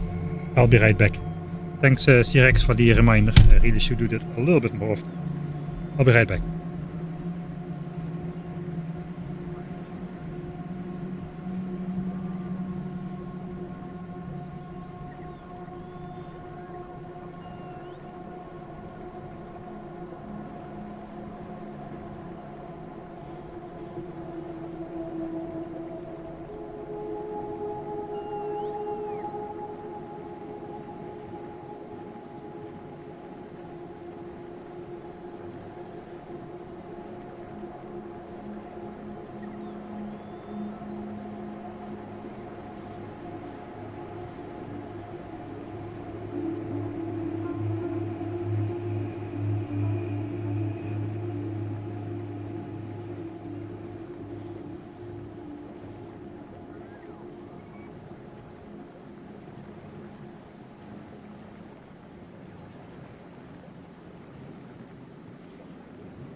Alright.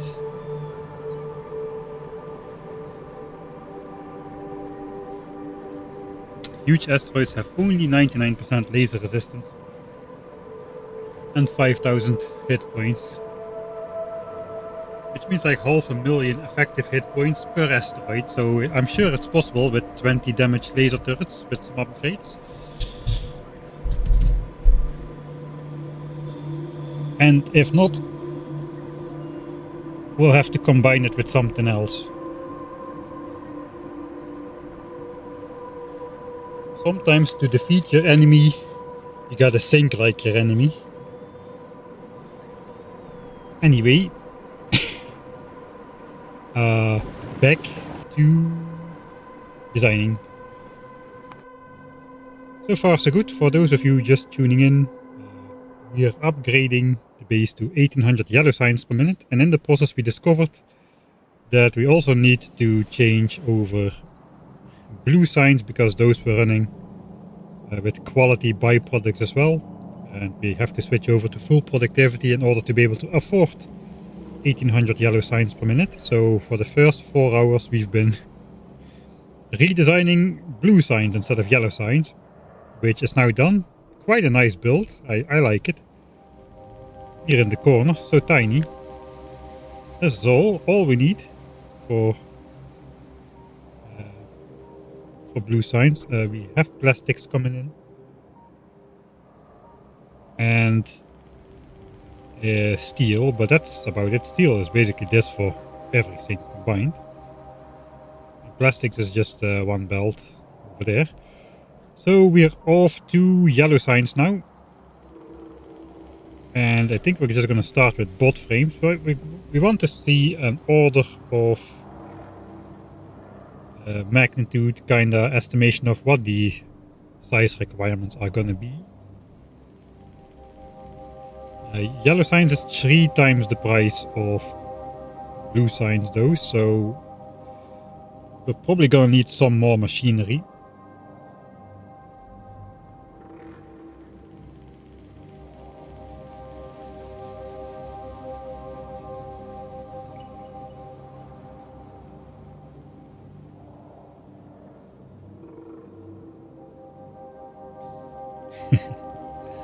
Right.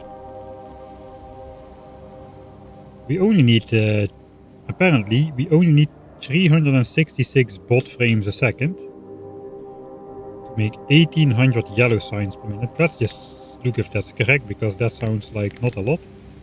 So, 1 yellow signs pack requires only 3 yellow signs packs require only 1 bot frame. Okay, so we're already down to 600. And then we divide by productivity modules. Okay, then yeah, so we get there 366, 1 bot frame for every day of the year. That's like 6 and change per minute, per second. Sorry, 60. And this is 1.06, so that means we need 6 of these.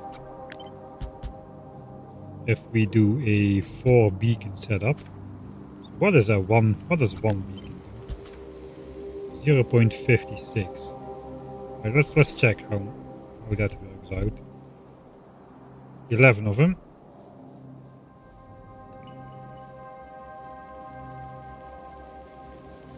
If we do 1 beacon, if we do 4 beacons, it is 6. What do we need to fork in?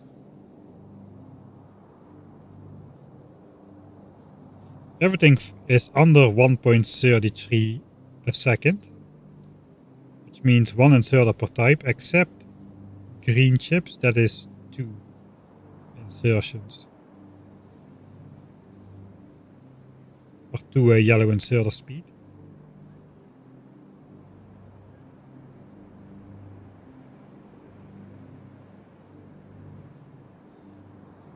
Steel and electric engines could fit in 1 inserter. Batteries in 1 inserter. And green chips needs 2 inserters. I smell an engine copy.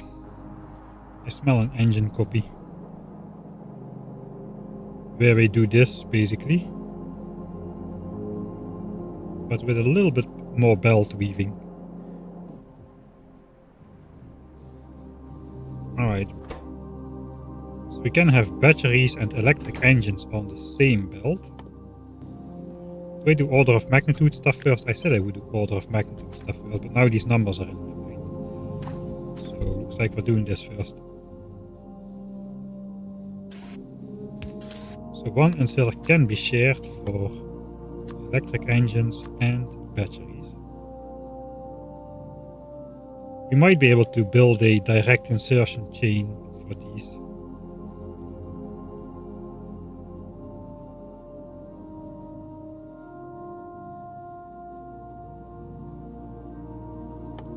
Which avoids this 4 beacon setup, I suppose. That would be way easier with a 1 beacon setup. So yeah, let's maybe do that as well. Where's the batteries, man? Here's the batteries. Alright. Then we need, oh sorry, it's steel and electric engines. One for the batteries, 1.29, one for steel and electric engines. Then we need 2 for green chips. It's not such a bad setup as well. And then we have the board frames going out on a separate belt. So here we would need to do the belt weaving thing.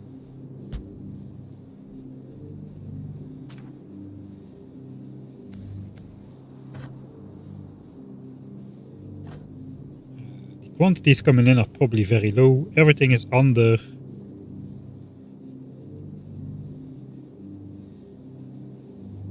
everything is under 900 a minute, so under a yellow belt. Electric engines and steel is 270, so it's like half a yellow belt. So we can actually do yellow belt weaving. Batteries is 538, so we can... Everything is yellow belts basically. So the standard belt weave goes like such. I've come to appreciate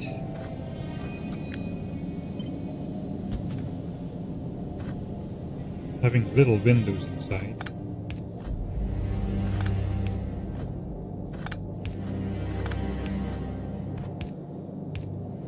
Which basically equates to this.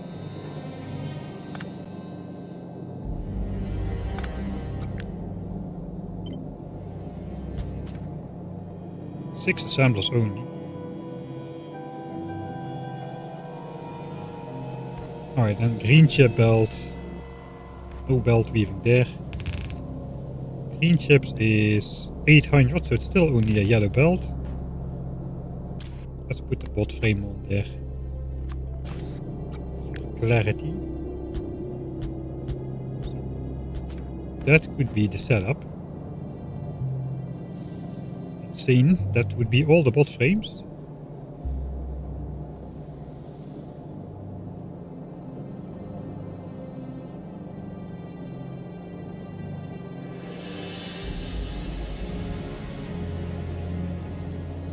The costs are just going down exponentially from here on out. So the question is, how many electric engine assemblers do I need?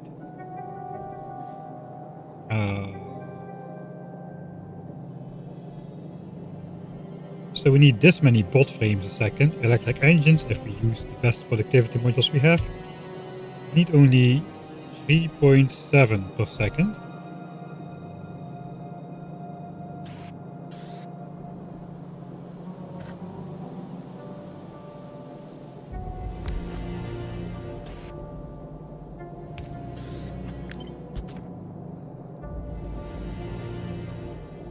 If we do direct insertion, we might have to reconfigure this a little bit. Let's put electric engine on there. I think the recipe is twice as fast, so we have a good shot of being able to do something like this. And direct insertion that.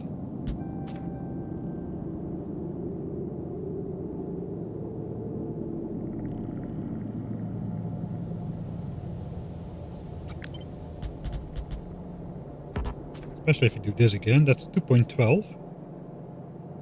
It's already way faster than it needs to be.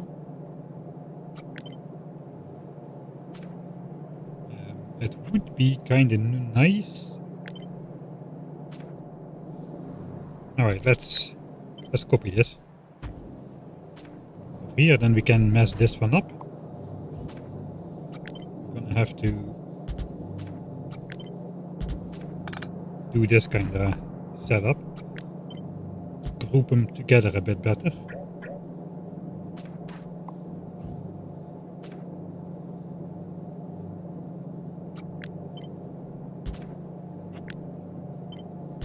Put those on the outsides.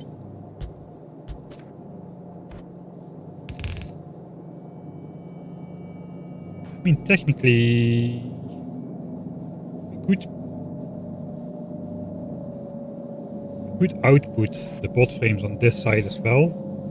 If we get rid of the windows, there is space for an output inserter everywhere. We can keep the batteries on one side of the belt.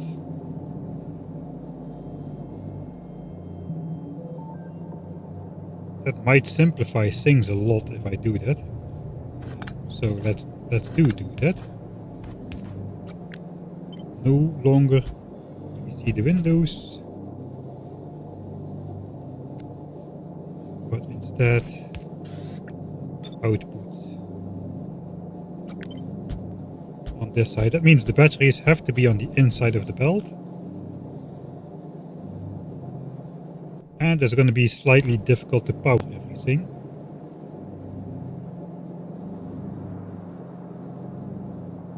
But we'll see. We do have substations researched. I didn't make any yet.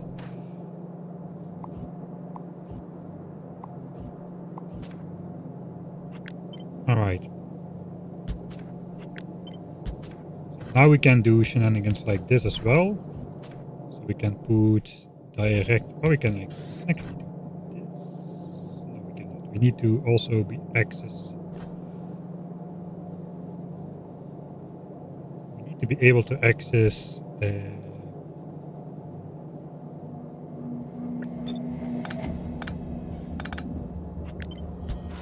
the belt from the other side. We can actually grab green chips with just a single red inserter, I'm pretty sure. It's not quite fast enough, but we need 6.09 and we're making 6.36, so this will be fine. The funny thing is,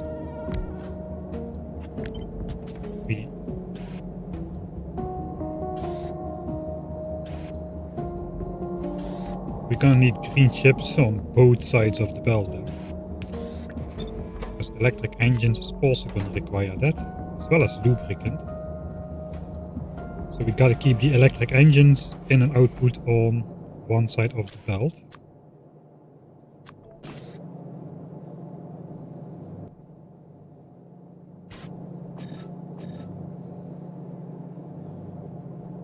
We don't even need...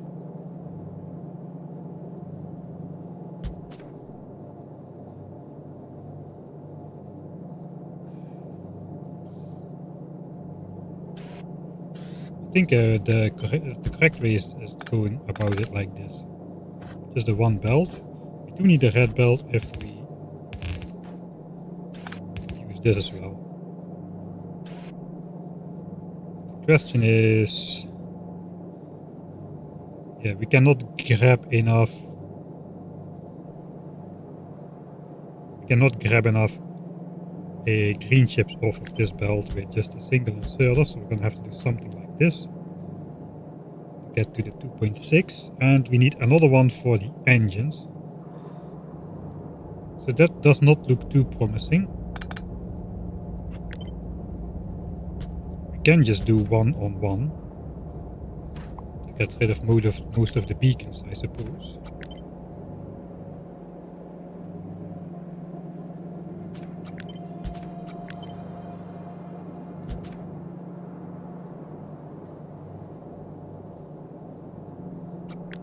That might make it easier to put the engines in here.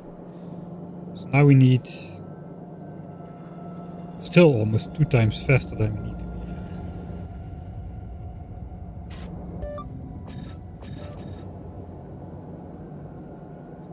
Alright, 0.72 to 0.64. Hey, thanks, King Crimson. I see you went back and fixed your science graph. Yes. You do understand? Thank you. Thanks for the £10. How long will the stream be? I don't know yet. At some point, when I do this for too long, all the numbers start rotating around in front of my eyes, and then it's time to stop.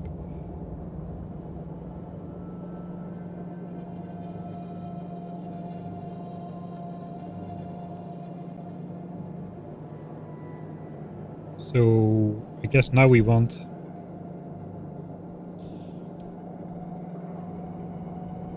come on, two inputs in here as well with the engine, and then the electric engine going out.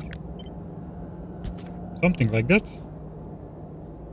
Looks pretty nice. Let's put entirely too many underground pipes on this side.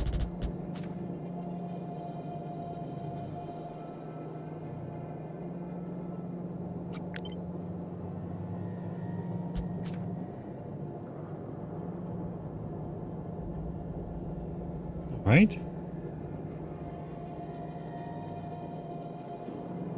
So this is kind of wasteful, but in terms of productivity modules, we can maybe downgrade to these.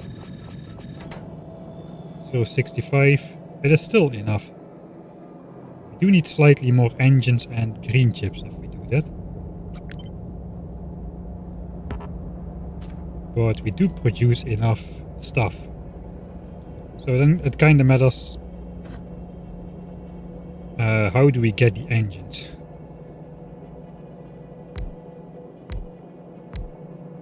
Like, can we do it like this? With some long-handed inserter shenanigans.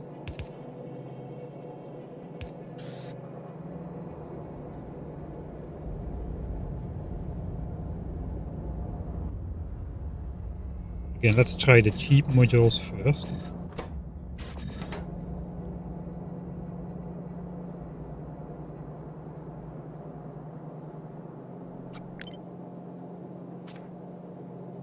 Alright, so that is not working.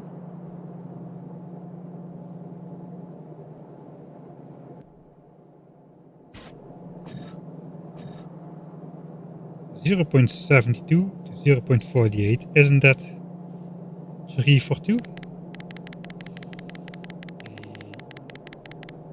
We need 0.48 engines a second for those.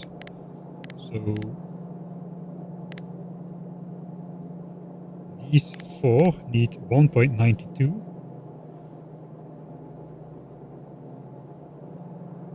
If we divide it by 3 assemblers, we need 0.64 engines per assembler. I was thinking of putting one in the middle. We can do this.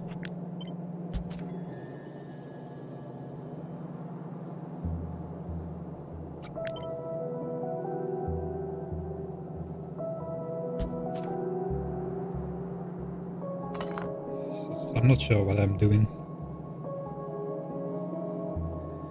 Trying to make something work which does not really want to work. Alright, another attempt. We can do something dumb like this. That gives us a flat 0.65, so that is still alright. In that case, we probably want to tear this open. It breaks the yellow belt weave.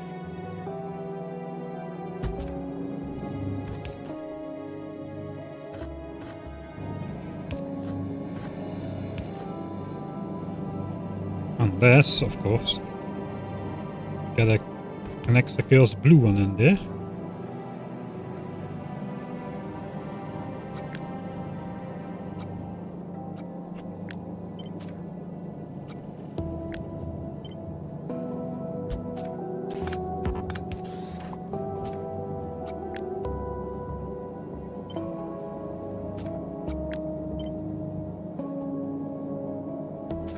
I don't understand my own builds anymore.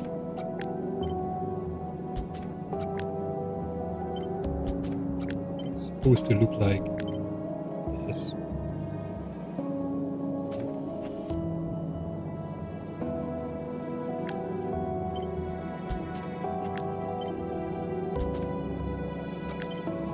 Like this.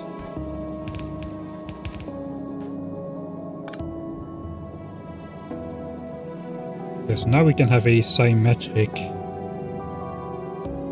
beacon setup. I haven't even decided on this yet. I'm already going for it.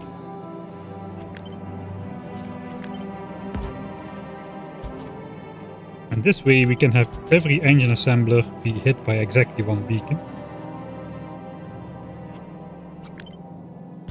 Which should make this fairly trivial now, as we're going to be producing the same amount of engines.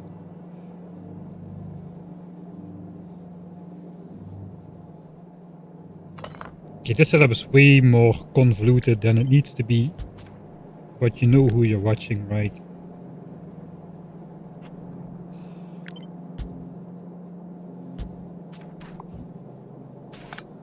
Put the inserters on the middle tile then.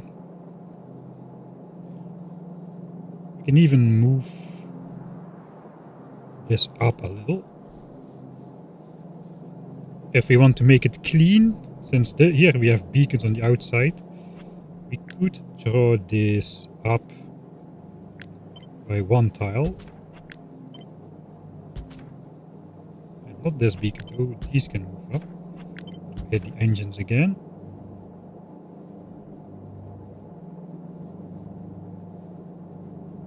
We can keep to the Mark II productivities.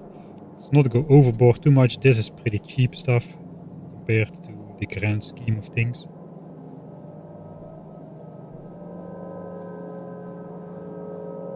Yeah, I'm gonna need less engine assemblers, but I don't want to put them on a belt, and I couldn't do 1 to 2 for the middle ones without making it more expensive. So, yeah, this is basically overbuilt by 64%, I suppose. So, oh no, by 36%, since that's the productivity bonus we're getting, and the recipes are the same crafting time, but it's fine. Now the question is,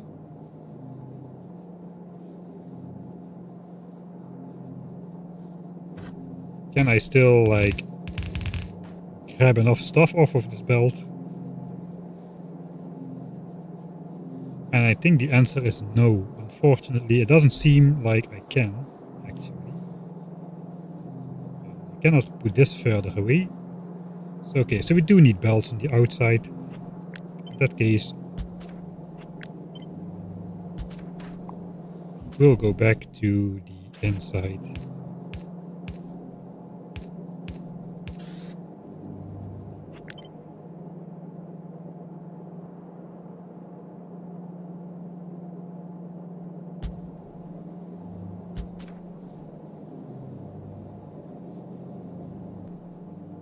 And we'll do I guess we'll do a belt weave. We'll do a similar belt weave to this.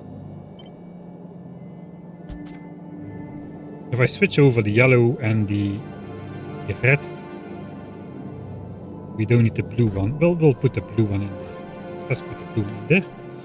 Right. So what do we need here? We need steel and gears on one belt. And pipes on the other.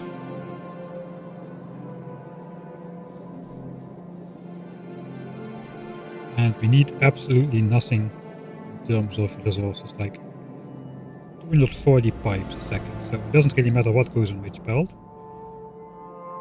We just need...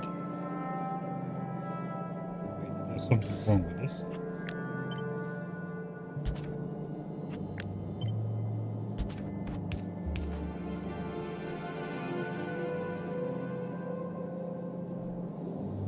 We're not outputting this, so we can do the windows.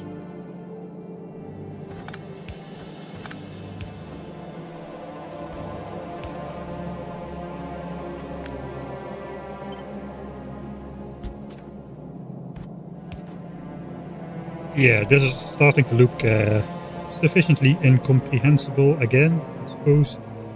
Let's draw over the undergrounds then.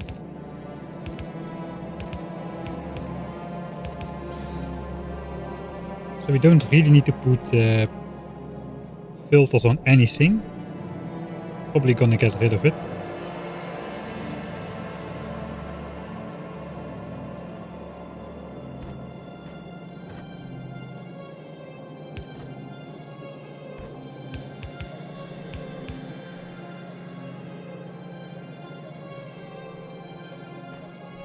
There is a question of how many green chips we need in total for bot frames and electric engines combined. It is in fact more than 900.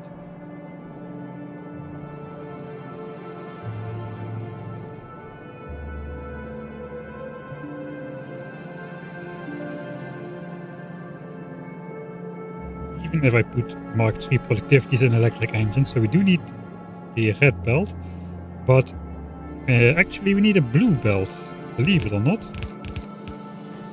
Because engines are... wait.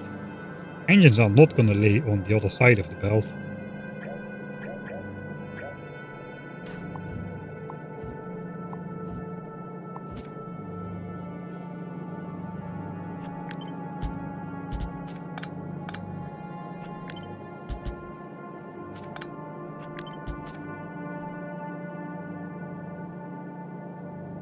Because we're direct inserting those. Let's put... looks like this is a build where everything goes on the inserters. So, one with pipes.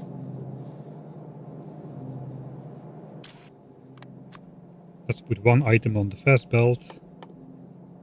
And 2 item.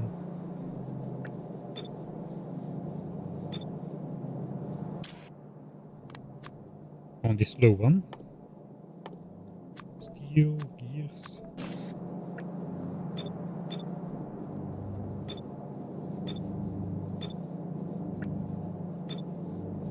Okay, I think that should work. We probably should test this.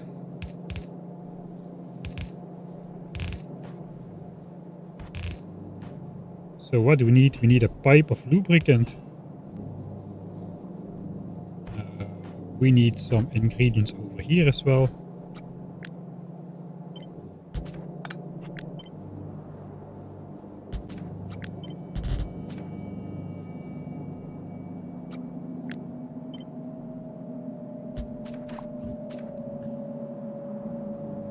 And then out should come bot frames on one side of the belt.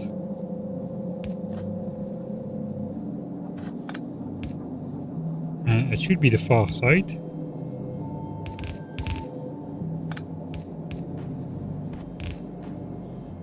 Something like that.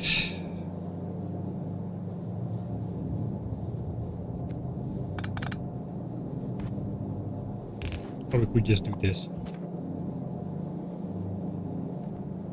That looks like they just magically appear out of nowhere. Alright, let's do the inputs and then we can test them. That should be bot frames. That is the most complicated recipe. It's not the most bulky recipe, but definitely the most complicated one. Alright. Lubricant. Let's pause the game for a second. Oh, this is gonna require a little bit of setting up stuff. This is gonna be pipes.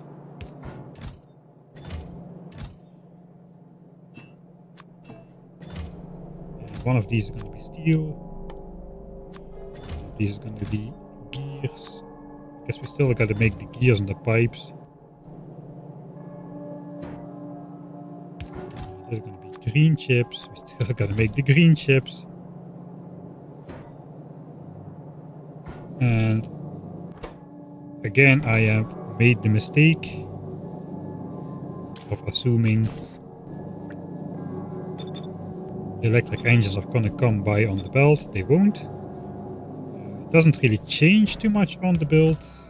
I'm not gonna redo the entire thing.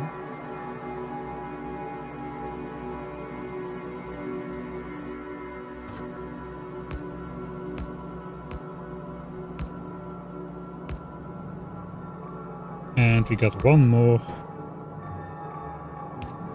with batteries. But this one is a special case. We want to side load the batteries inside of the belt so the bot frames can go on the outside. That should do it.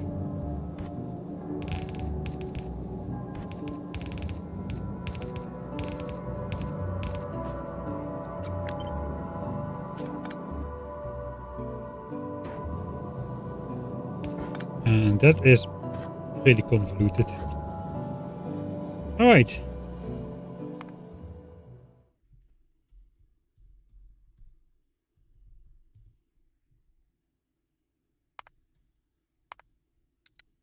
Only took 38 minutes. I guess we had a small break in between. So, let's switch it on and see if it does something.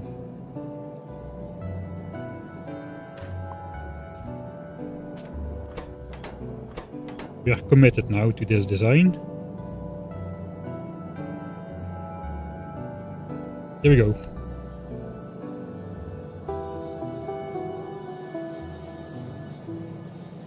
I'm already happy if bot frames come out.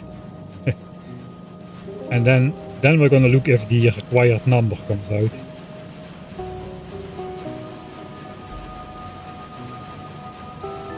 Okay, the bot frames do magic themselves into existence in the bottom right corner, so that is good.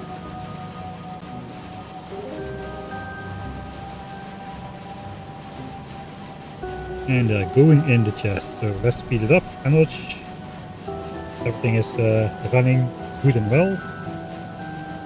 And then we pause the game. We're gonna do the 1 minute test. Pick custom. Wait, no. Stop. We need to remove unfiltered items, do 1 tick. Don't remove unfiltered items. Then we're gonna tick custom. Right.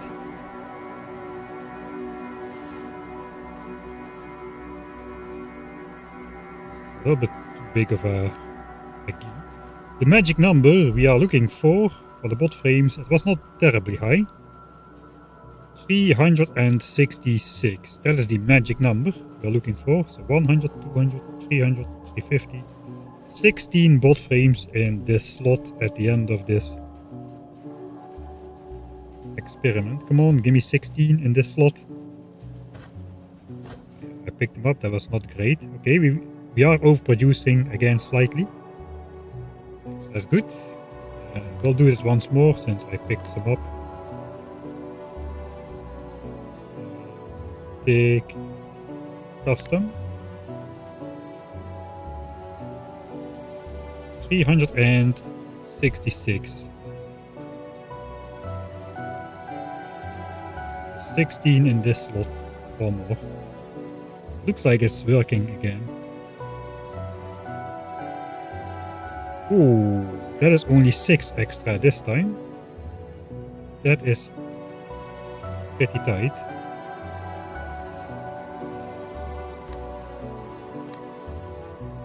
Okay, then we'll do it once more.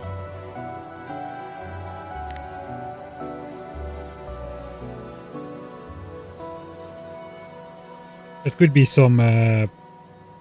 they're all synchronized in a way, I suppose, so maybe there's some productivity bonuses triggering.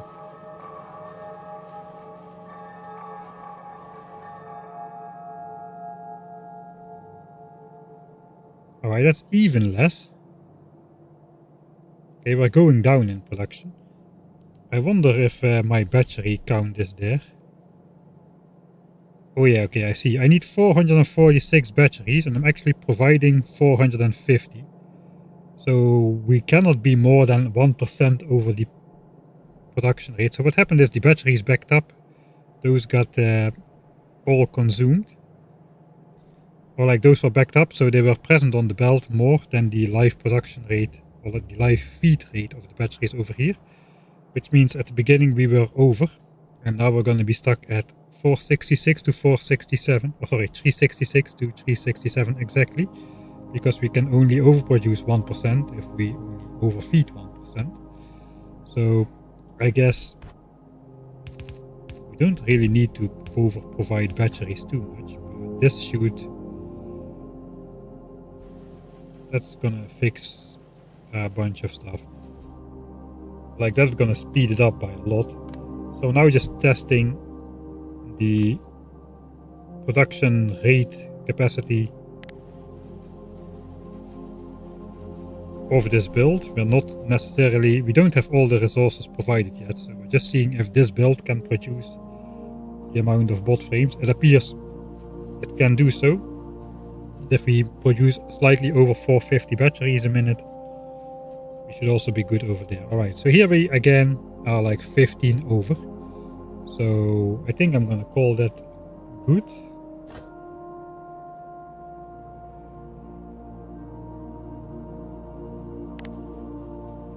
Okay, one more time because it's been a bit wobbly.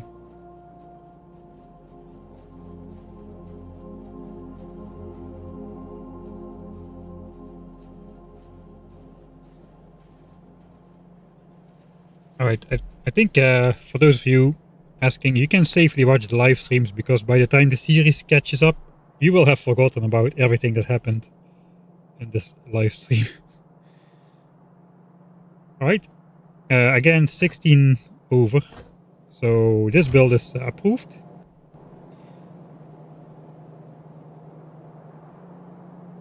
I guess now we need some builds to provide the items. At least we don't need to worry about steel because steel is being produced centrally over here, so that's going to be fine. We do need to worry about pipes and gears. The question is, we've been pretty, I don't think we're going to leech it off of that. We're going to make a new one. Can we, how can we do that though? Pipes and gears, that's 2 foundries, they could go on top of here. Green circuits, batteries is gonna be, we're gonna need copper and iron for the batteries as well. Okay, this is gonna be annoying a little. At least the batteries can go on this side of the beacons.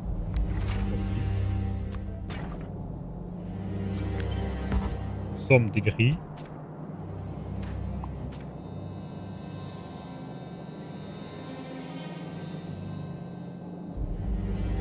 Steel comes in, we need again green chips.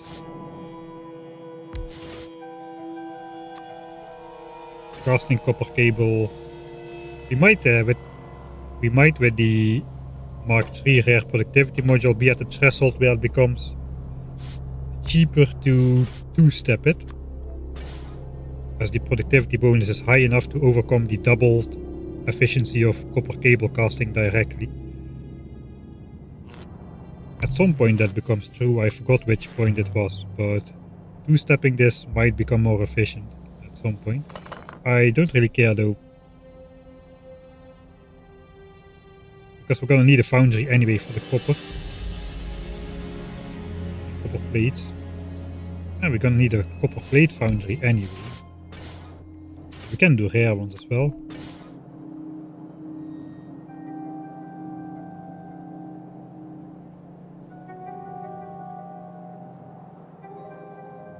Kind of depends then.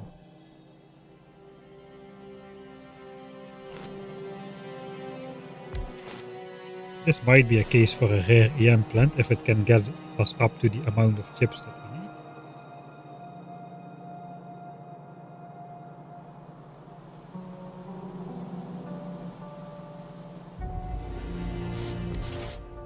One for iron plates, so iron and copper plates for batteries. I think this is just going to be copper cable foundry to here, which means we also need an iron foundry for chips. See, then we're gonna need 2 foundries up here, one for the pipes and one for the gears.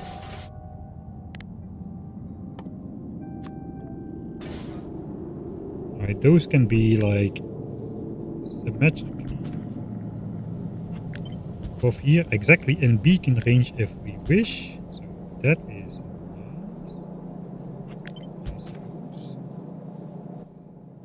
want to throw some productivity in there. Oh yeah, again, we cannot for the pipes. That is definitely way too many, so...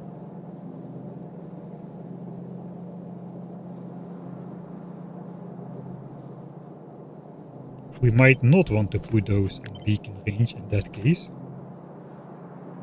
So we need like 3 gears a second. This already is producing 7. We don't even need a rare foundry. We don't need anything.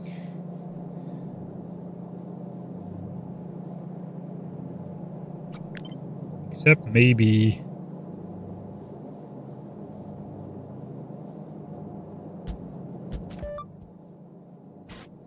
we can afford some efficiency beacons. In between here. I guess we can just play again. We can in the process start.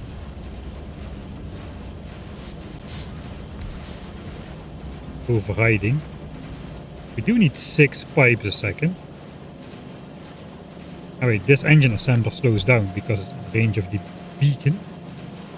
It's actually still fast enough.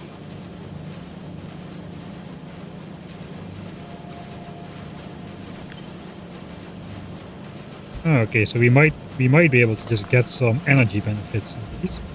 Instead of... you can slow the engine assemblers down by putting the efficiency beacons on them. Doesn't really matter that much for power usage. It goes from 2.1 to 1.2 megawatts. It is something. It does slow them down. 0.51, we need 0.48. This produces 0.65, we need 0.64. Alright, that ratios it out a bit better. So let's do that then. And as a side effect, these are now minimum, absolute minimum in terms of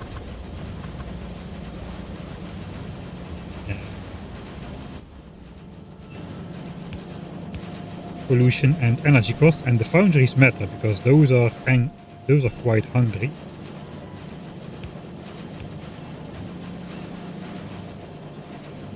Alright, so we feed that with iron.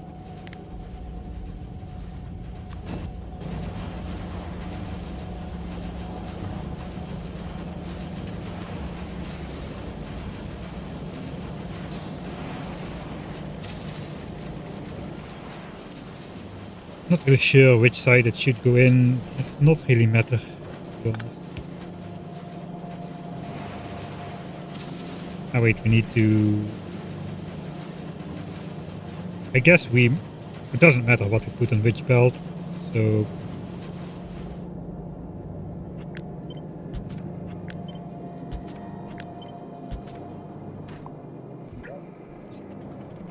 let's put pipes and gears on the same belt, because those are produced together.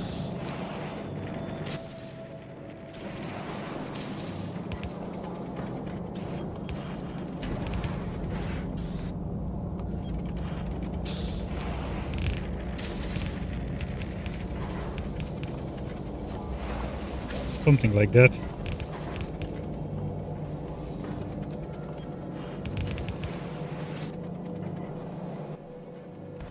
Do we really do yellow belts in the end game?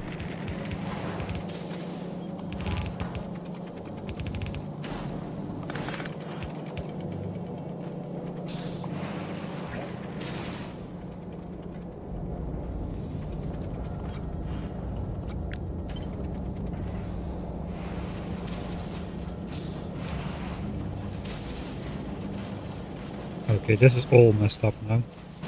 That's the...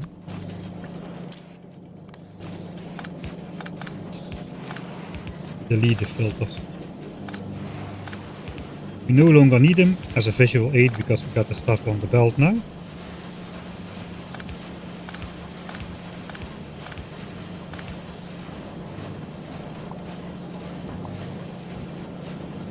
Alright, steel is gonna come in.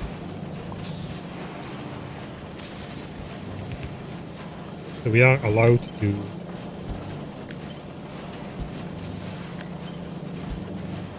grab that.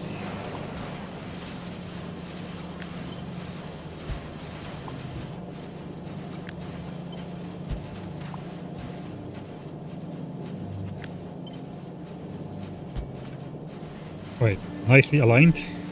Very important. That takes care of the engine side of things. And steel. So now it's batteries and green chips. I guess let's look at batteries first, and then we can decide if green chips gets its own set or if they leech off of this part over here. First of all, oh wait, lubricant. I didn't even think about lubricant. We're gonna need the heavy oil in there again. Let's just put for now that we can do later. Let's put it here. Don't forget about it. Heavy oil is coming in from over here. So, right, it's not impossible to bring that over.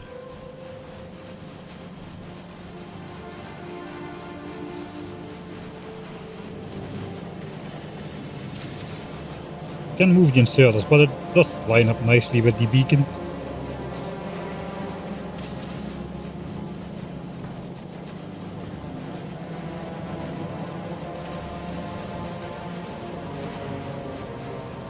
Alright, batteries.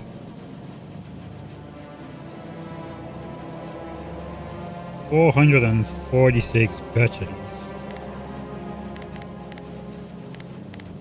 Minute or 7.5 per second.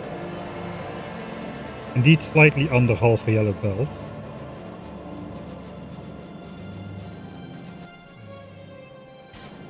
Quad 3 or quad 2? Question.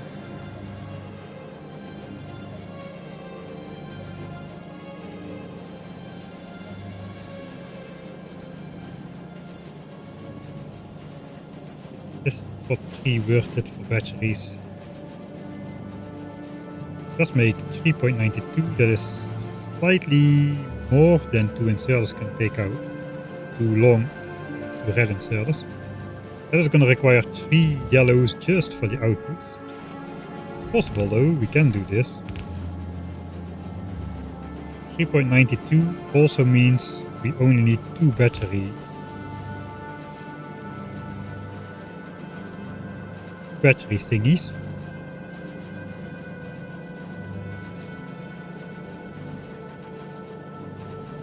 You can get really fancy with like single recipe switching. No, we're not gonna do that. No, no, no. It's already taking more than enough time.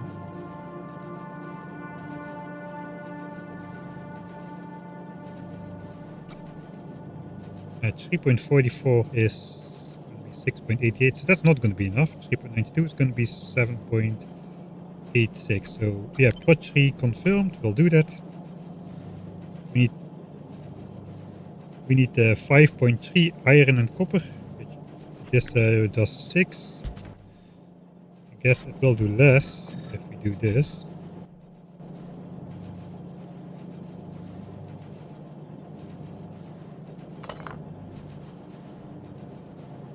There is not really a way.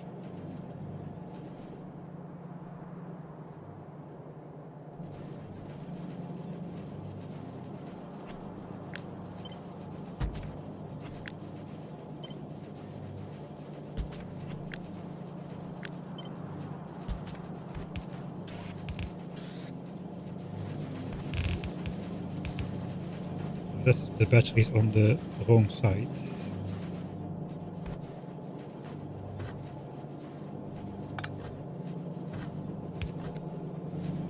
Need to do this.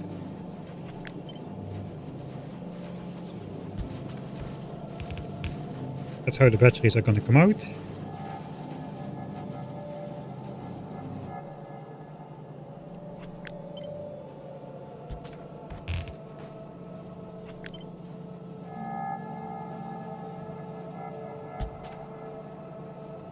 That is way too fast. 55 copper a second.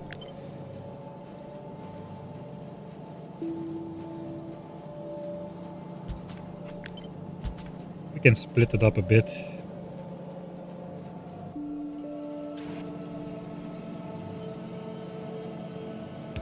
We can do direct insertion like this. We need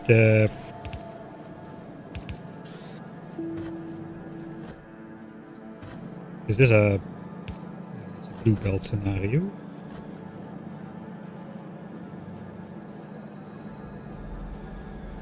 That's not gonna work.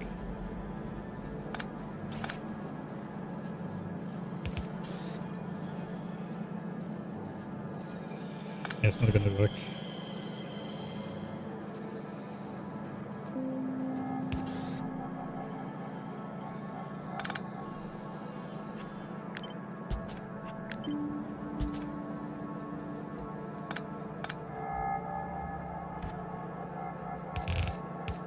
Okay, of course we're gonna use an underground.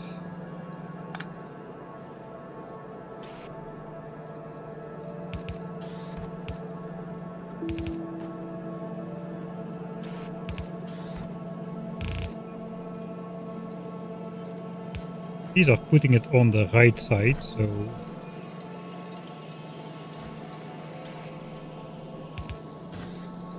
this should work.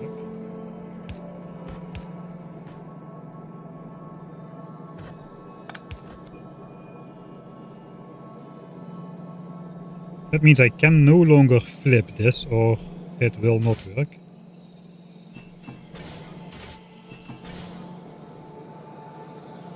This works, but if I flip it, it's not gonna work because this gets blocked. So here we got only one of the two ingredients in, but here we got both. Right? So no flippy flip, and we are alright. Does mean I need to annoyingly bring the sulfuric acid in like from the center, and this is gonna block me walking around, which is annoying, but looks like it's necessary.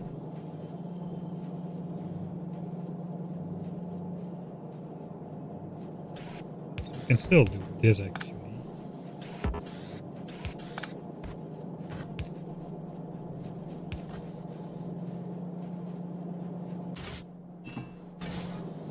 I guess it's already time to put some infinity pipes on there then.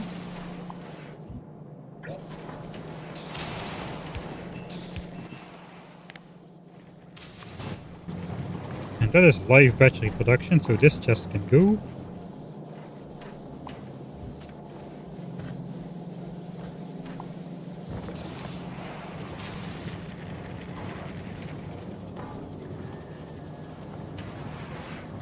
And did I miscalculate? It does appear so. My the batteries are laying on the wrong side. This doesn't do anything. That's brilliant. Alright, that is why it's no longer working.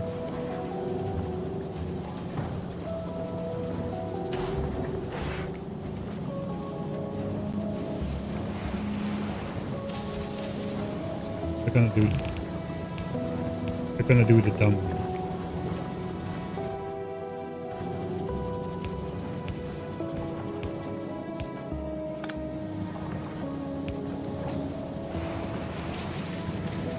Alright, good enough. Speed it up. Batteries shoot back up again. Take a little bit of time. You should see them backing up.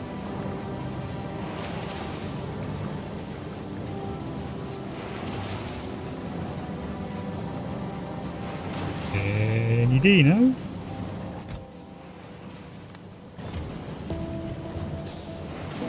Are these fast enough? They are working all the time. So miscalculate.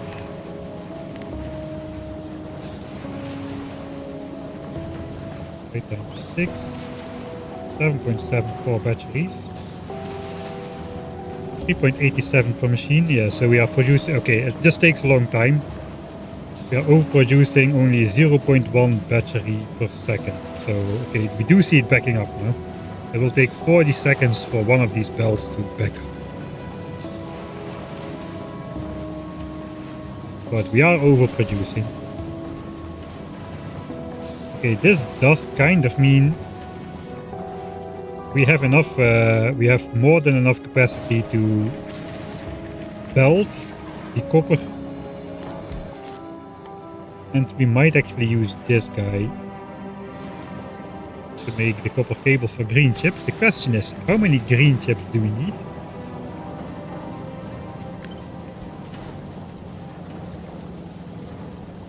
And where am I gonna build it? This is now nicely symmetric, so it's a little bit of a shame if I would... I should probably have to build it below here. Somehow.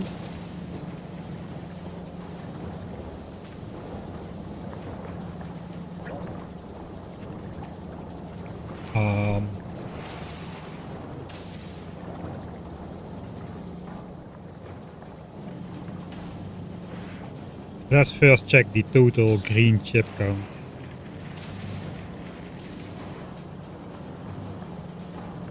The mod says 997. That's a lot. It's 16.6 a second.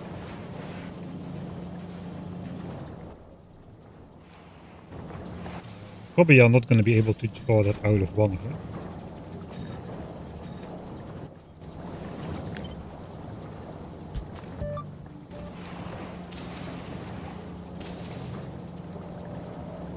That is way too fast again.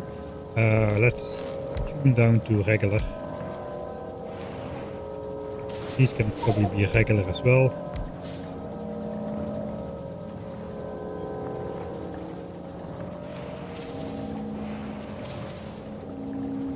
Alright, this is still twice as fast as it needs to be.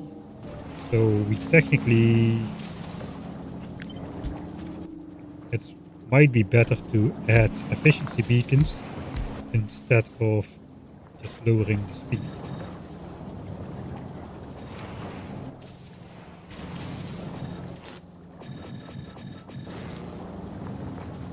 Alright, now we're at 17.5 a second. Need 16.6, so that's pretty decent. I'm not just forking in 27 copper cable though, that is gonna be fairly hard.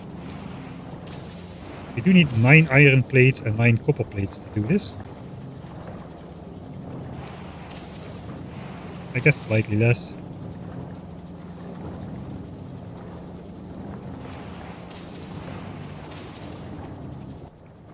But 27 of those is gonna be a problem.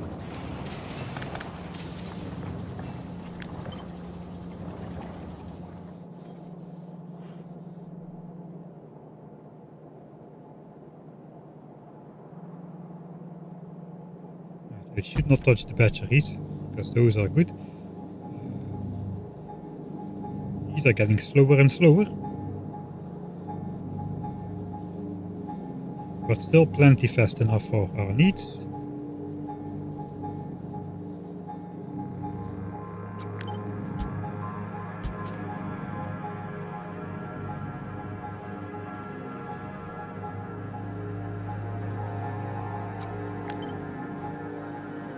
That's just for the foundries now.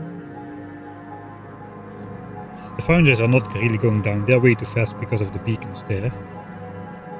Why did they stop now? Batteries, oh yeah, it got sulfuric acid.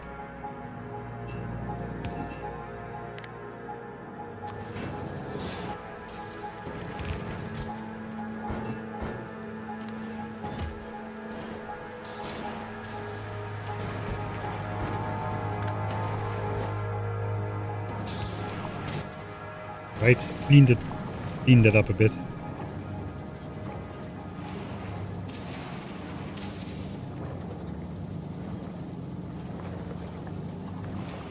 "27 does not play well." No, that's not enough anymore. Yeah, we need... Let's not care too much about that. Maybe we can use... How many inserters do I need anyway to do 27?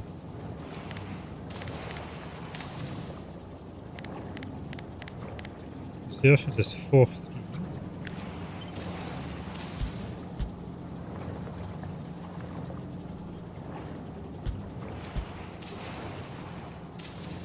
Okay, really like to do it, but that's gonna make it asymmetrical.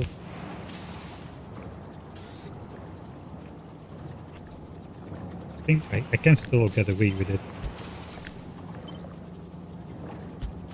There's 16 inserters.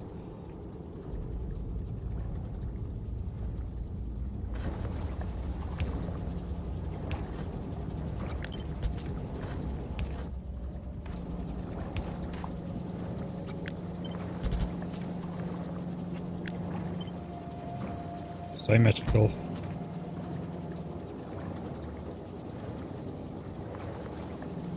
Burst for power.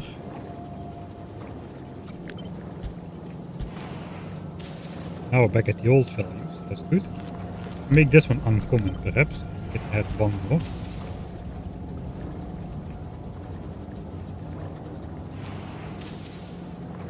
$20.4. That's alright.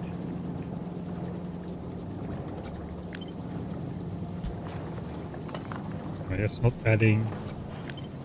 Can do that for the already. All the Glevin signs are spoiling. Never mind. 20.4.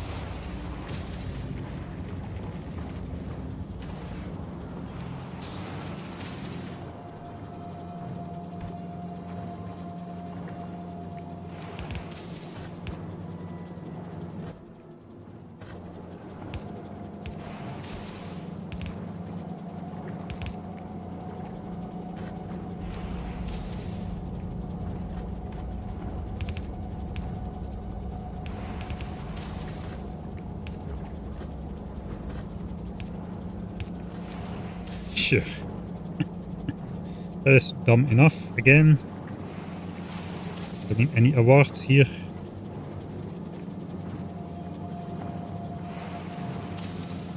Oh, I forgot we need to... Oh no, this is not going to be possible because we need to take out 16 chips a second as well. This is... Yeah, and we need to fork in iron as well. Okay, it's not going to be possible.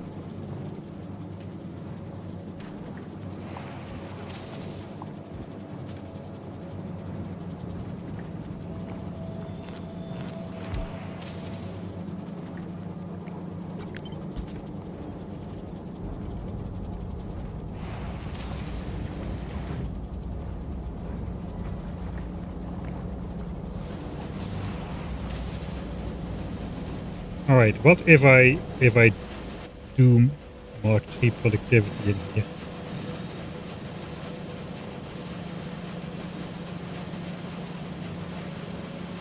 We produce enough. We use less engines. We also use less green chips, that's the point. I want to know if I can get under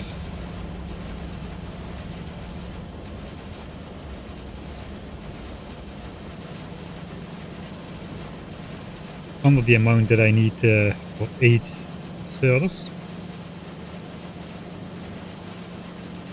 I need 941. It's still more than a yellow belt. I do not know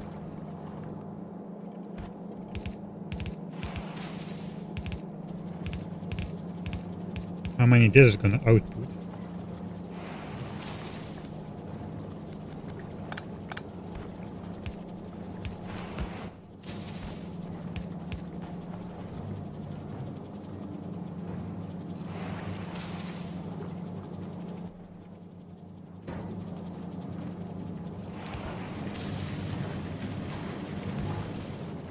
Is that going to be enough?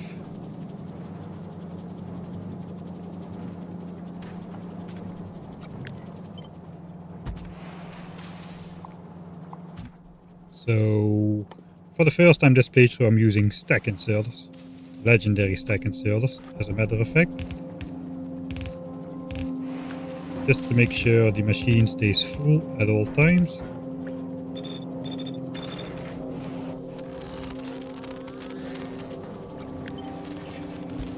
Okay, so I want this to be full. I just want to figure out how many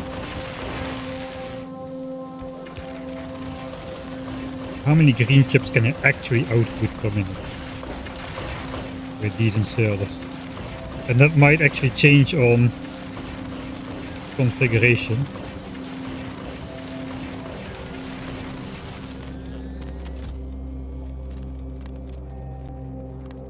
Let's do a minute test again.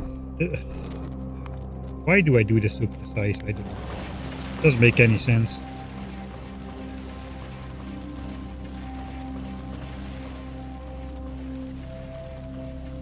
So normally that should be 15, it should be 900.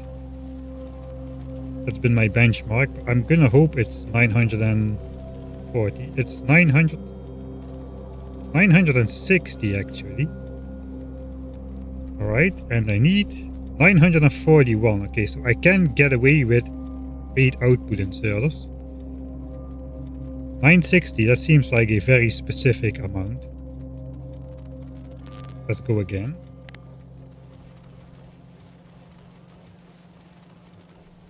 It is a lot higher than 941 though.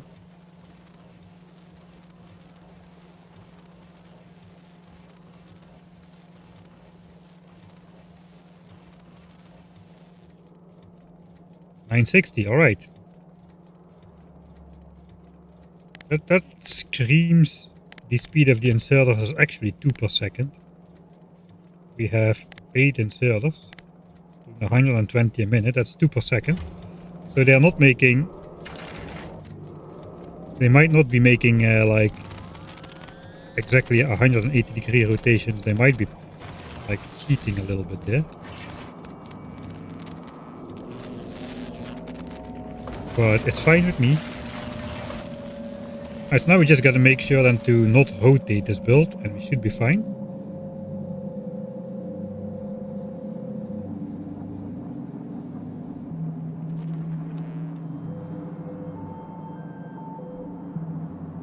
One second.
Alright, then there still might be a way to get this to work. So this is not actually required for anything. So let's maybe do the cornerstone thing again, where we just like put it out of the way of inserters. Don't care about energy spendage. And I think if we put Mark III productivities in there, we need less stuff to go in there. We kind of do need to either calculate it a bit.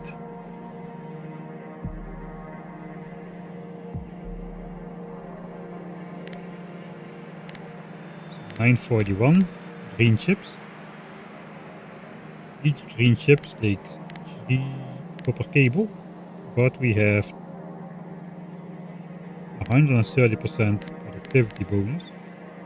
So we need 1227 cable a minute for 20.5 per second. That should say 11 inserters, but official numbers probably say, oh, it's also 11. Right?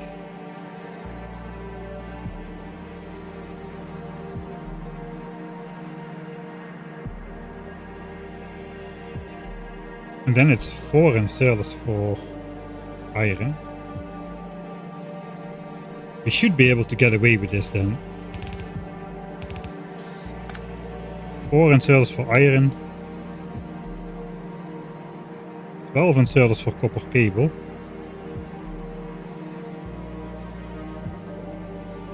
Why did I not think I could do this then? I don't understand.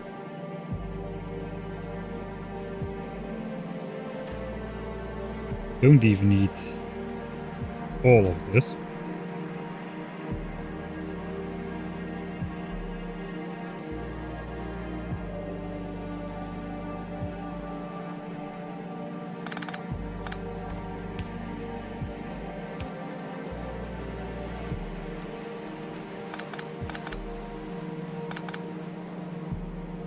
I mean, this is too many inserters. But that means we can make sure we have enough green chips coming out by sneakily adding this extra inserter or something. Because I don't really trust this. Should I trust it? I will trust it.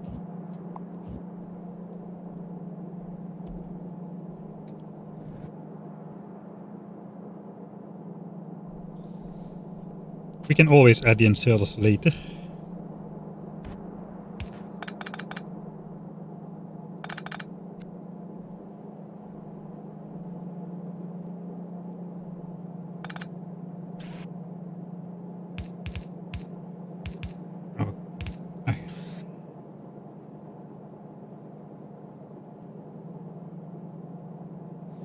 Right, we can... I think we can get away with direct insertion here.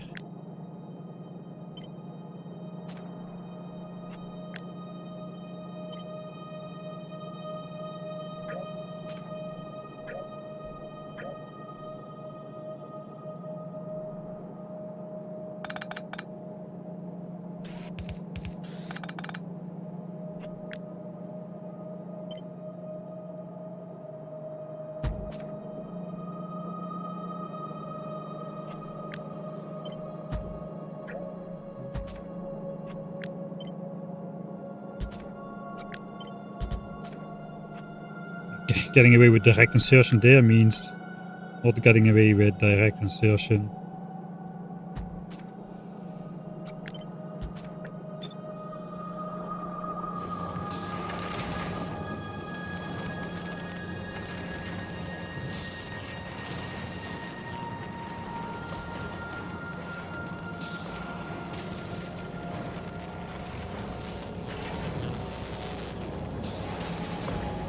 And missing the speed beacon now. We can no longer do one, so we'll do one for each.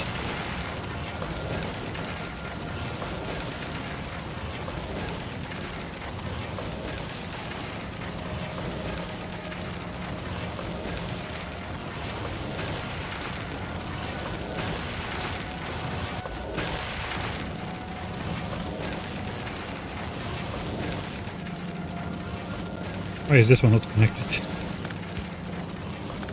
That's now too far. Okay. Meme complete. Now we need an actual green one.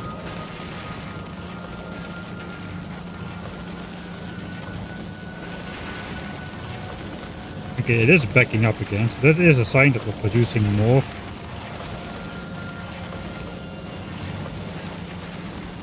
Then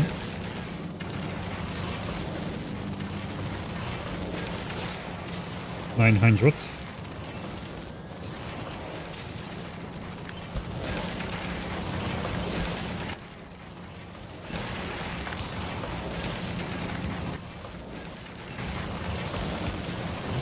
Let's just do this for now. And of course this entire thing is built the wrong way around. I'm not gonna worry too much about that though.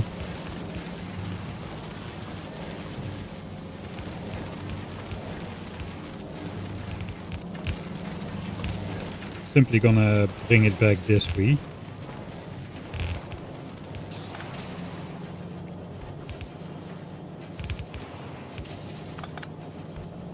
And there we got green chips.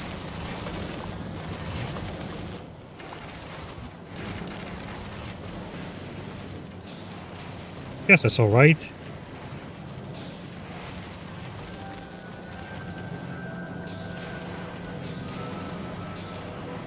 This is enough green chips though. I did change how they are put on the belt now.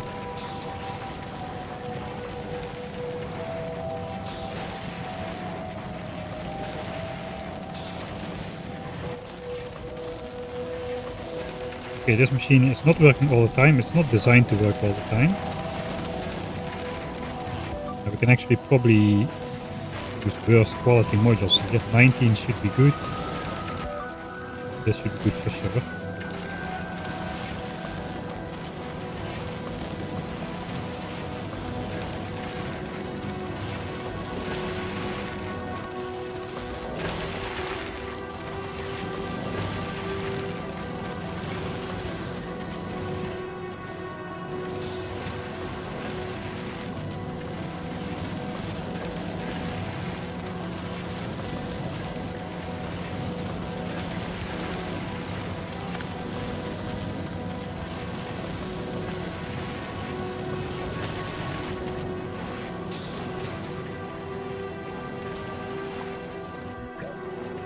Alright, let's just test it like this.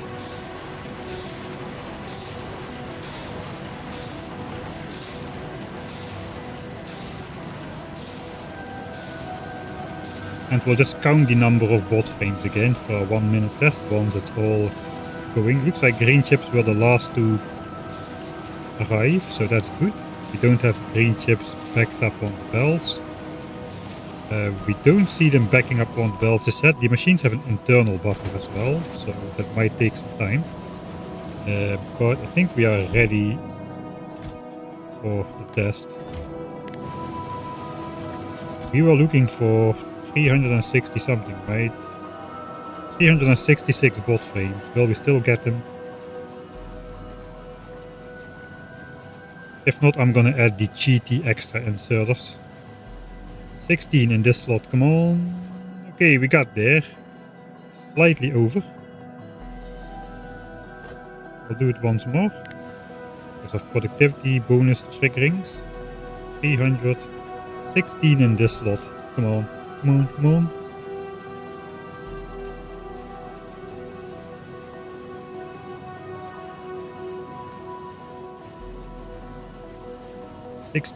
Yes, okay, I think we're good. The 7 overproduction, so we are overproducing. I hope we never need bot frames for anything else with this build, because that's not gonna fly anymore. I've got like 4 rare chests worth of 4 of these chests worth of bot frames backed up, regular quality, and I've got a huge amount of higher quality ones, which I can make on demand as well, so I think we're gonna be good. I stacked up on everything so far. Now we just need steel to come in. Here. Alright, that's another step complete for bot frames. And the only thing left to do is lubricant, I think. 6.66 lubricant per machine. I don't think we actually need that much because we are overproducing. So I guess about 36 seconds should be good.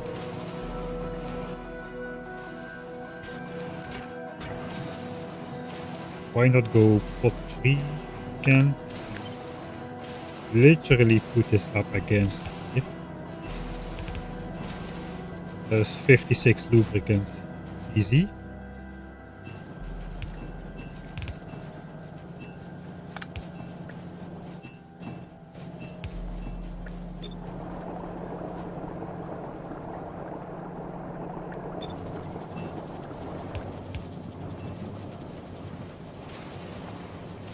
Alright, so we just need to connect heavy oil then. And we need to connect all the molten metals, but that could be the bot frame setup. Spawning out of nothing.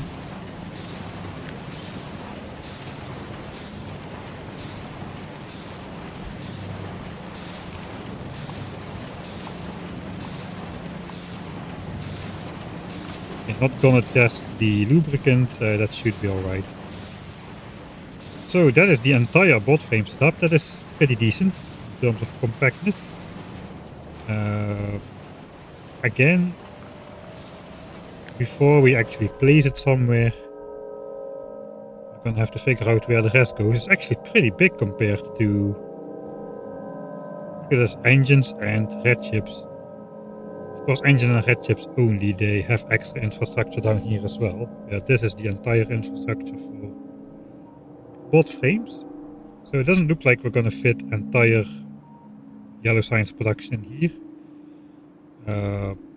We might fit bot frames in here. I'm now rotating the build, which was not the best idea, but we'll see. It needs to get out. It needs to get out this way. As long as I'm not flipping the build, I think we should be alright. So can we, like, could be symmetric, something like this. It could fit over there. Fit even further back if the sulfur belt was out of the way a bit. This radar does not need to be here. You can even put it on the cliff. We have rare ones. That would work.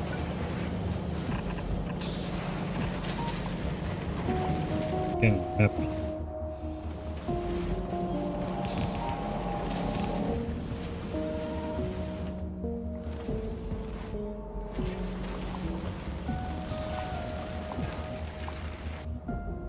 Should keep a copy of this because it's not easy to fumble it out of here again.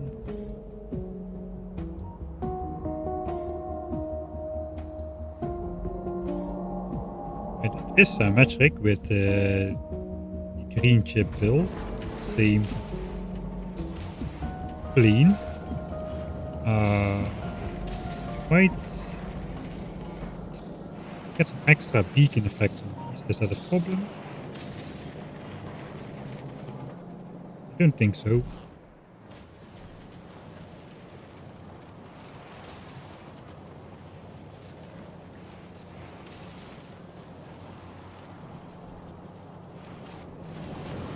We don't have any speed beacon effects up there, so the crafting speeds are the same. We just have even more minus 80% pollution than we had before, I suppose.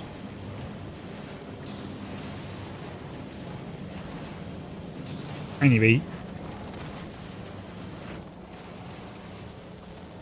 that's pretty sweet. And then bot frames could be first ingredient to meet up here.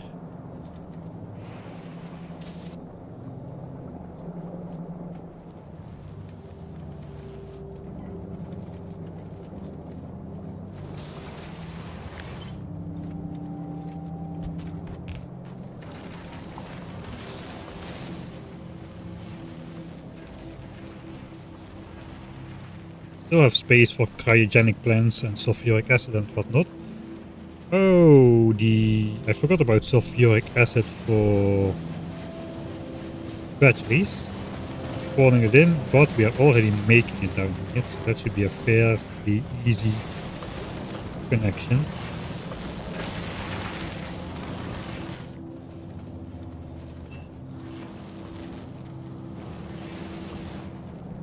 Especially if we bring iron in from this way.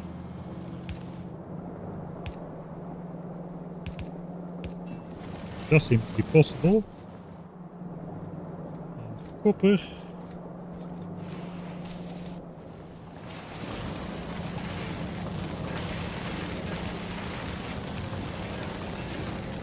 I think we're going to be bringing that in from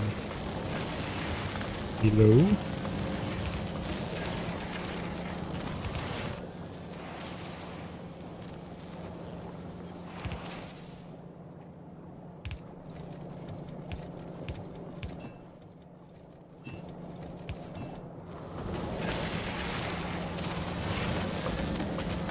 Means we can get rid of the decorative pipes.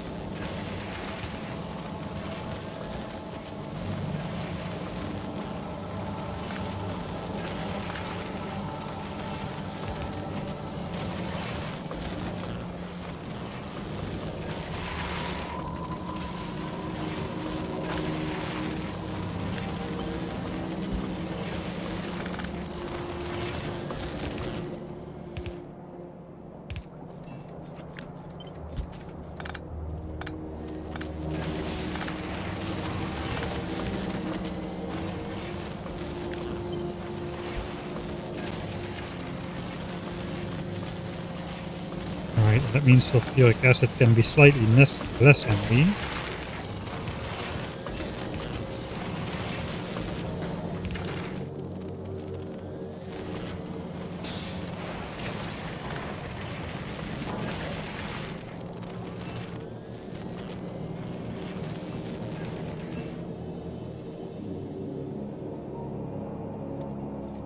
We might actually be bringing that out on the bottom side here. For now, at least.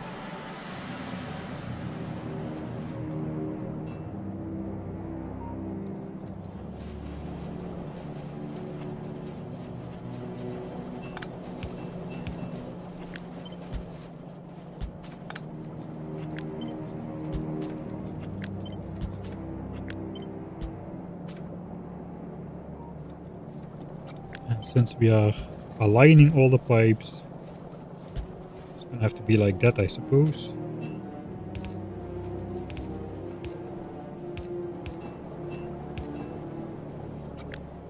And this just goes wherever. Right, producing sulfuric acid for batteries. Are we now truly producing everything? Still see 2 infinity pipes in there. Yes, yeah, it's heavy oil. And iron for over here. Does not seem we can easily bring that one.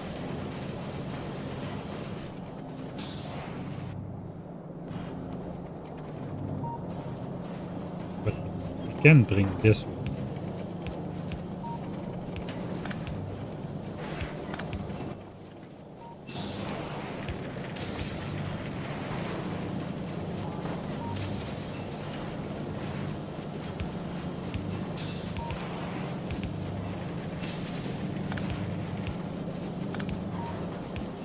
Guess it's gonna have to be like this then.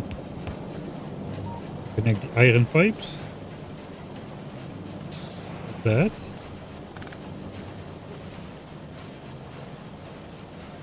We already have steel coming in from the bottom. I guess it's gonna be even more cursed.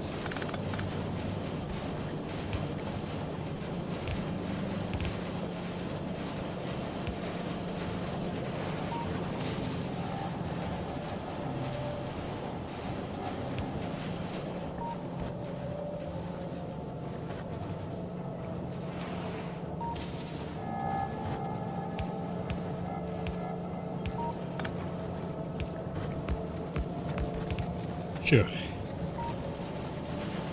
Steel coming in from the bottom then. In fact, this is already fairly fixed in place all now.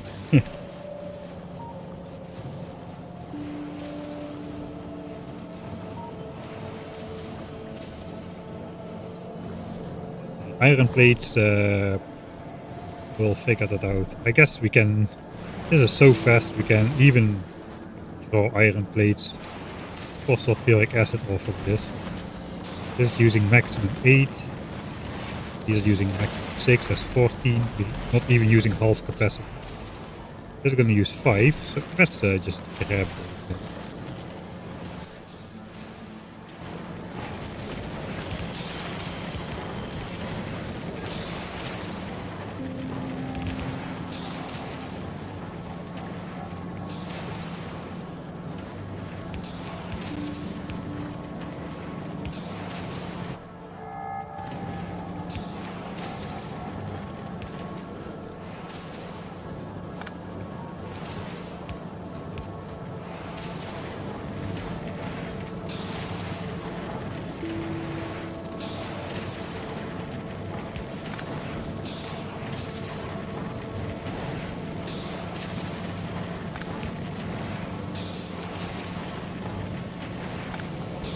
Work.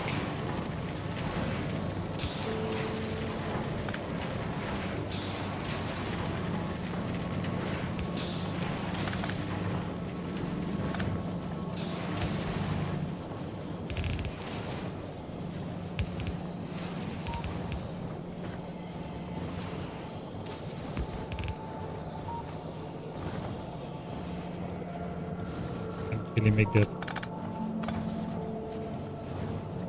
work logically. I guess we'll just come in straight here.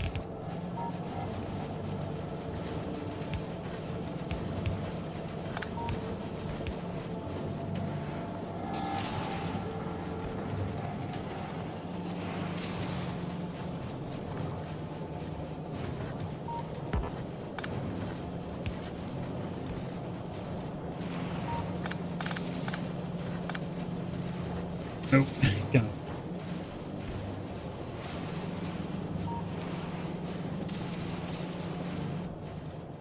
Alright, fine, you win game. We'll go around.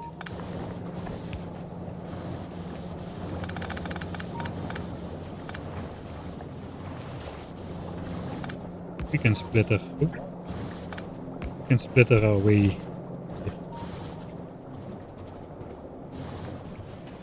Sure, even supplying iron to sulfuric acid, that's one of the things I always leave for last.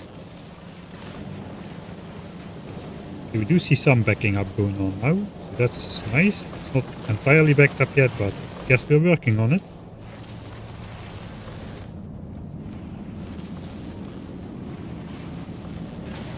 Alright, any more infinity pipes? I guess heavy oil.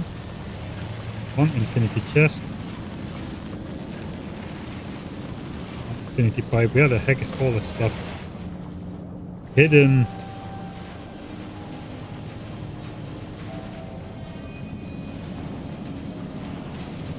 Okay, there is heavy oil. Where is the chest though? Ah, here, steel. Okay, we got another steel chest. Guess the steel can just rotate.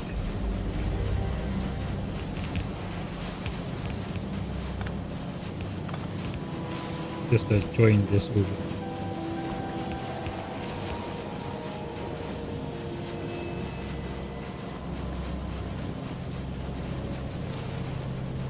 Alright. Now only one infinity pipe, right? There's a couple infinity pipes here still. That is a copper. And copper over here. There's an infinity pipe in this one as well.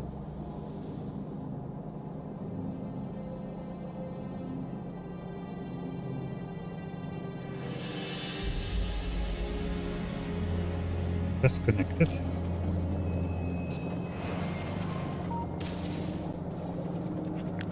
Move the radar, so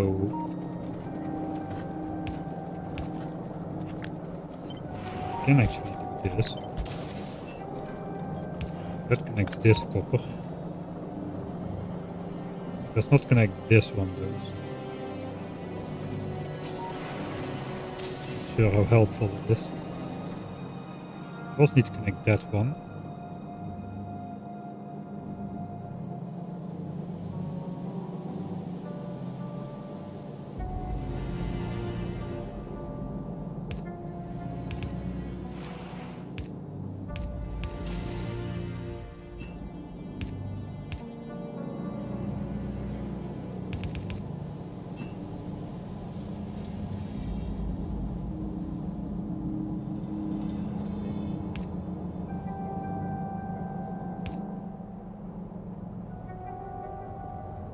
Got copper up here. It might make sense to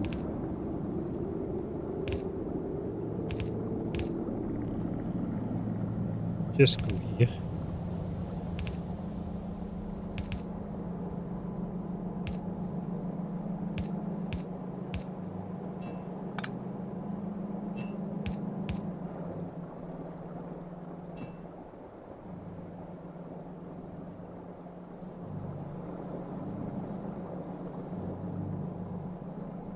Alright. Let's use a deconstruction planner for pipes and chests of all qualities.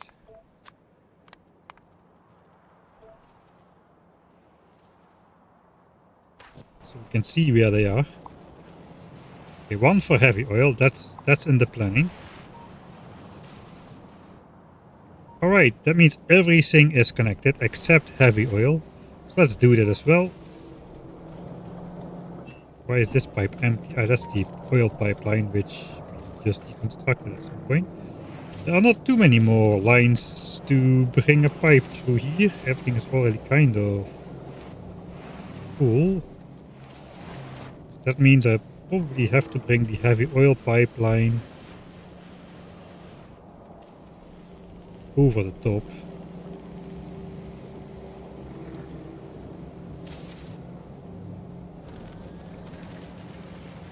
It's kind of annoying, but not unreasonable, I suppose.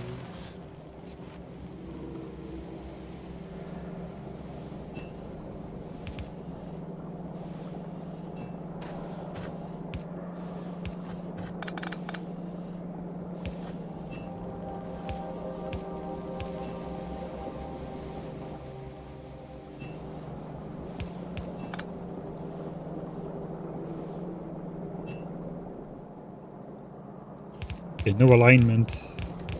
Just go.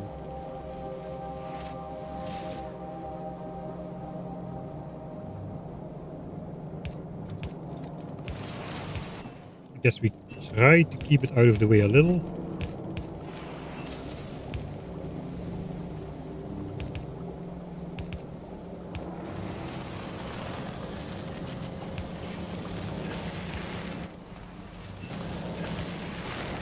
Needs to go over here.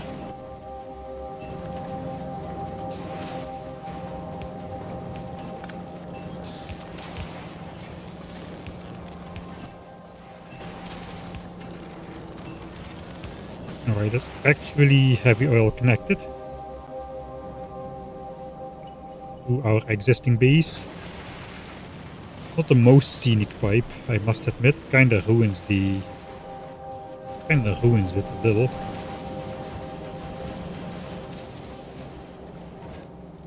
I think we can bring it down instead.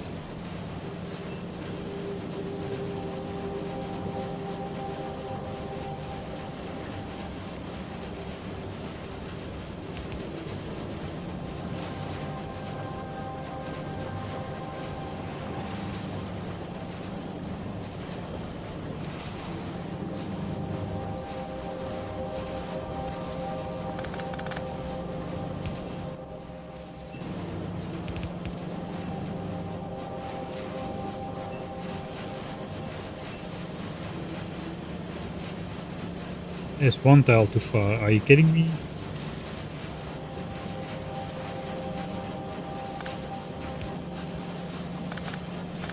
Yes, these themselves are moving up and down. Huh?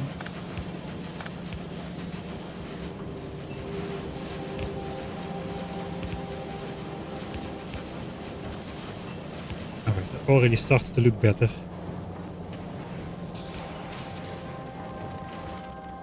Can then go through this corridor here. Except the beacon is in the way.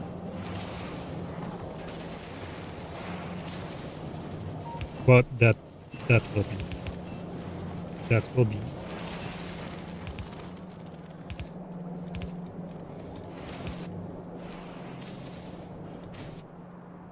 okay. Heavy oil is coming from up here. I think that definitely already looks better.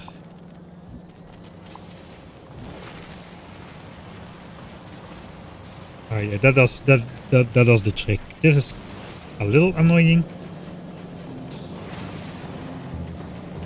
I guess the entire belt here come out one tile lower.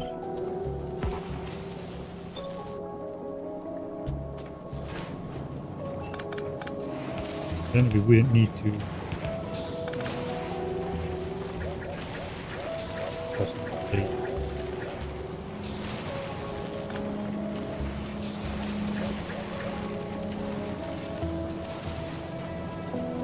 It's probably fine.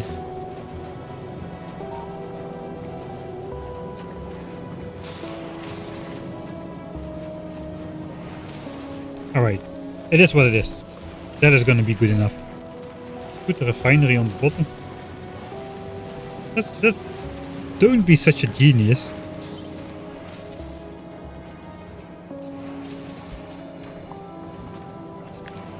That is way too simple. My usual shenanigans. Now it even fits nicely in the corner. What are you doing? That doesn't make any sense. Now it looks way too nice. And it's all your fault.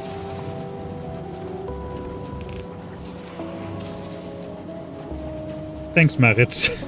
Sometimes you don't see the obvious things anymore. What do I do now with this scenic pipe though? That was a scenic pipe and you ruined it. You gotta carry the responsibility for that. Yeah, this looks a lot better, thanks.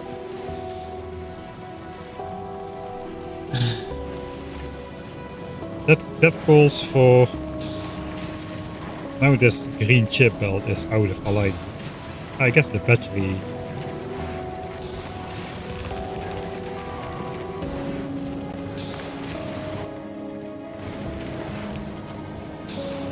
Okay, another green belt wasted thanks to Maritz P.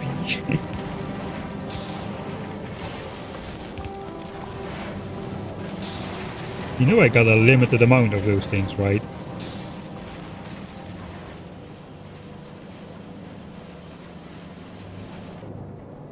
That makes me bring the sulfur belt out this way as well. Out of the way. We are not belt weaving our way out of that one, so I guess this is alright. Yeah, this was already cursed enough as is, so those builds are not supposed to touch each other. This is not supposed to touch this build, but now it does, so there goes the flexibility.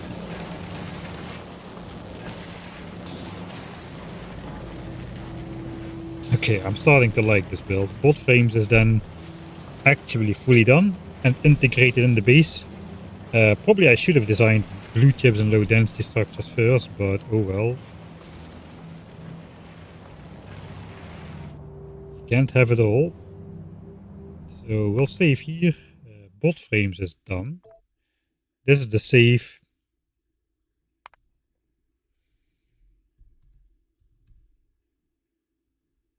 That is the save with the bot frame backup.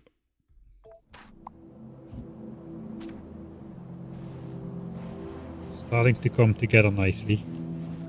I guess blue chips might be able to fit here as well. Maybe it will fit all in this area. Blue chips, low density structures under this. And then we have this big rectangle left over for other things.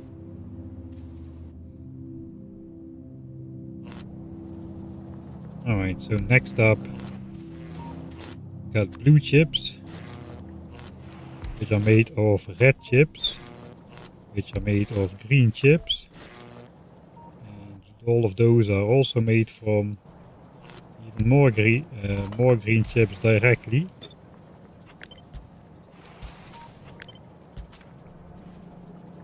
And copper cable probably coming from foundries. Maybe I need to do some... I think we're gonna go for the more compact setup. And that is gonna be direct copper cable. And also iron plates for green chips. That's about it for in terms of complexity.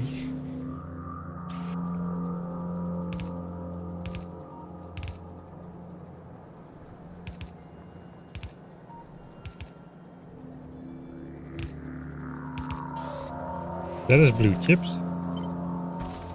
And low density structures is even more simple. It's literally just 2 fluids. And then an inserter and an outserter.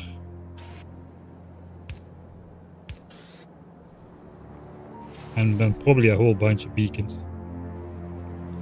This is just liquids. So simple and pretty hard. I don't think... No, that's not the ratio. That's just the flow chart. This doesn't have a flow chart because there is nothing to flow except for the fluids. And the plastic belt coming in and the low density is going out. Alright, then we need another copy of this for rocket parts. I think we should integrate the rocket part amount in the Yellow Science build. It's literally the same build, we just need to build it a little bit bigger.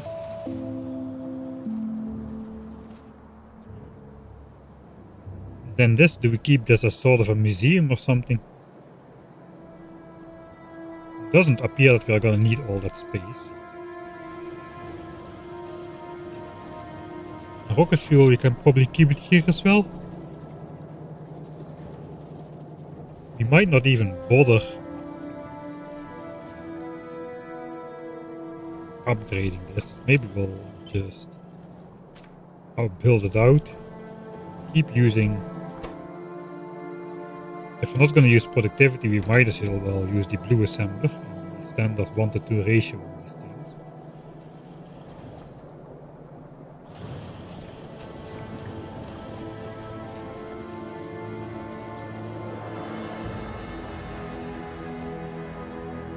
Just keep it in place. We can probably just delete this again because we only got in problems once we started doing Glabba.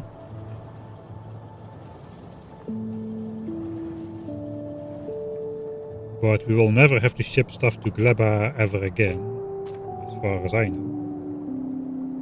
So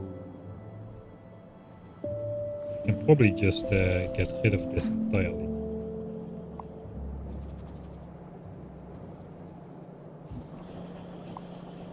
The extra part.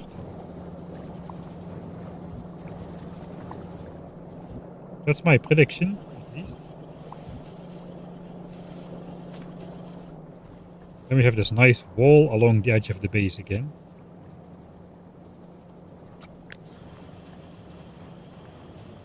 There, the assemblers.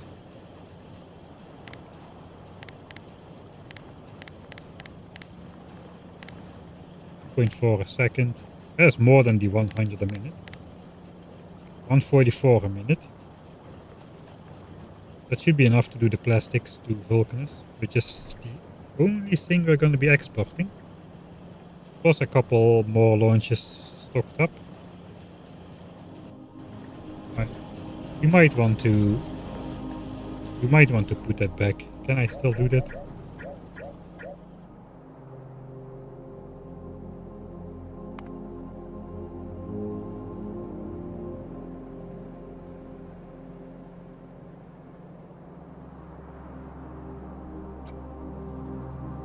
Yeah, let's keep that up there for now. We can still make it a wall if we just build this out. I think I want way more than 100 rocket parts a minute. That's a bare minimum. But I at least want to double that, so maybe even triple. I think it's going to be for next time though, because it's already pretty late here. And I gotta get up early tomorrow. And the numbers are starting to rotate in front of my eyes. I don't know if that's an English proverb, but you probably understand what I'm trying to say. Let's just check bot frames one more time.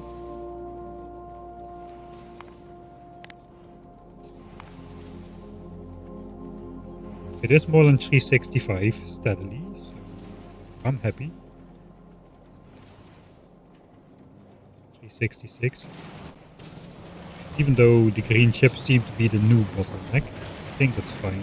Inserters are the bottleneck, not the green chips themselves. So that is then for the next time. So we can still call it was Yellow Science. Now we just need to do the rocket part, and we are gonna overbuild the rocket part so they can also provide blue chips and low density structures for Yellow Science. Hey, we did bot frames, okay? We did something. We did the unexpected blue chips thing, but the end is in sight. Low density structures is going to be pretty easy. It's literally going to be like minutes. And it's just going to be copy paste this, put beacons, and that's low density structures. Blue chips though is going to be a project. That is going to be a project. And then there's rocket fuel, and then we're done with the rebuild. And then we probably have a large empty area left over here. I suspect low density structures will be quite small. Blue chips might be larger. And then we still got this area left over for a bot mole or something, you know, like a normal person. And this is then for biter egg stings or something for Prometheum science, we can call it that. I think that requires a sizable area, right? So biters in the base.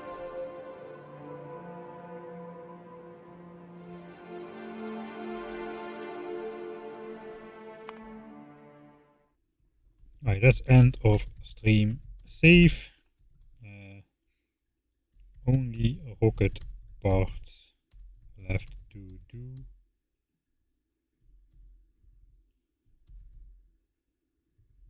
Which includes blues and LDS for yellow signs.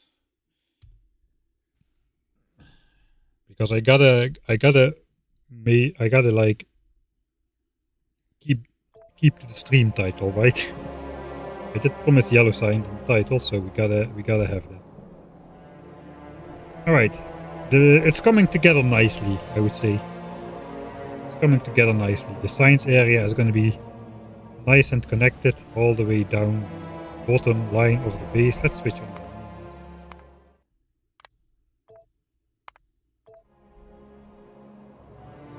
All the way along the bottom edge of the base. Science. Personal stuff. Lab stuff. Rocket silo stuff. I guess this is obsolete now. So we gotta find something new to fill this corner, I suppose. Or is this also gonna be museum pieces? Who knows?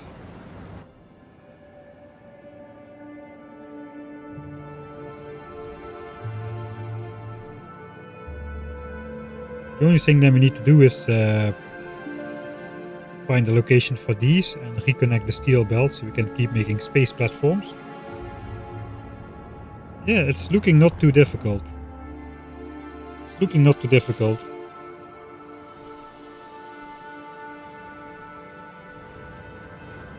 And then the entire bus will be full except for the 2 last science packs. It's gonna be glorious times.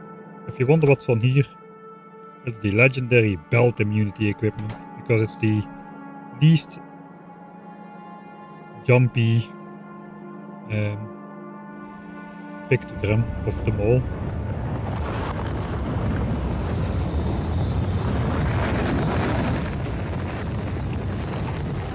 This is totally intentional, this staircase, and has nothing to do with this grabbing to a 2x2 grid and my spaceship forcing me to build this exactly in this configuration over here. This is just for scenic purposes. It has nothing to do with stuff being one tile off, okay? Alright, so I do... Yeah, it's better to also do belt immunity equipment on this. So this cannot happen. But I refuse to. It's not gonna happen in real life. I'm gonna manage my 11 science packs well. Cannot put more than one filter on there. Alright then.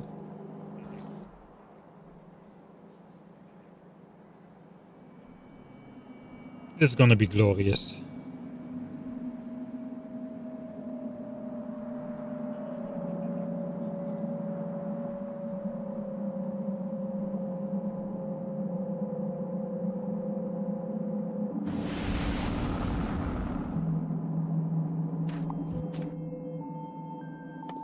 Alright, so that's for the outro. We'll make it flow.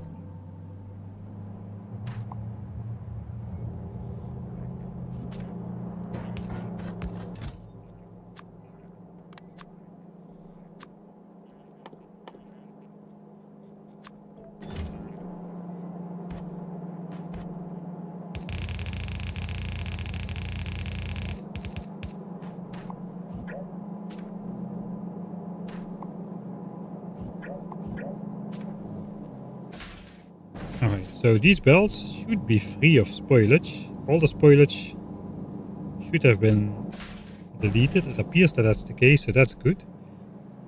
11 Science comes back. We will be researching Planet Aquilo. We'll pretend we'll have all of these. That will be using all of the science packs. Not sure for how long it will work. I guess it will work.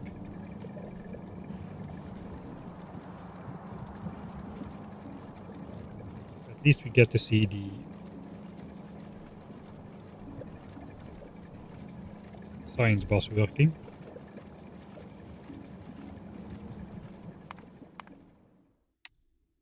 Okay, we're done looking at small numbers. So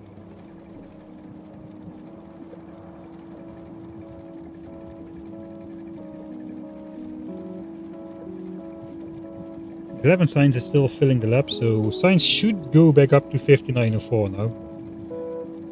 Of course, it's not a real game, but you know, how long will it take to research 3 million science packs? I hope it's not 21 hours and 5 minutes.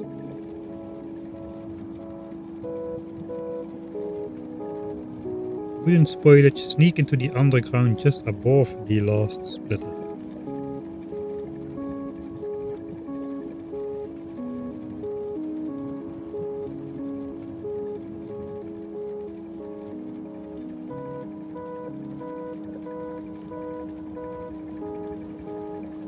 Just above the last splitter.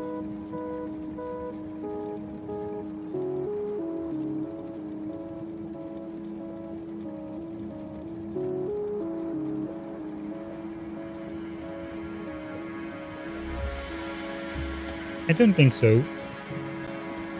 It will get stuck in this contraption over here a little bit, but that's alright. I'm not sure if that's what you mean.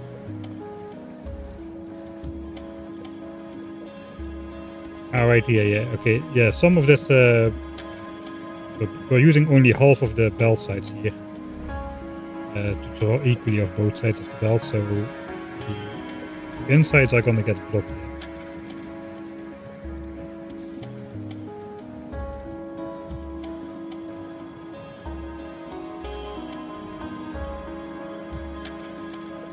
Alright, we're not reaching science. Why? Right. Because we don't have yellow science, or at least yellow science wasn't flowing. No longer need buffer chest, so this can just go straight up again.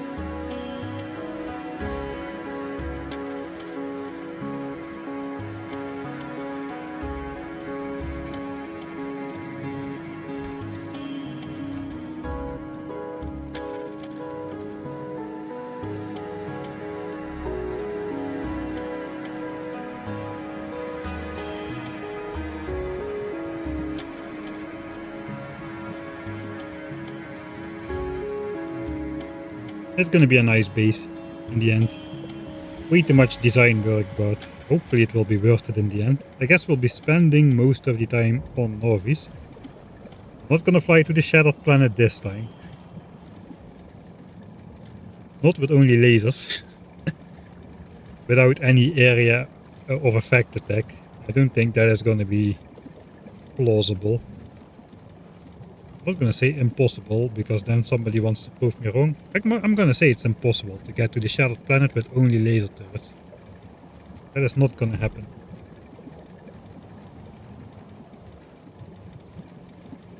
So prove me wrong. Part of blue not working. Right.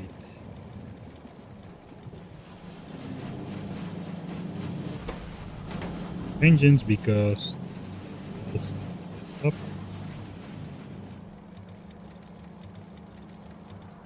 I think I'm spawning stuff on this.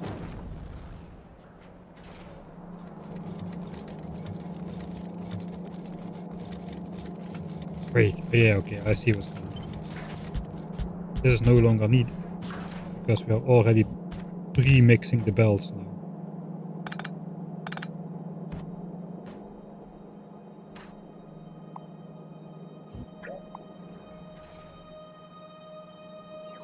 Right, so I will be saving this again. There's still a part of the actual stream.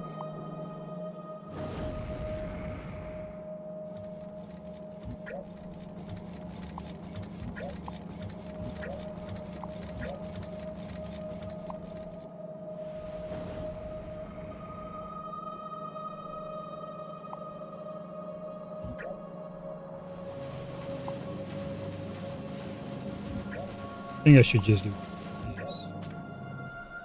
Hopefully it does not completely mess up the power network, but this one.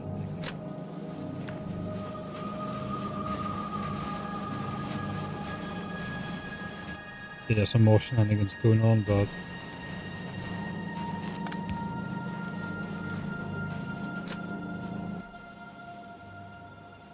that's alright.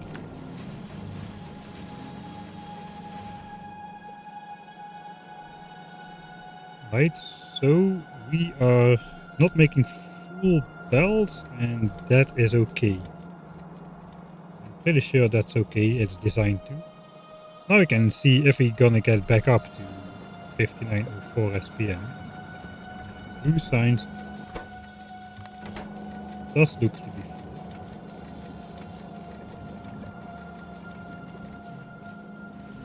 With the Mark III productivity, we're no longer even remotely reaching the end over here.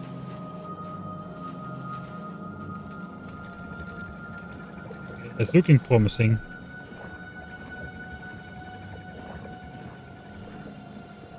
I think 55904, yeah, achieved, right. That means now slowly this will start to back up again. And we have some near side of the belt priority going on. So if I want to make the belts look full, I have to make sure to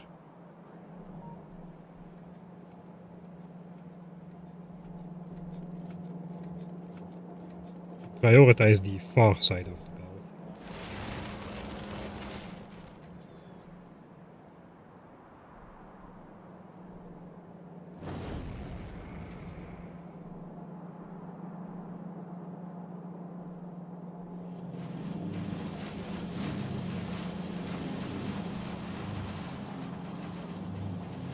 Alright, blue science is backing up. It's taking a little bit of time though, but we are good. Right, so what is this time, Mr. Bot? What are you missing? Even more spoilage? Fine then.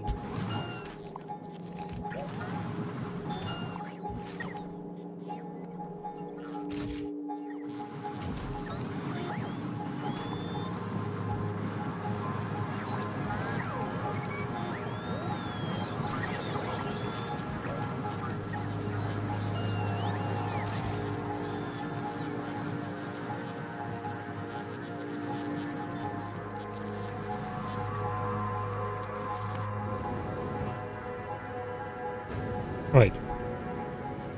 That's gonna be it. I can look at this for, I don't know, for way too long still. There you have it. Good progress, good progress. It's gonna take one more design stream to get everything worked out, and we can build it in the actual save, and hopefully within an hour and a half or so we can keep the science graph going, and then we can start preparing for Aquilo, I suppose. One more planet to go,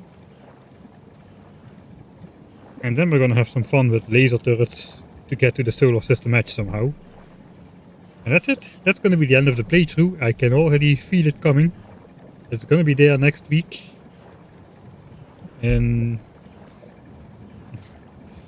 or not. Probably not. It's gonna go a couple months into the new year still. It's gonna be a couple more months, but the end starts to be in sniffable sight. Let's keep it at that. Thanks everybody for watching.